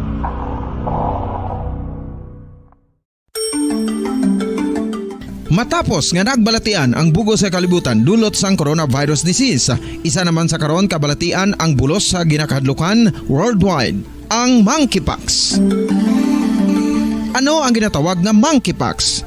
Well, sunod sa World Health Organization o kung WHO, ang monkeypox ang isa ini ka infectious disease nga dulot sang monkeypox virus. Kung maghambal naman kita monkeypox virus, isa ini ka orthopox virus nga mo ang ginatunaan sa mga sintomas nga daw kaangay sa smallpox, apang less severe. Ang monkeypox ginakabig nga less contagious kag mangintunaan sang less severe nga mga balatian kung ikumpara sa smallpox. Simuloan nga ang smallpox na eradicate na ini sa tung 1980, apang ang monkeypox nagapadayon nga nagaduging sa mga kapungsuran sa Central kag West Africa. Sa karon, mayara duha ka distinct clade o kon subtype, ang West African clade kag ang Congo Basin clade nga amuman ang ginatawag Central African clade. Ang monkeypox ang ginakabig nga zoonosis, ukon isa kasahi isang balatian nga naghalin sa mga sapat padulong sa humans. Mga sapat kaangay sang squirrels, ilaga, amo kag iban pa. Human to human transmission is limited.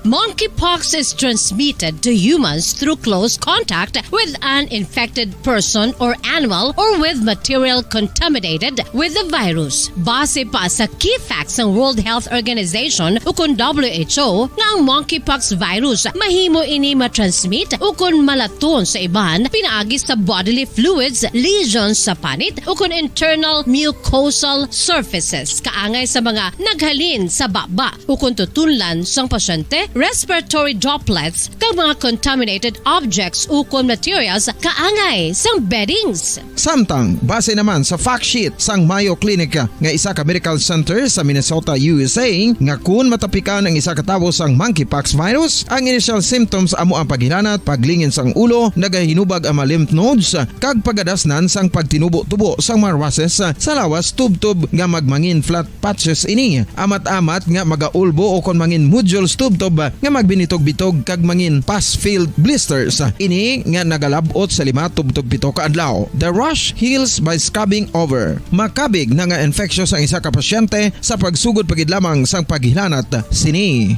Samtang pamangkot, may bulong na bala ang monkeypox? Well, dugang pa sa fact sheets ng WHO ng vaccines nga ginusar sadto sa pag-eradicate sang smallpox sa bugos sa kalibutan, amo man karon ang ginatublok sa mga tao batok sa monkeypox kag ang antiviral agent nga gin-develop para sa smallpox treatment nangin lisensyado naman para sa treatment sang monkeypox. Newer vaccines have been developed, of which one has been approved for prevention of monkeypox.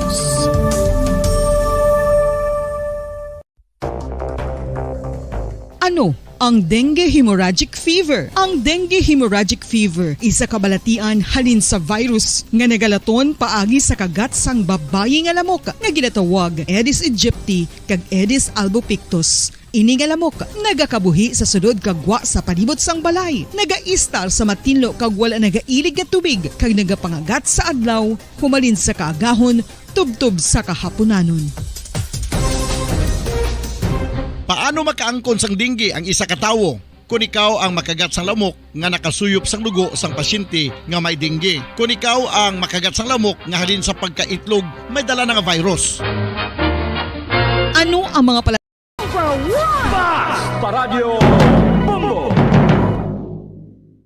Kung sa tunga sang kadulom, may kasanag nga magtuhaw agon mangin gabay sang imo pagpanglakaton. Ini bala pagbuot sang kahitaasan, ukon natabuan lang. May maligno gidayhan?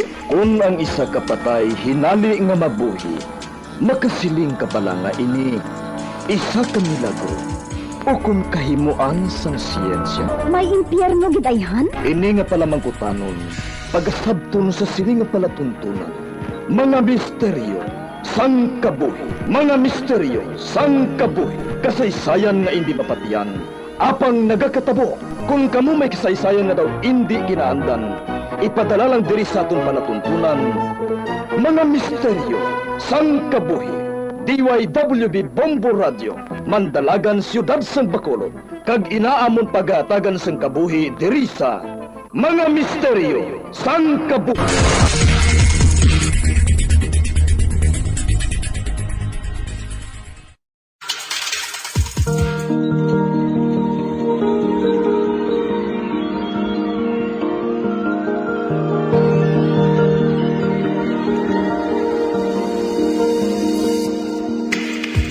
Karon sa pagsugod sa aton bag-ong nga sugilanon di sa aton palatuntunan, mga misteryo sang kabuhi.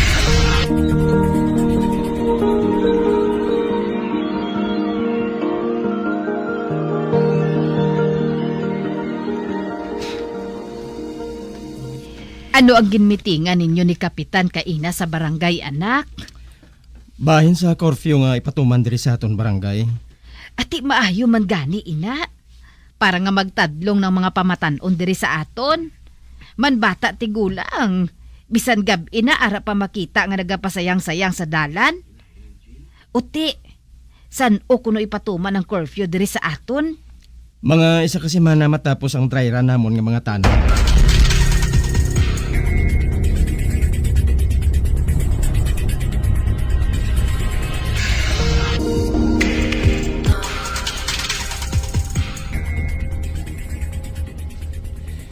Daw maayo, Bigno?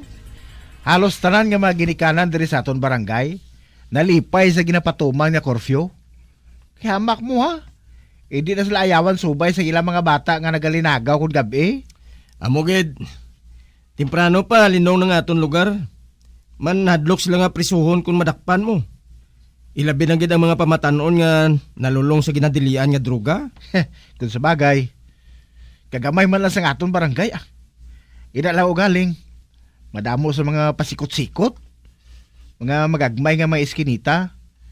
Nga makaigo lang among motorsiklo sa barangay nga ginagamit naton sa pagrunda.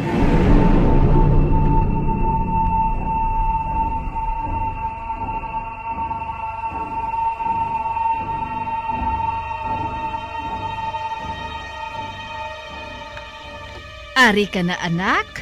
Uti, kamusta ang pagrunda ninyo? Medyo matawahay na, nay. Kaya nagapanuto na mga tao diri sa aton eh. Wala na sang may nagapasaway. Sigano nga sa presuhan sila matulugan? Matuod din na, nay. Sige, nay. Matulog ko, anay. Katuyo ko na gid eh. Ay magpamahaw ka, anay. Karon na lang kung magbugtaw ko, nay. Busog pa man ako. Kaya nagpangapi kami, anay, ni Migo tuming dito. Kag nagkaon sang pandesal antes nagpauli. Amo gali. Sige, nay. Masulod ako sa kwarto ko. Sige na. Kay manglabaman ko Kag pagkatapos, manindahan ako. Mabakal ako sang isda nga tululahon. Para ba lang nga makahigop ka sang sabaw, haw? Pauli-uli sa pulaw mo.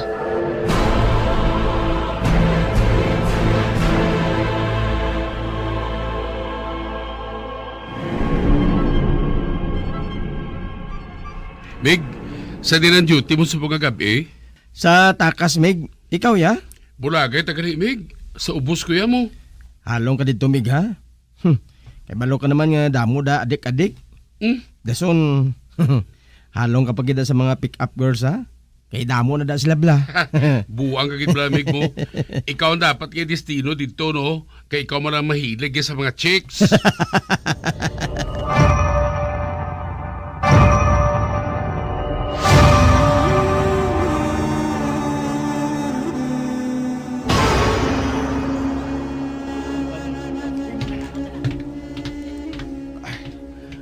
Wala nagkikita sa nadakpan nga pasaway, Mig, no? Oo man. Daw seryoso man sa mga kasimaryo nato ng pagtuman sa korupyo eh. Ati ko magsubong sini, bagalin nung naging ang aton lugar sini eh. Kag makapayo sa aton obra. Mig tuming? Kita mo gid lang ho. May nabilin pa ka tigaulo. Pituhan ko blasla.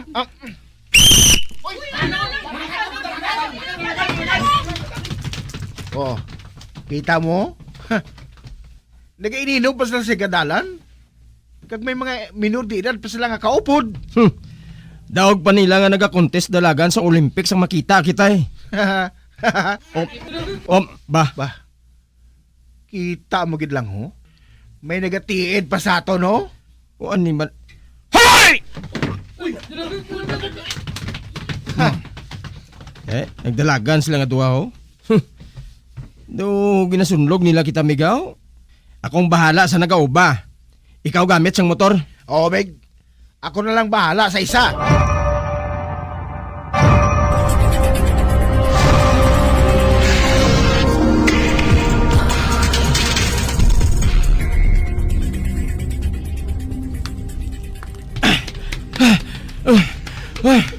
Animal. Do sa palos ang pamatanon nga ginalagas ko. Kadasig siya madula sa panulo ko ba?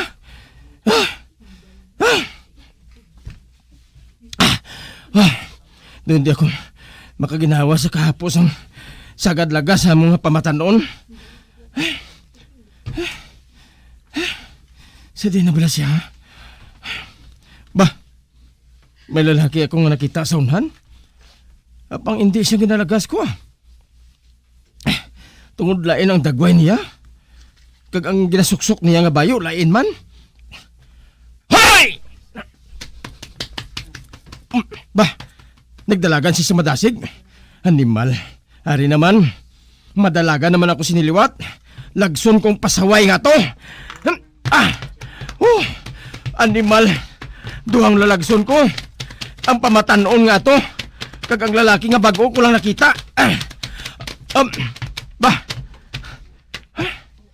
Sa diin siya? Hinali naman siya nga nadula. Paano natabo? Nagpamisok lang ko. Wala na siya.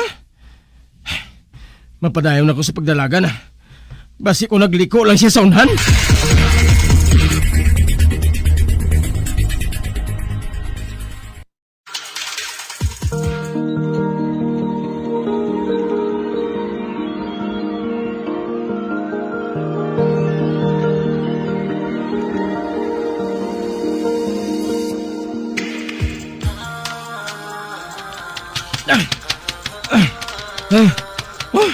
Gustugid ako.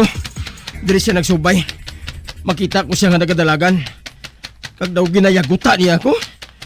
Hungod siya nga nagapalaga sa akon. O animal. Ginapainit gid niya ang ulo ko. Apang hindi ka na makapalagyo sa akon. Dasigon ko pagit ang pagdalagan. Ara, madali ko na siya malambot. Madali na gid lang. Urasan mo lang karon. Pusasan tagid ka kag ilupot sa karsel. Hindi. Ang lalaki nga ginalagas ko, hinali lang nadula sa ere. Animal, paano natabo? Anong lalaki nga to? Kalag? Pero hindi Ano nga kalag man? Matagin nga tawong nakita ko. Ulit si. Ako mismo nagapahog sa kaugalingon ko. Hinali lang nga nagpalanindog ang balahibo ko. Tungod hindi gid ako mahimo nga magsala. Nagatulok ako kag nagasunod sa iya. Kag nakita ko gid ang hinali niya nga pagkadula. Animal. Anay kabla. Manilag ako sa palibot. Basi kung ari lang siya nagapalipod sa kilamunan. Ato siya. Makita ko siya nga nagatindog sa tunga sang madabo nga kahilamunan. Kag ginapaypay niya ako. Anay kabala. Kay ihanda ko nga akong dala nga batuta. Kag ang akong flashlight, pasigahon ko. Kag ituon sa namtangan niya. Kay medyo madulom ang iya namtangan. Bahala na. Lagson ko naman siya kung magdalagan si liwat. Karon, mapalapit ako sa iya.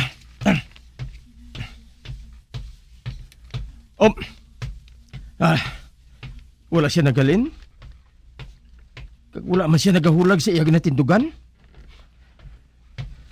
Mapadayon ako sa pagpalapit sa iya. Apang manginlaman ako. E basi kung hinali naman siya nga magdalagan liwat. Pila na lang kadupang antad ko sa iya. Kag malambot ko na siya. Hindi. Nagdula naman siya. Animal. Matag nga nakita sa akong mga mata nga ang pagkadula niya nga daw aso.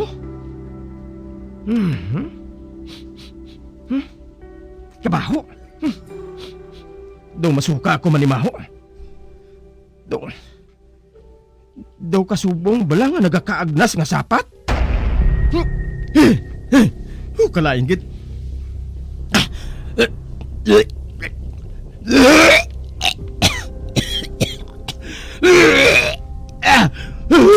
Hindi. Nagsuka gid ako sa kalain sang baho. May nagapadulong nga motor. Meg! Meg, mayo kay ara ka. Ano ka?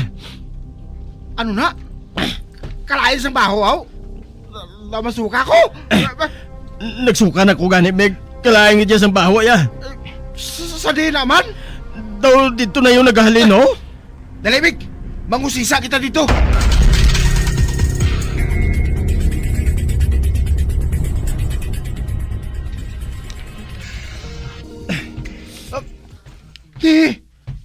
Tiil? Tiil sa tao, Meg? Kag ano ina? Ang iya lawas, nagakaagnas na? Kag may higot ang iya mga tiil kagamot? Nasol, may busal ang iya baba? Kag puno sang pilas pagi sa buno ang iya lawas? Hala, siguro gintorture anay siya o galing ginpatay, Meg? Anay ka? Nga, Meg? Siya? Siyang lalaki nga ginalagas ko kay na? Ano? Oo, Meg. Malabang iya buhok. Kag nagasuksok siya sang shirt niya itom. Maniwang siya nga. Imposible mo nang ginapanghambal mo nga ina, Meg? Nga. Paano mo lagson ang patay na? Animal. Tubtob subong. Nagapalanindog pang balahibo ko. Man, Meg, bisan hindi ka magpati sa akon. Apang ako yung makapamatuod. Nagapati ako nga hungod siya nagpakita sa akon. O hungod siya nga nagpalagas para nga masalapuan ang namtangan sang iya bangkay. Meg? Oo, Meg. Grabing lagas ko sa iya mo. Kag makapila ka bisis siya nga nadula sa akon panulok. Ha? Ate, babatin ako sa ginapanghambal mong inamig. Kilala ko ikaw? Nakaibalo ako kung nagalahog ka o kung seryoso. Ang mayo pa, Meg. Paibalo naton si Kapitan para nga ma-report naton ini sa kapulisan nga may bangkay kita nga nasalapuan, Dre.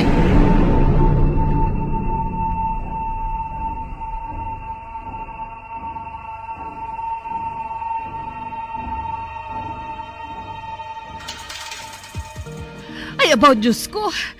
Ano man naman?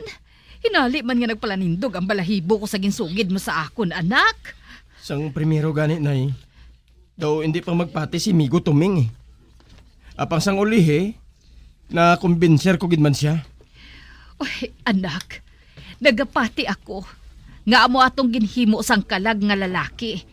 Para gabisan paano, mahatagan sang hustisya ang iya mapait nga kamatayon.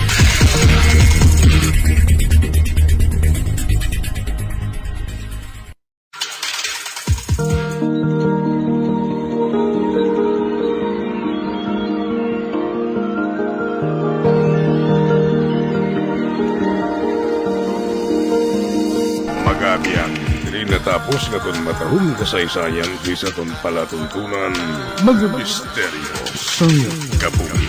Number 1! Bombo Radio Philippines. Patuloy na number 1 sa drama. Pax Paradyo Bombo!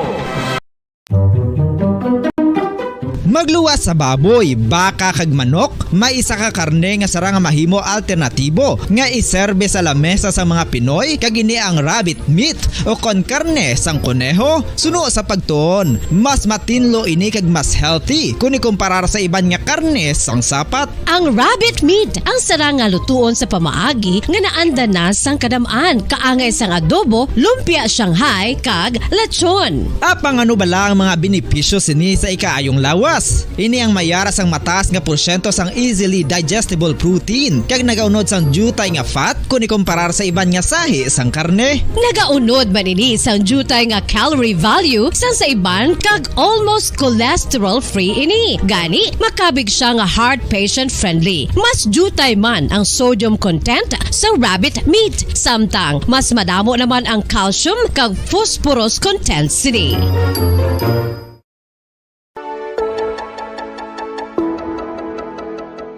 Luyag mo bala nga mabuligan ng imong guya nga magmangin mahining ukon makaangkon sang top of the line highlighter nga pwede lamang maangkon na sa sulod sang balay. Huo mga kabombo!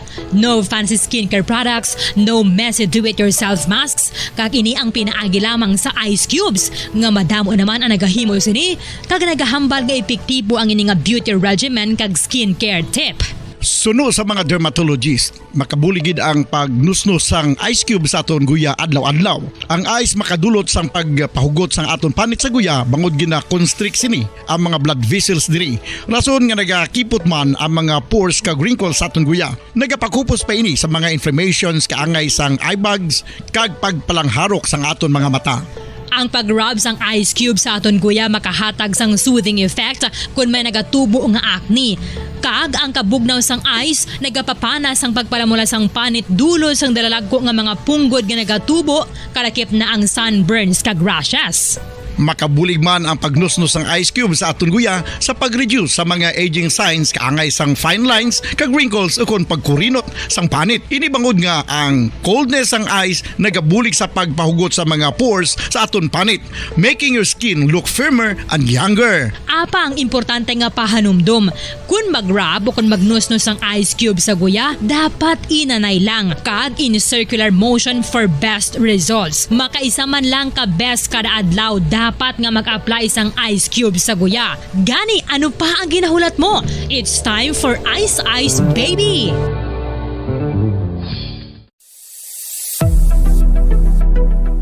Nakahibalo bala kamo kung nga ginatawag bilang miracle liquid ang gata sang lubi? Well, ini bangod nga madamo sang mahatag nga amazing benefits sa ang coconut milk sa aton nga lawas. Suno sa pagtuon sa mga dermatologist, ilabi na gid sa kay Dr. Rahul Nagar sang Max Healthcare Institute Limited, isa ka hospital chain nga nabase sa New Delhi, India, nga napamatud-ana nga may amazing benefits ang coconut milk sa aton buhok, guya kag panit. Ang gata sang lubi manggaranon sa vitamin C, E, B1, B3, B5 kag B6 kalakip ng iron, selenium, sodium, calcium, magnesium kag phosphorus. Coconut milk also contains good concentration of lauric acid, isa ka medium chain fatty acid nga nag-convert sa monolaurin sa aton lawas. Ang monolaurin isa naman ka compound nga nagaangkon sang antiviral kag antibacterial properties. kaangay sa pagpati ka ginhimo sa aton nga katigulangan. Ilabirigid sang aton mga lola. Napamatudan man sa research nga may maayo nga madulot ang pagnusnos ukon pagmasad sang aton scalp kag buhok sa ulo gamit ang gata sang lubi. Ini bangod nga nagapa-restore sang pagka-dry, brittle kag pagka-damage sang aton buhok kaangay sang split ends. Ang coconut milk ang may ginaangkon nga excellent moisturizing properties nga makadulot sang good nourishing effect. Uy, makabulig man patubo sang buhok ang gata sang lubi bangod sa mga essential nutrients sa pag-angkon sang healthy, shiny hair. Ginpanugyan nga mag-apply sang homemade coconut milk sa aton buhok. I-gentle massage ini sa sulod sang 3 to 5 ka minutos kag padasunan sang pagbutang sang hot towel. Pagkatapos sang 20 minutos, shampoohan ini. Samtang maayo man nga makeup remover kag facial scrub ang coconut milk upod sa olive oil. Hindi lamang nga ginatinluan sini ang aton guya, gina-nourish man sini ang aton skin deeply. Apang, importante nga pahanumdum. Rub it gently. Maayo man nga cleanser ang gata sang lubi bangod may antibacterial properties ini makabulig sa pagtapna sang pagtubo sang punggod kag acne sa aton guya. The fats in coconut milk do not clog pores, thereby preventing acne. Samtang ang gata sang lubi epektibo man sa paghatag sang alibyo sa sunburns bangod sang ginaangkon nga anti-inflammatory properties sini. Ang coconut milk napamatud-an nga makapaayo man sa mga skin ailments bangod sang excellent moisturizing effect sini sa dry skin conditions kaangay sang eczema, dermatitis kag psoriasis. Ang natural fatty acid sa gata sang lubi ang makabulig sa dry kag irritated skin kalakip na nga ginakakas sini ang mga harmful bacteria sa aton panit. Ano pa ang ginahulat nyo? Magamit na sang homemade nga coconut milk for it really works wonders. Ang pagpanipilyo ang isa sa mga pinaka-importante nga tikang. Agod mamintinar ang matinlo nga hygiene sa isa ka persona. Apang makapilabala ka beses ini ginahimo sa isa ka adlaw.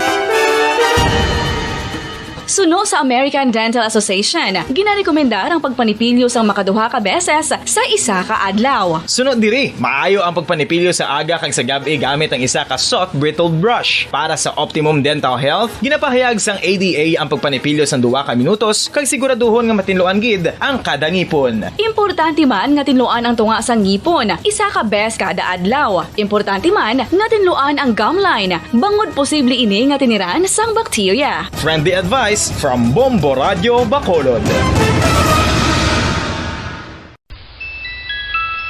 Sa tuman ka kapoy, pag-abot sa balay, kung kaisa nagkakatulugan na lang ang isa ka persona.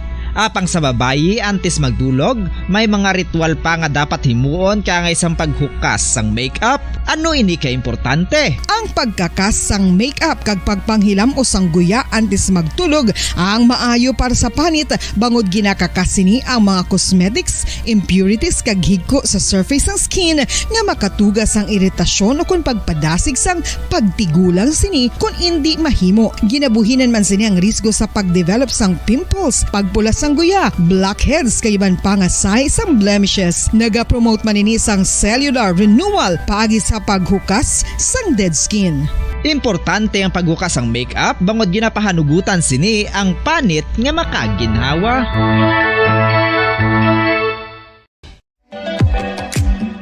Mga kabombo, ilabilagid sa mga kababainhan. Kung ikaw magtulog, nagasuksok ka bala sang bra o kung wala. Madamo ang mababayi, ang wala nagasuksok sang bra kung sila ang magtulog. Magluwas nga ini ang komportable para sa ila. Isa sa mga rason kung nga madamo ang wala nagasuksok sang bra kung magtulog, amo ang kahadlok nga makaangkon sang breast cancer. Kangawa nga hindi magdako kag mapunggan sini ang pagkupos sang dughan. Apang suli sa ginapatihan sang kadamaan, wala sang medical evidence nga nagapamatuod nga malain ang pagsuksok sang bra. Depende sa kadakuon sang dughan. Ang pagsuksok sang bra ang makalimit sang breast movement nga makabulig sa pagpamagaan sang breast pain kag nagatuga pa sang mas komportable nga pagtulog. Bangod wala sang major benefits ang pagsuksok sang bra samtang nagakatulog, wala man ini sang major negative nga konsekwensya. Ang importante, matinlo kag masami ini nga ginalabhan agon nga malikawan ang mga skin issue tugasang balhas kag bacteria. Number 1! Paradyo Bombo! Patawar ako. Apag wala ko na ikaw, ginahigog mo. Hindi na pagpadayo na maluoy ka. Tungod ang tag sa katinaga nagapadugang lang sang pila sa akong kasing-kasing. Kinpapati mo ako sa paghigugma nga isa lang gali kapakuno-kuno. Anong sala ko sa imo?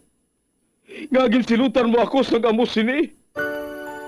Apang sa gihapon hindi ako makabatas magbalo sa imo sang kasakit. Agud mabatyagan mong nabatyagan ko. Kundiin man ako makaabot, kundiin ka man. Tanday na nga sang makaisa. May isa ka tinugang nga naghigugma sa imo sang tampat. I thought you will forever be the brightest star for me.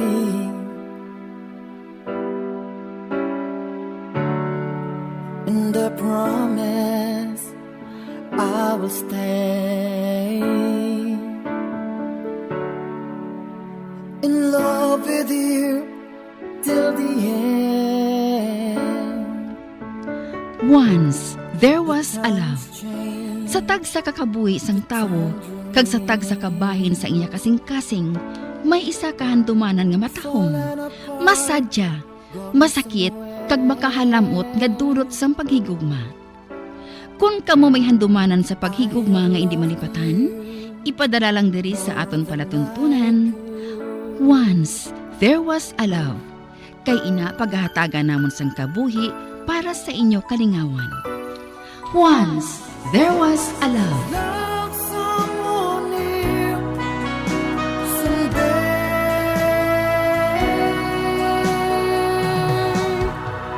Somewhere.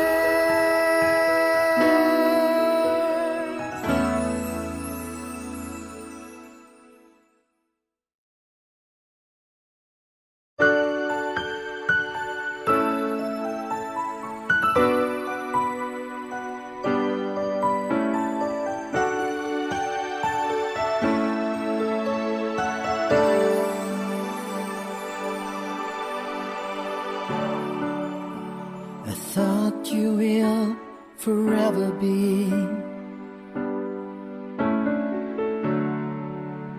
the brightest star for me.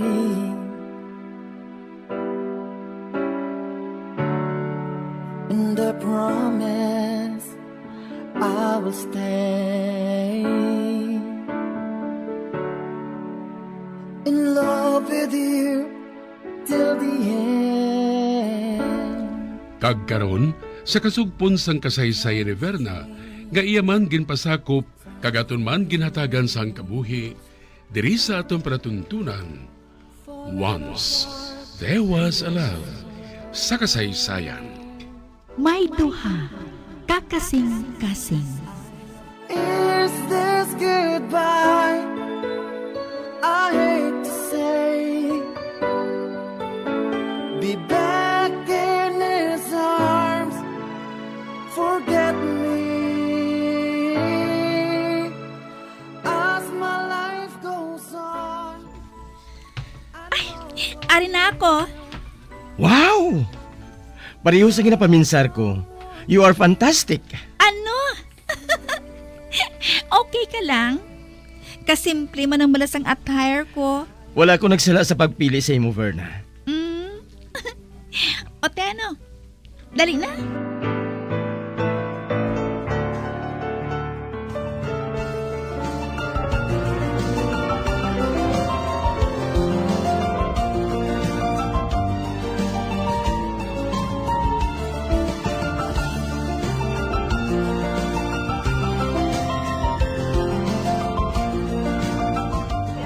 Busog ka na? Okay na ako. Nagakanta ka bala? Makaibalo ka? Hindi. Sorry. Wala ako sa ngamusin nga talent eh. Bisan sa pagpamito lang gani. Libagon pa ko. Sa banyo lang ko yung nag-concert mo. Pilya ka ha? Kasadya malang gali sa iyaop doon. Kagkaina. Samtang nagapagawa kami sa among quarters. Ginabreciate giniya ako. Pero nakita ni Jomar ang ginbuhat namon. Nag-appreciate kami samtang nagalakat. Samtang siya ni kahambal sa telepono. Kung okay ka na, may mo na kita nga makasugod sa paghambalanay bahin sa gina-offer ko sa imo nga trabaho. Sure.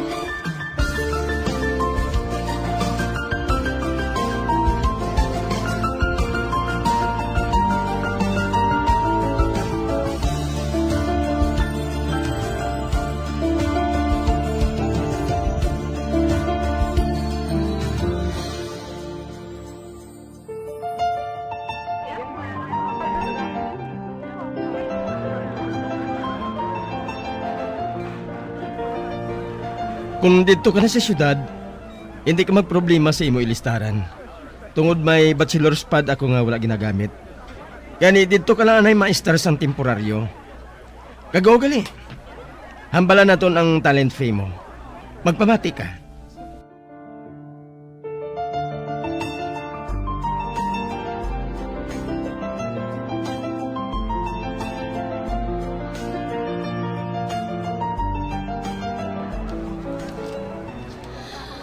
Diyos ko. Dugin hawa ako sa nabatian ko nga kantidad. Apang antes ka makapormal nga makasugod sa imo trabaho, kinahanglan mong maid-aid nga training sa mga sunod-sunod yung mga pictorials. Hala, excited na ako Madali lang ha? Kaya ipakita ko sa imong mga laragway sa mga babayi nga nakaagi na training kag nagatrabaho na subong.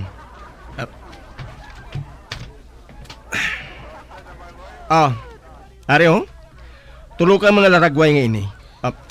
Abi. Hala, mga babayi? Talaga sok-sok sang bra kag bikini? Amoy ng mga undergarment nga ginabaligya sang amon kompanya. Oh, hala. Nagpalarindog sa ginali ang blahibo ko ba? Ang mayo pa ma-order kita sang ilim nun. Pang appetizer. Para nga hindi boring samtang nagasugilanon kita. Anong gusto mo nga appetizer, sweetheart? Sweetheart? Hala, gintawag niya ako nga sweetheart. Samtang si Jo Maria, ginatawag niya ako nga babe.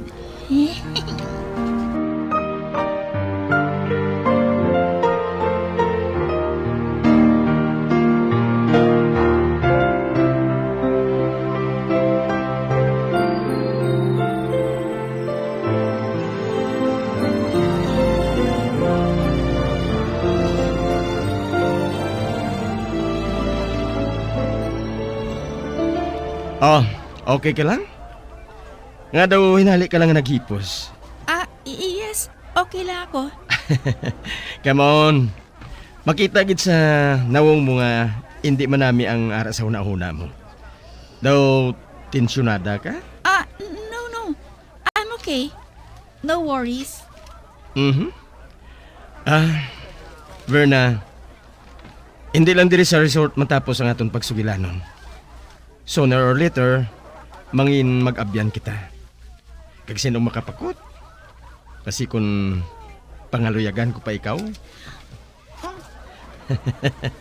Joke! Ano? Anong gusto mo? Kay ma-order na ako. Okay lang ako bisan ano.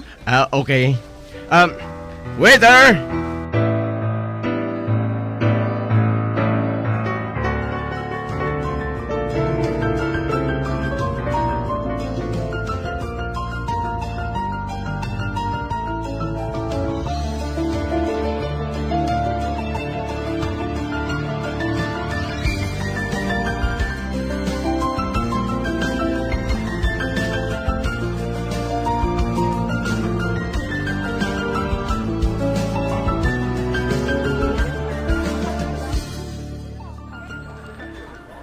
So, nagapasugot ka na bla sa ginkasugta naton? Inaganing ginapamensar ko eh. Amoy nang ginapaminsar mo? Kung nga daw nagakairitar ka sa panulok mo? Hindi Ano man kani? Mahinali lang nga nagsulod sa kaisipan ko nga makailinit. Apang wala na to Besides, Wala man sa makairita sa ginhambal mo sa akon. Excited gani ako eh. So, settled na? Manawag na ako sa akong abogado para nga mahanda ng kontrata. Madali lang. Saan ako dapat nga magsugod? Sa labing madali nga panahon, sweetheart. Updon ko na ikaw pa siyudad, buwas. Kay buwas hapon na kami mabalik eh. Ha? Amugid sina kadasig? Oh, nga Wala ka bala malipay? Kinanglan mo nga magsugod ayon sa training. Pero, paanong trabaho ko dire? Wala pa diring boss ko eh. Sweetheart, hindi pagkanuguning trabaho mo dire. Magbati ka. Wala ka sa makuha dire. Makolorinot lang ang panit mo. Kagkanugon lang sang kagwapa mo nga hindi ka man magmanggaranon. Hustong ginhambal niya. Isa pa, madugay ko na ginahulat nga mag-abot ang amo sining nga oportunidad. Ngabi nga baliparan ko pa. Ate, sige maupod ako sa inyo. Very good. Kung buwas hapon pang lakat naton, may oras pa ako para nga magpaalam sa mga boss ko kag sa ginikanan ko. Unahon ko lang istorya ang boss ko buwas para bala nga maka-assign na sila kung sino ang dapat nga ibulos sa akon.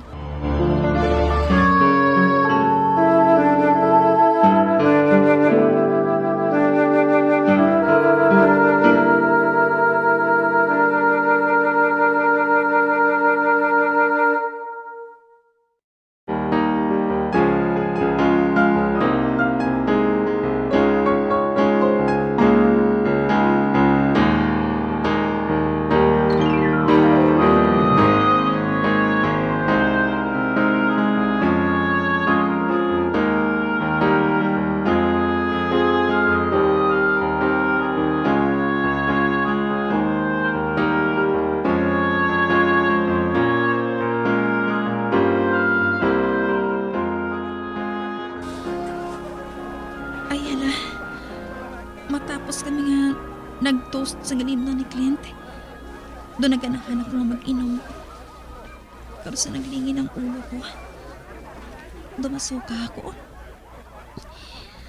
Ang hay pa. Apalay-distrom anay ako. Clint? Maparestrom anay ako. Okay. Kay amo man sinang buhaton ko. Mapasiar man ako. Pero magbalik ka dayon ha? Okay Hindi ka maghalin ha?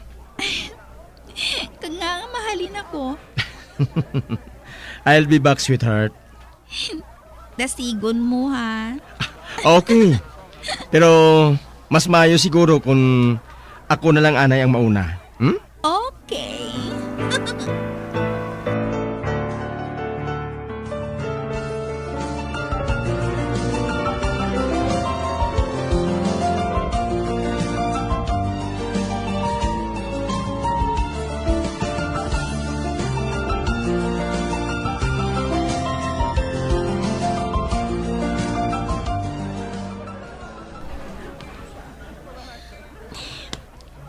Wala pa si Clint. Kaya na pa ako nagkahulat sa Yadri Matigis ako sa gilim nun Last na lang ini.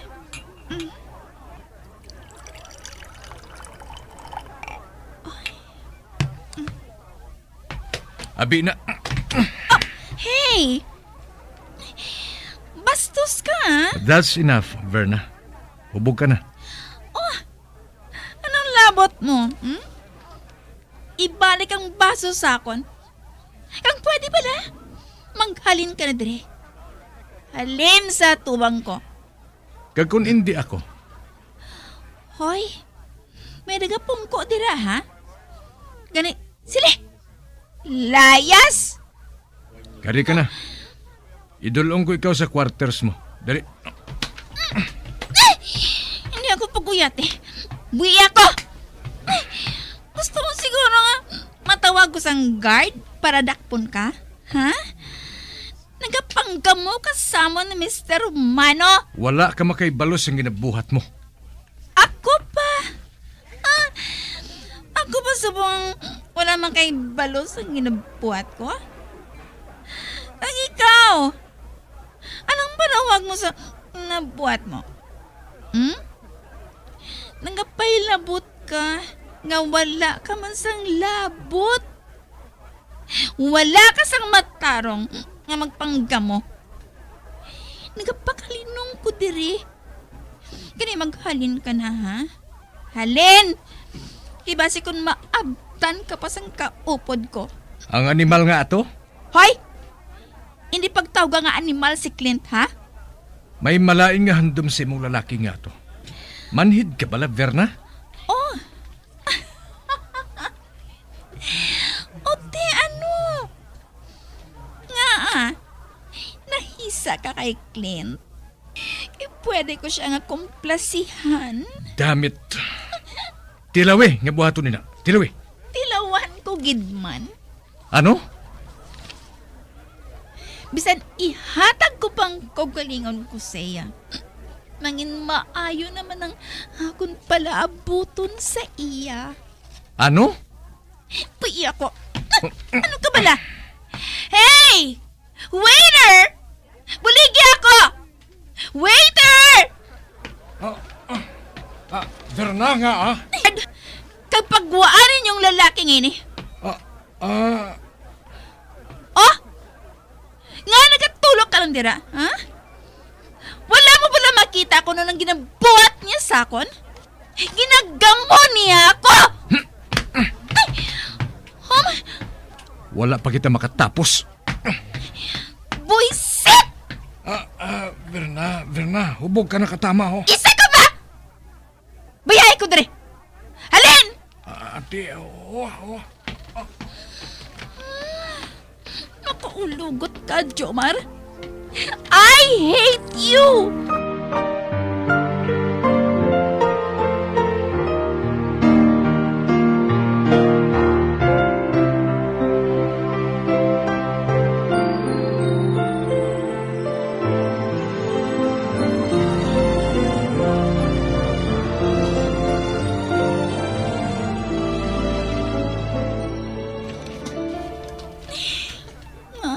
Paghihapon si Clint. Siling niya, mabalik sa dayon. Ngay pa, mapalestrom ako. Verna? Ari na ako. Ay, maayo. Sorry nga ginpahulat ko ikaw sa madugay, ha?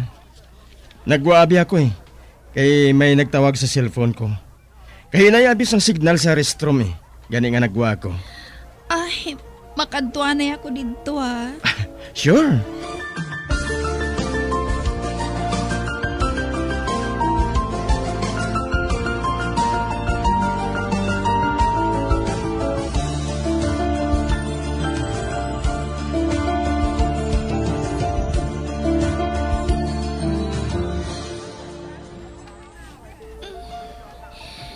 Clint?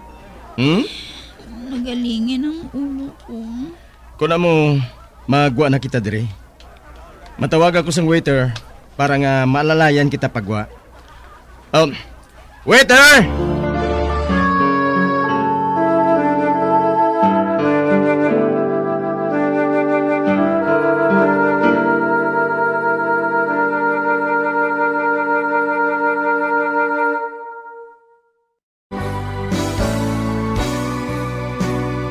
Old flame has to die.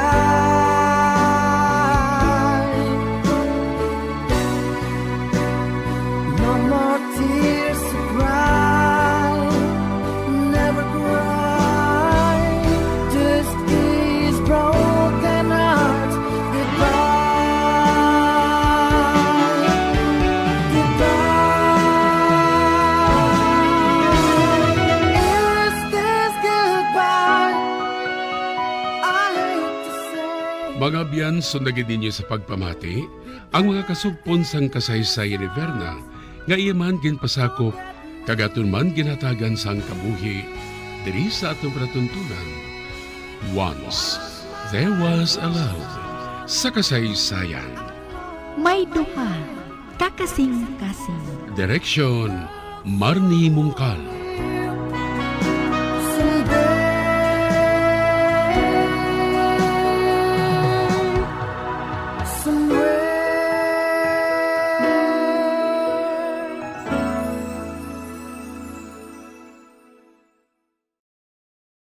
Bombo Radio Bacolod. Number 1! Basta Radio Bombo!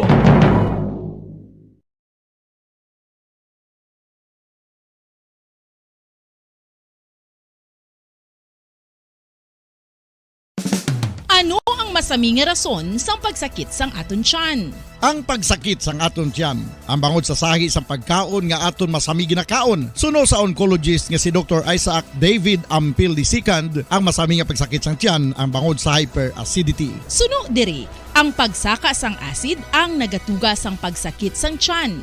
Ini ang ginatumod nga sinisikmura o kung stomach ache. Ang usual nga ginatunaan sini amo ang pagkaon sa mga pagkaon nga mataas sa acid content, kaangay sang citrus fruits, kaglabaw sa tanan, ang spicy food. Ang iban nga sources amo ang alcohol, coffee, kag masami ang pagpagutom. Ang stomach pain, ang bangod man kung kaisa sa ulcer kung sa diin ginadigest sang acids ang lining sang stomach. Apang agud masiguro ang gintunaan sang stomach pain, mas maayo nga magpakonsulta sa doktor. Ang pagpanipilyo ang isa sa mga pinaka-importante nga tikang. Agud mamintinar ang matinlo nga hygiene sa isa ka persona. Apang makapila-bala ka beses ini ginahimo sa isa ka adlaw. Suno sa American Dental Association, ginarekomendar ang pagpanipilyo sang makaduha ka beses sa isa ka adlaw. Sunod diri, maayo ang pagpanipilyo sa aga kag sa gabi gamit ang isa ka soft brittled brush. Para sa optimum dental health, ginapahayag sang ADA ang pagpanipilyo sang 2 ka minutos kag siguraduhon nga matinluan gid ang kada ngipon. Importante man nga tinluan ang tunga sang ngipon, isa ka beses kada adlaw. Importante man nga tinluan ang gum line, bangod posible ini nga tiniran sang bakterya. Friendly advice from Bombo Radio Bacolod. Luyag mo bala mga kabumbo nga mapanubo ang imo nga bugat? Nakasiguro ka bala nga nagakaigo ang imo nga pamaagi? Isa sa masami nga ginahimo sang iban nga mga luyag magpanubo sang bugat amo ang starvation diet ukon pagpagutom. Ini ang hinali nga pag-utod ukon pagpanubo sang intake sang calories sa ginakonsume sa kada adlaw. Ginapinsar sang iban nga epektibo ini nga strategy sa madasi nga pagpanubo sang bugat. Apang nakahibalo-bala kamo nga ang hinali nga pagbaylo sang pinaagi sang pagkaon ang makatuga sang suli nga resulta? Naibaluan nga ang pagkaon sang tuman kadyutay o kon pagpagutom ang hindi maayo nga ideya kag ini ang makatuga agud nga magdako na gid ang bugat. Suno sa mga doktor, ang pagbalansi sang pagkaon sang manubo sa calories nga diet ang pinakaepektibo nga makabulig agud mapanubo ang bugat.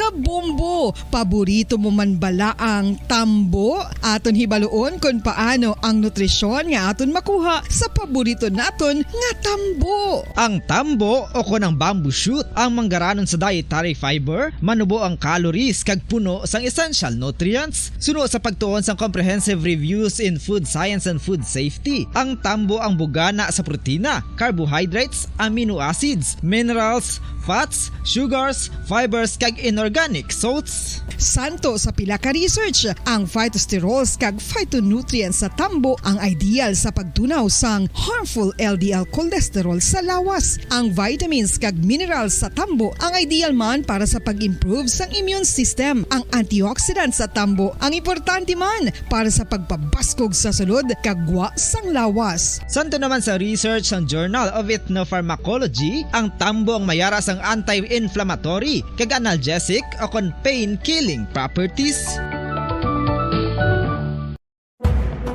Madamos ang sahi sa pagpamasahe kag isa na diri ang foot massage. Magluwas sa relaxing feeling nga mahatag sini, nakaibalo-bala kamo. Nga madamo man ini sa benepisyo sa lawas. Ang pagmasahe sang tiil ang maka-improve sang blood circulation. Bangod nagabulig ini sa pagtransport sang oxygen sa cells sang lawas. Nagapromote man ini sang mas maayo nga tulog, kag ginabulong ang sakit sa ulo, migraine, sakit sa liog kag likod. Nagapa-improve man ini sang modo kag nagabulig bato sa depresyon. Magluwas diri, ginapabilin sini nga healthy ang tiil kag malayo sa food problems. Bangod gina-stimulate sini ang mga ugat diri kag ginabuhinan ang stiffness kag sakit sa dapa-dapa. Gani mga kabombo, maayo gid sa lawas ang foot massage. Pamangkot, sino sa inyo ang may tanom nga saging nga saba sa inyo balay o kun uma? Nagkaangay sang halos kalabanan, paborito man bala ninyo ang sab-a nga saging?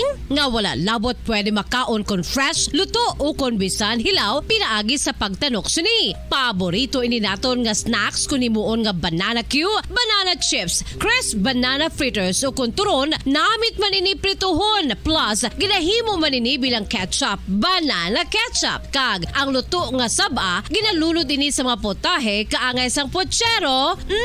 Yum yum! Well, sa mga utod naton dira nga hindi kumpleto ang ila adlaw kung hindi makakaon sang luto nga saging nga sab-a, good news! Bangod tuman kadamo gali ang makuha naton nga benepisyo sa pagkaon sang sab-a nga saging. Ang saging nga sab-a ang mahimo matawag Cardava banana. Gina-classify ini botanically bilang Musa acuminata ex balbisiana, isa ini ka hybrid cultivar nga native diri sa Pilipinas. Ginatawag man ang sab-a bilang praying hands, bangod daw kaangay sang mga kamot nga nagapangamuyo ang kortes ni. Iyari ang pila ka mga surprising health benefits nga mahatag sang sab-a nga saging. Number 1, manggaranon sa potassium ang saging nga sab-a nga kinahanglan sa aton lawas para sa pag-function sa mga nerve cells kag muscle cells. Kalakip na diri ang aton nga korason. Mas sa minaton mabatian nga kun daw malupog ang isa ka tawo, bangod nagapalang luya ang iyang nga mga tiil kag tuhod, ginapakaon ini sang sab-a nga luto, ang Cardava banana. Naghatag man ini sang mineral nga importante sa pag-regulate sa aton blood pressure, fluid balance kag makapaayo man sa aton nerve and muscle function. Uy, agud nga mapaiway ang pagbatsyag sang muscle cramps kada tapos exercise, magkaon sang saging nga saba to avoid cramps. Manggaranon man ang saging sang vitamin C kag B6. Kalakip na ang magnesium, potassium kag magnesium rich nga saba banana makabulig sa aton lawas to regulate healthy heart rate besides lowering blood pressure. Ang isa ka tawo nga palakaon sang sab-a nga saging naganubo ang risgo nga magkabalatian sa korason.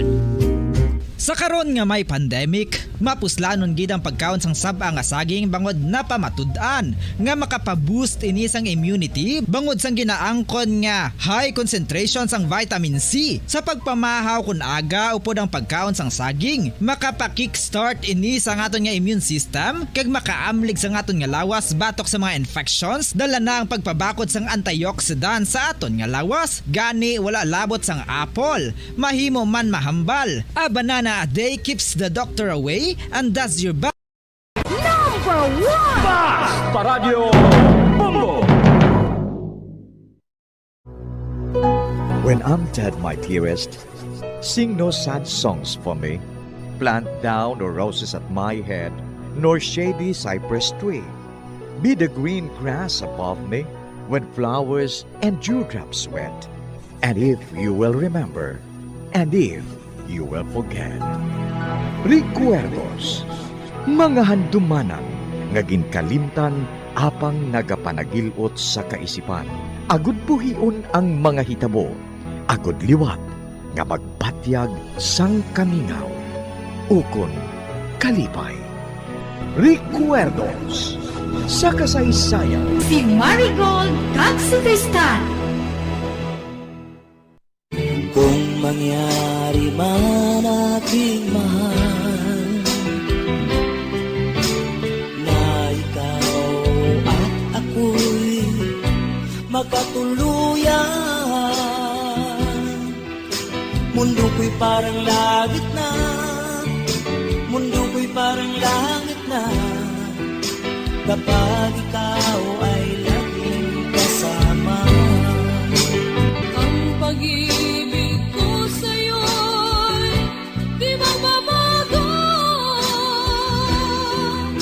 Ang puso ko'y iyong iyo, ang puso ko'y iyong iyo, at sana'y sa akin lang ang pag-ibig mo.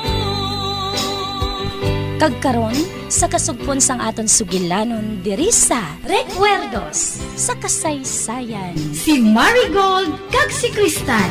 Mundo ko'y parang langit na, mundo ko'y parang langit na, kapag tayo lang dalawa ang laging magkasama. Kapag tayo lang dalawa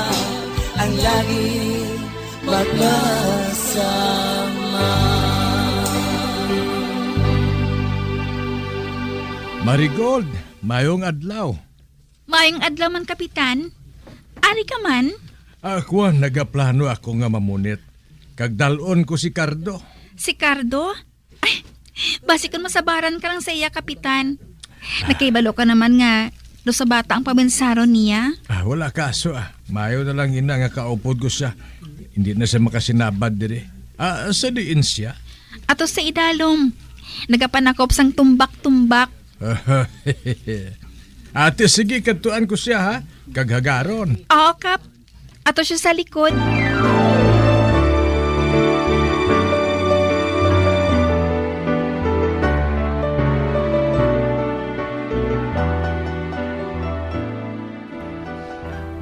Dakop ka! Oh! Timan. Kundi dakop ka man gali. Dakop ka man gali nga paka ka. Yatag ko ikaw ka, Marigold. Para nga prituhon ka. Cardo! Ikaw gali, Kapitan? Maro ka? Marakop ka man paka. Hindi. Mamunit ako, kagdalon ko ikaw. Oo. Ate, sige. Kag madamo ang madakpan ta sini. Dalon mo inang ginpangdakop mo na nga tumbak-tumbak ka kay buhaton ta nga paon sa aton tigawnan. Ay, gali! Ate, sige. Baw, dayaw ko bala sa imo, Kapitan mo. Kalam alam gisi mo. Pwede ka man gali nga mahimo nga kapitan sang mga tibakla. Pwerte si Kapitan. Daloan to man si Marigold Hindi na lang. Nakalisinsya na ako sa iya nga mamunit. Kagdalon ko ikaw. Ay, dire ka lang ha. Kay makuha ako sang suludlan naton sang tumbak-tumbak kag tibakla. Nga himuon naton nga paon.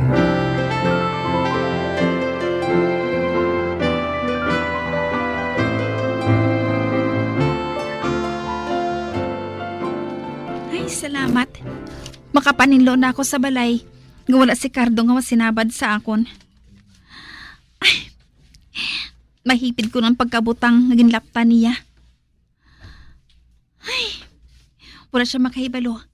Nga sa mapatay na ako sa pangabudlay. Amon na lang ba sining magbuhat ko sa bugos ko nga kabuhi? Ang magbantay ka magpanghimos? Agod nga mabuhi kami? Ara na!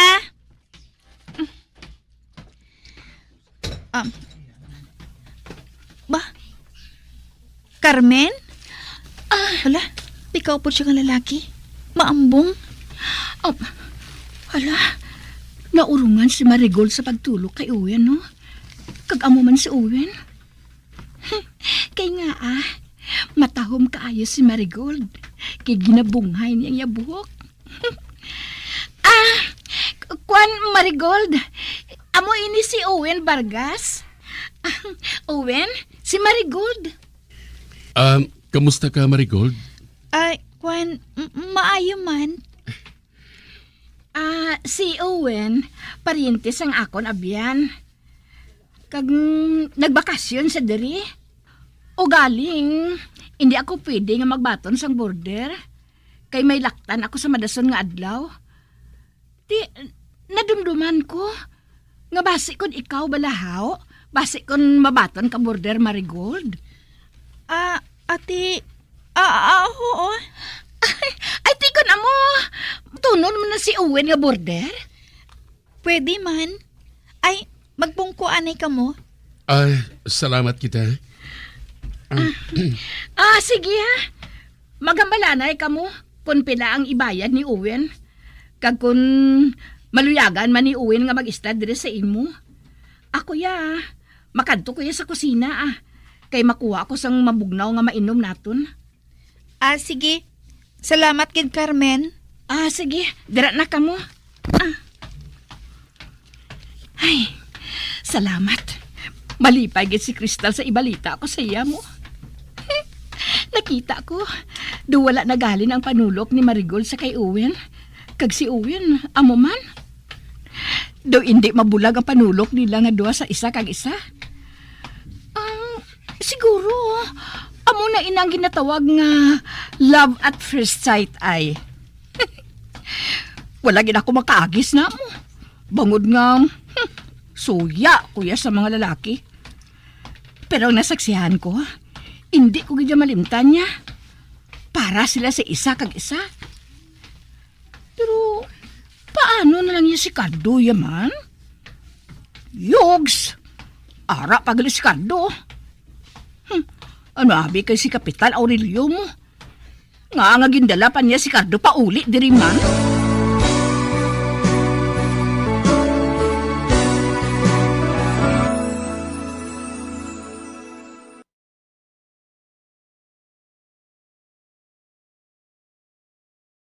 Bombo Radio Bacolod. Number 1! Paradyo Bombo! Makapila ka beses kung magpangapi sa isang adlaw, maghinay-hinay lang sa pag-inom sang kape bagod may ara ini sang ini maayo nga epekto sa lawas. Apang paano bala may buruan kung masobrahan na kita sa kape. Nahibaluan nga ang 400 mg sang caffeine o kung kapin-4 katasa sang brewed coffee sa isa ka adlaw ang makabig pa nga safe para sa pila ka mga healthy adults. Apang, dapat naman ini nga hagan-haganon kung makabatyag na sa mga sintomas nga nagapahibalo nga nasubrahan ka na sa kape. Ini ang ginalakipan sang pagsakit sang ulo, hindi makatulog, anxiety, kag masami nga ginanerbiyos, kalakip na ang paglingin sang ulo, pagka-irritable, masami nga pagpangihi, pagpalangurog sang unod, kag pagdasig sang kuba-kuba sang dughan. Gani mga kabombo, hagan-hagan lang sa kape. Mga carcinogenic foods o kuntigi nga mga pagkaon mangintunaan sang cancer. Nakahibalo bala kamo nga ang mga tigi o konsunog nga parte sang pagkaon kaangay sang barbecue kag inasal makabig nga carcinogenic o kon mangintunaan sang pagtubo sang cancer sa aton lawas. Kung maghambal kita carcinogen o kung carcinogenic, amoy ni ang substance, radionuclide o kung radiation nga nagapapromote sang carcinogenesis o kung pagporma sang cancer. Madamo ang mga carcinogenic foods nga nangin paborito naton. Kaangay sa mga processed meat, overcooked foods, kag mga fried foods like french fries. Abaw! Ang paborito ta nga pork barbecue kag chicken inasal. Nga gina-request tagid nga well done ang pagluto o kung ginapatigi-tigi tagid. Makabig nga carcinogenic, processed meat, overcooked foods, and fried foods may increase risk of some types of cancer. Ang mga chemical nga ginausal sa processed kag cured meat, kaangay sang nitrates nga isa ka food preservatives para sa bacon, subong man sausages kag ham, mahimo makaproduce man sang carcinogens. Wala labot sa mga carcinogenic foods, mayara man nga ginatawag non-radioactive carcinogens nga mangintunaan man sang cancer. Kaangay sang paghaklo naton sang asbestos kag aso sang sigarilyo. Gani, likawan gid ang pagkaon sang batok o kon sunog nga pagkaon.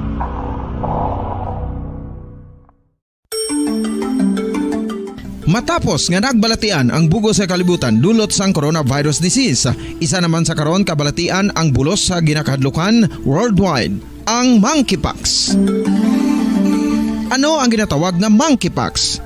Well, sunod sa World Health Organization o kung WHO, ang monkeypox ang isa ini ka infectious disease nga dulot sang monkeypox virus. Kung maghambal naman kita monkeypox virus, isa ini ka orthopox virus nga mo ang ginatunaan sa mga sintomas nga daw kaangay sa smallpox, apang less severe. Ang monkeypox ginakabig nga less contagious kag mangintunaan sang less severe nga mga balatian kung ikumpara sa smallpox. Simuloan nga ang smallpox na-eradicate na ini sa tung 1980, apang ang monkeypox nagapadayon nga nagaduging sa mga kapungsuran sang Central kag West Africa. Sa karon, mayara duha ka distinct clade o kung subtype, ang West African clade kag ang Congo Basin clade nga amuman ang ginatawag Central African clade. Ang monkeypox ang ginakabig nga zoonosis. Ukon isa ka sa isang balatian nga naghalin sa mga sapat padulong sa humans. Mga sapat kaangay sang squirrels, ilaga, amo kag iban pa. Human to human transmission is limited. Monkeypox is transmitted to humans through close contact with an infected person or animal or with material contaminated with the virus. Base pa sa key facts ng World Health Organization o kung WHO nga ang monkeypox virus mahimo ini matransmit o kung malaton sa iban pinaagi sa bodily fluids, lesions sa panit o kung internal mucosal surfaces kaangay sa mga naghalin sa baba o kung tutunlan sang pasyente, respiratory droplets kag mga contaminated objects.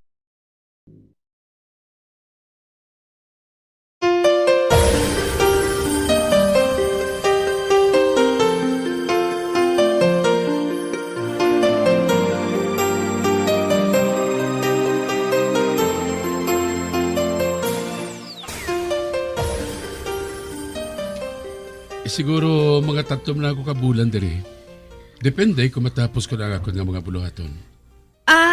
Anong buluhaton mo, Sir Owen? Pwede, hindi na ako pagtawagan nga Sir Owen.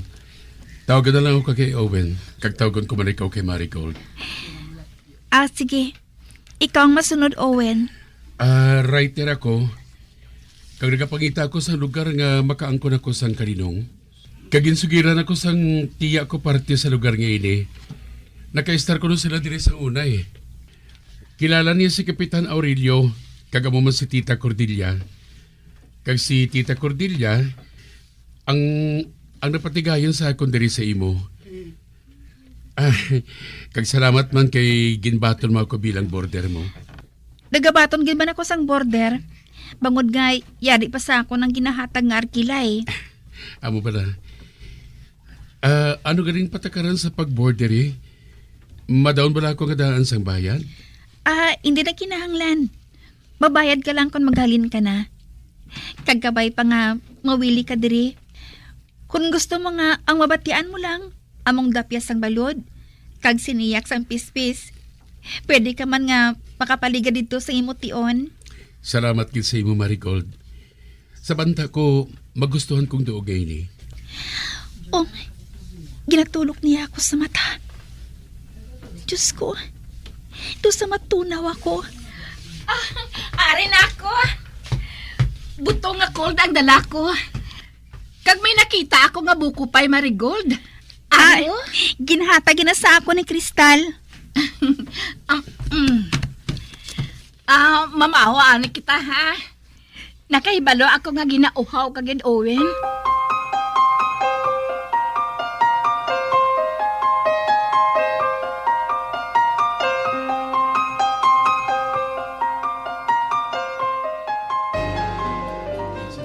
Kuhaon ko anong malita ko nga ginbiling ko sa balad ni Tita Carmen ha. Babalik lang ako diri. Sige. Ikaw ang mahibalo, Owen. Owen, dali na. Oo, Tita.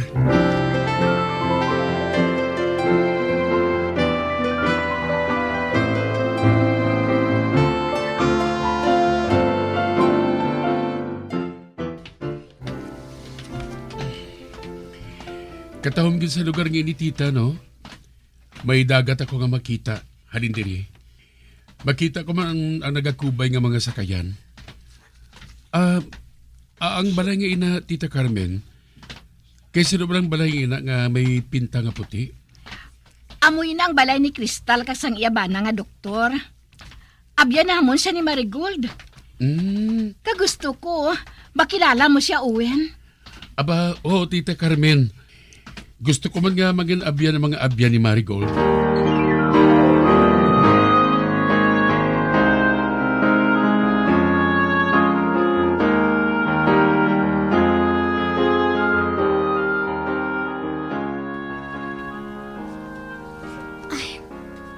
Nakita ko si Carmen nga nagapakadto sila diri. Kag may kaupod siya nga isa ka lalaki. Amo na ayan ina si Owen Vargas. Kag bisan malayo pa sila, makita ko nga maambong na siya nga lalaki. Mataas. Kag mabukod ang duha niya kaabaga. Kag didto sila maghalin sa balay ni Marigold. Ara. Nagabot na sila sa kudal. Kag dugay-dugay. Manuktok na ina sila.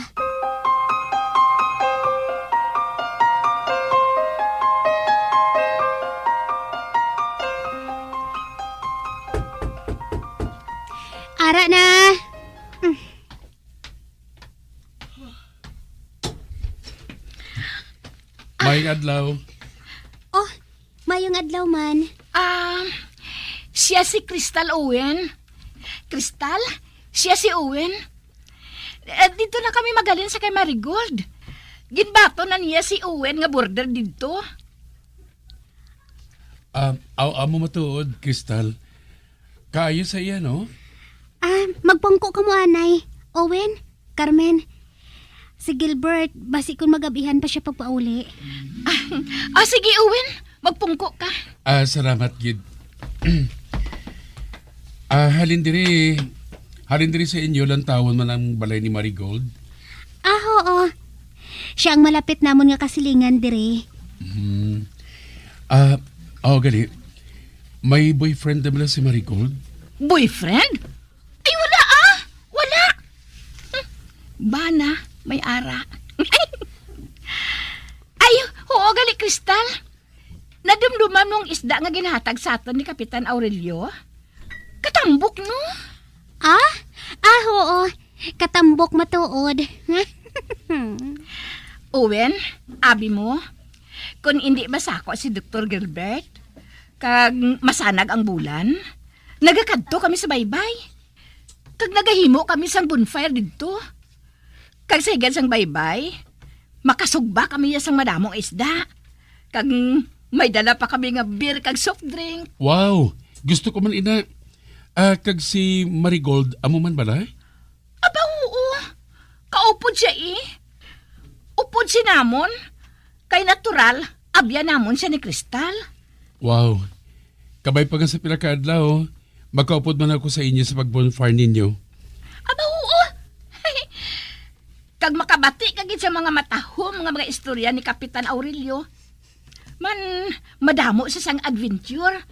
Sang nagapanakayon pa siya sa kadagatan. Amo ba na? Baw kanugo no?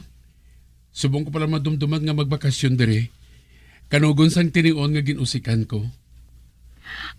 Hindi bali Ari ka na. Kagpatod, baka kuha ka sang inspirasyon sa paghimo sang istorya. Kabay pa kuntani. Gali. Nakita ko kayo si Marigold nga nagapatukan sa mga bibi kag mga pato. Sinobrang kabulig niya sa pagsagod sa mga ina? Kwan, wala. Siya lang yang nagatipan sa iya pato kag bibi sa suba. Dason, sa gabi, ginatabog niya pasunod sa iya nga pinsa. Amo gali? Ay, Crystal, malakat na kami. Kuhaon pa ni Owen ang yamalita sa balay. Kag idulong niya balik sa balay ni Marigold. Ate, sige Kamu ang mahibalo, Carmen. Salamat kid nga madamo sa imo, Crystal ha. Kaya madamo kid nga salamat nga nakabisita man ako diri sa inyo. Katahom gid sa lugar ninyo nga ini, do Paraiso. Salamat man, Owen. Kag paabuton ko gid ikaw diri ha. Kag makilala mo man ang bana ko nga si Gilbert. Owen, dali na. Sige. Amo na kami ha. Sige. Ato na sila. Hindi maluyag si Carmen nga makahibalo si Owen nga may bana na si Marigold. Kag amo man ako. Apang tubtubsan o nga matago ang amo sina nga likom.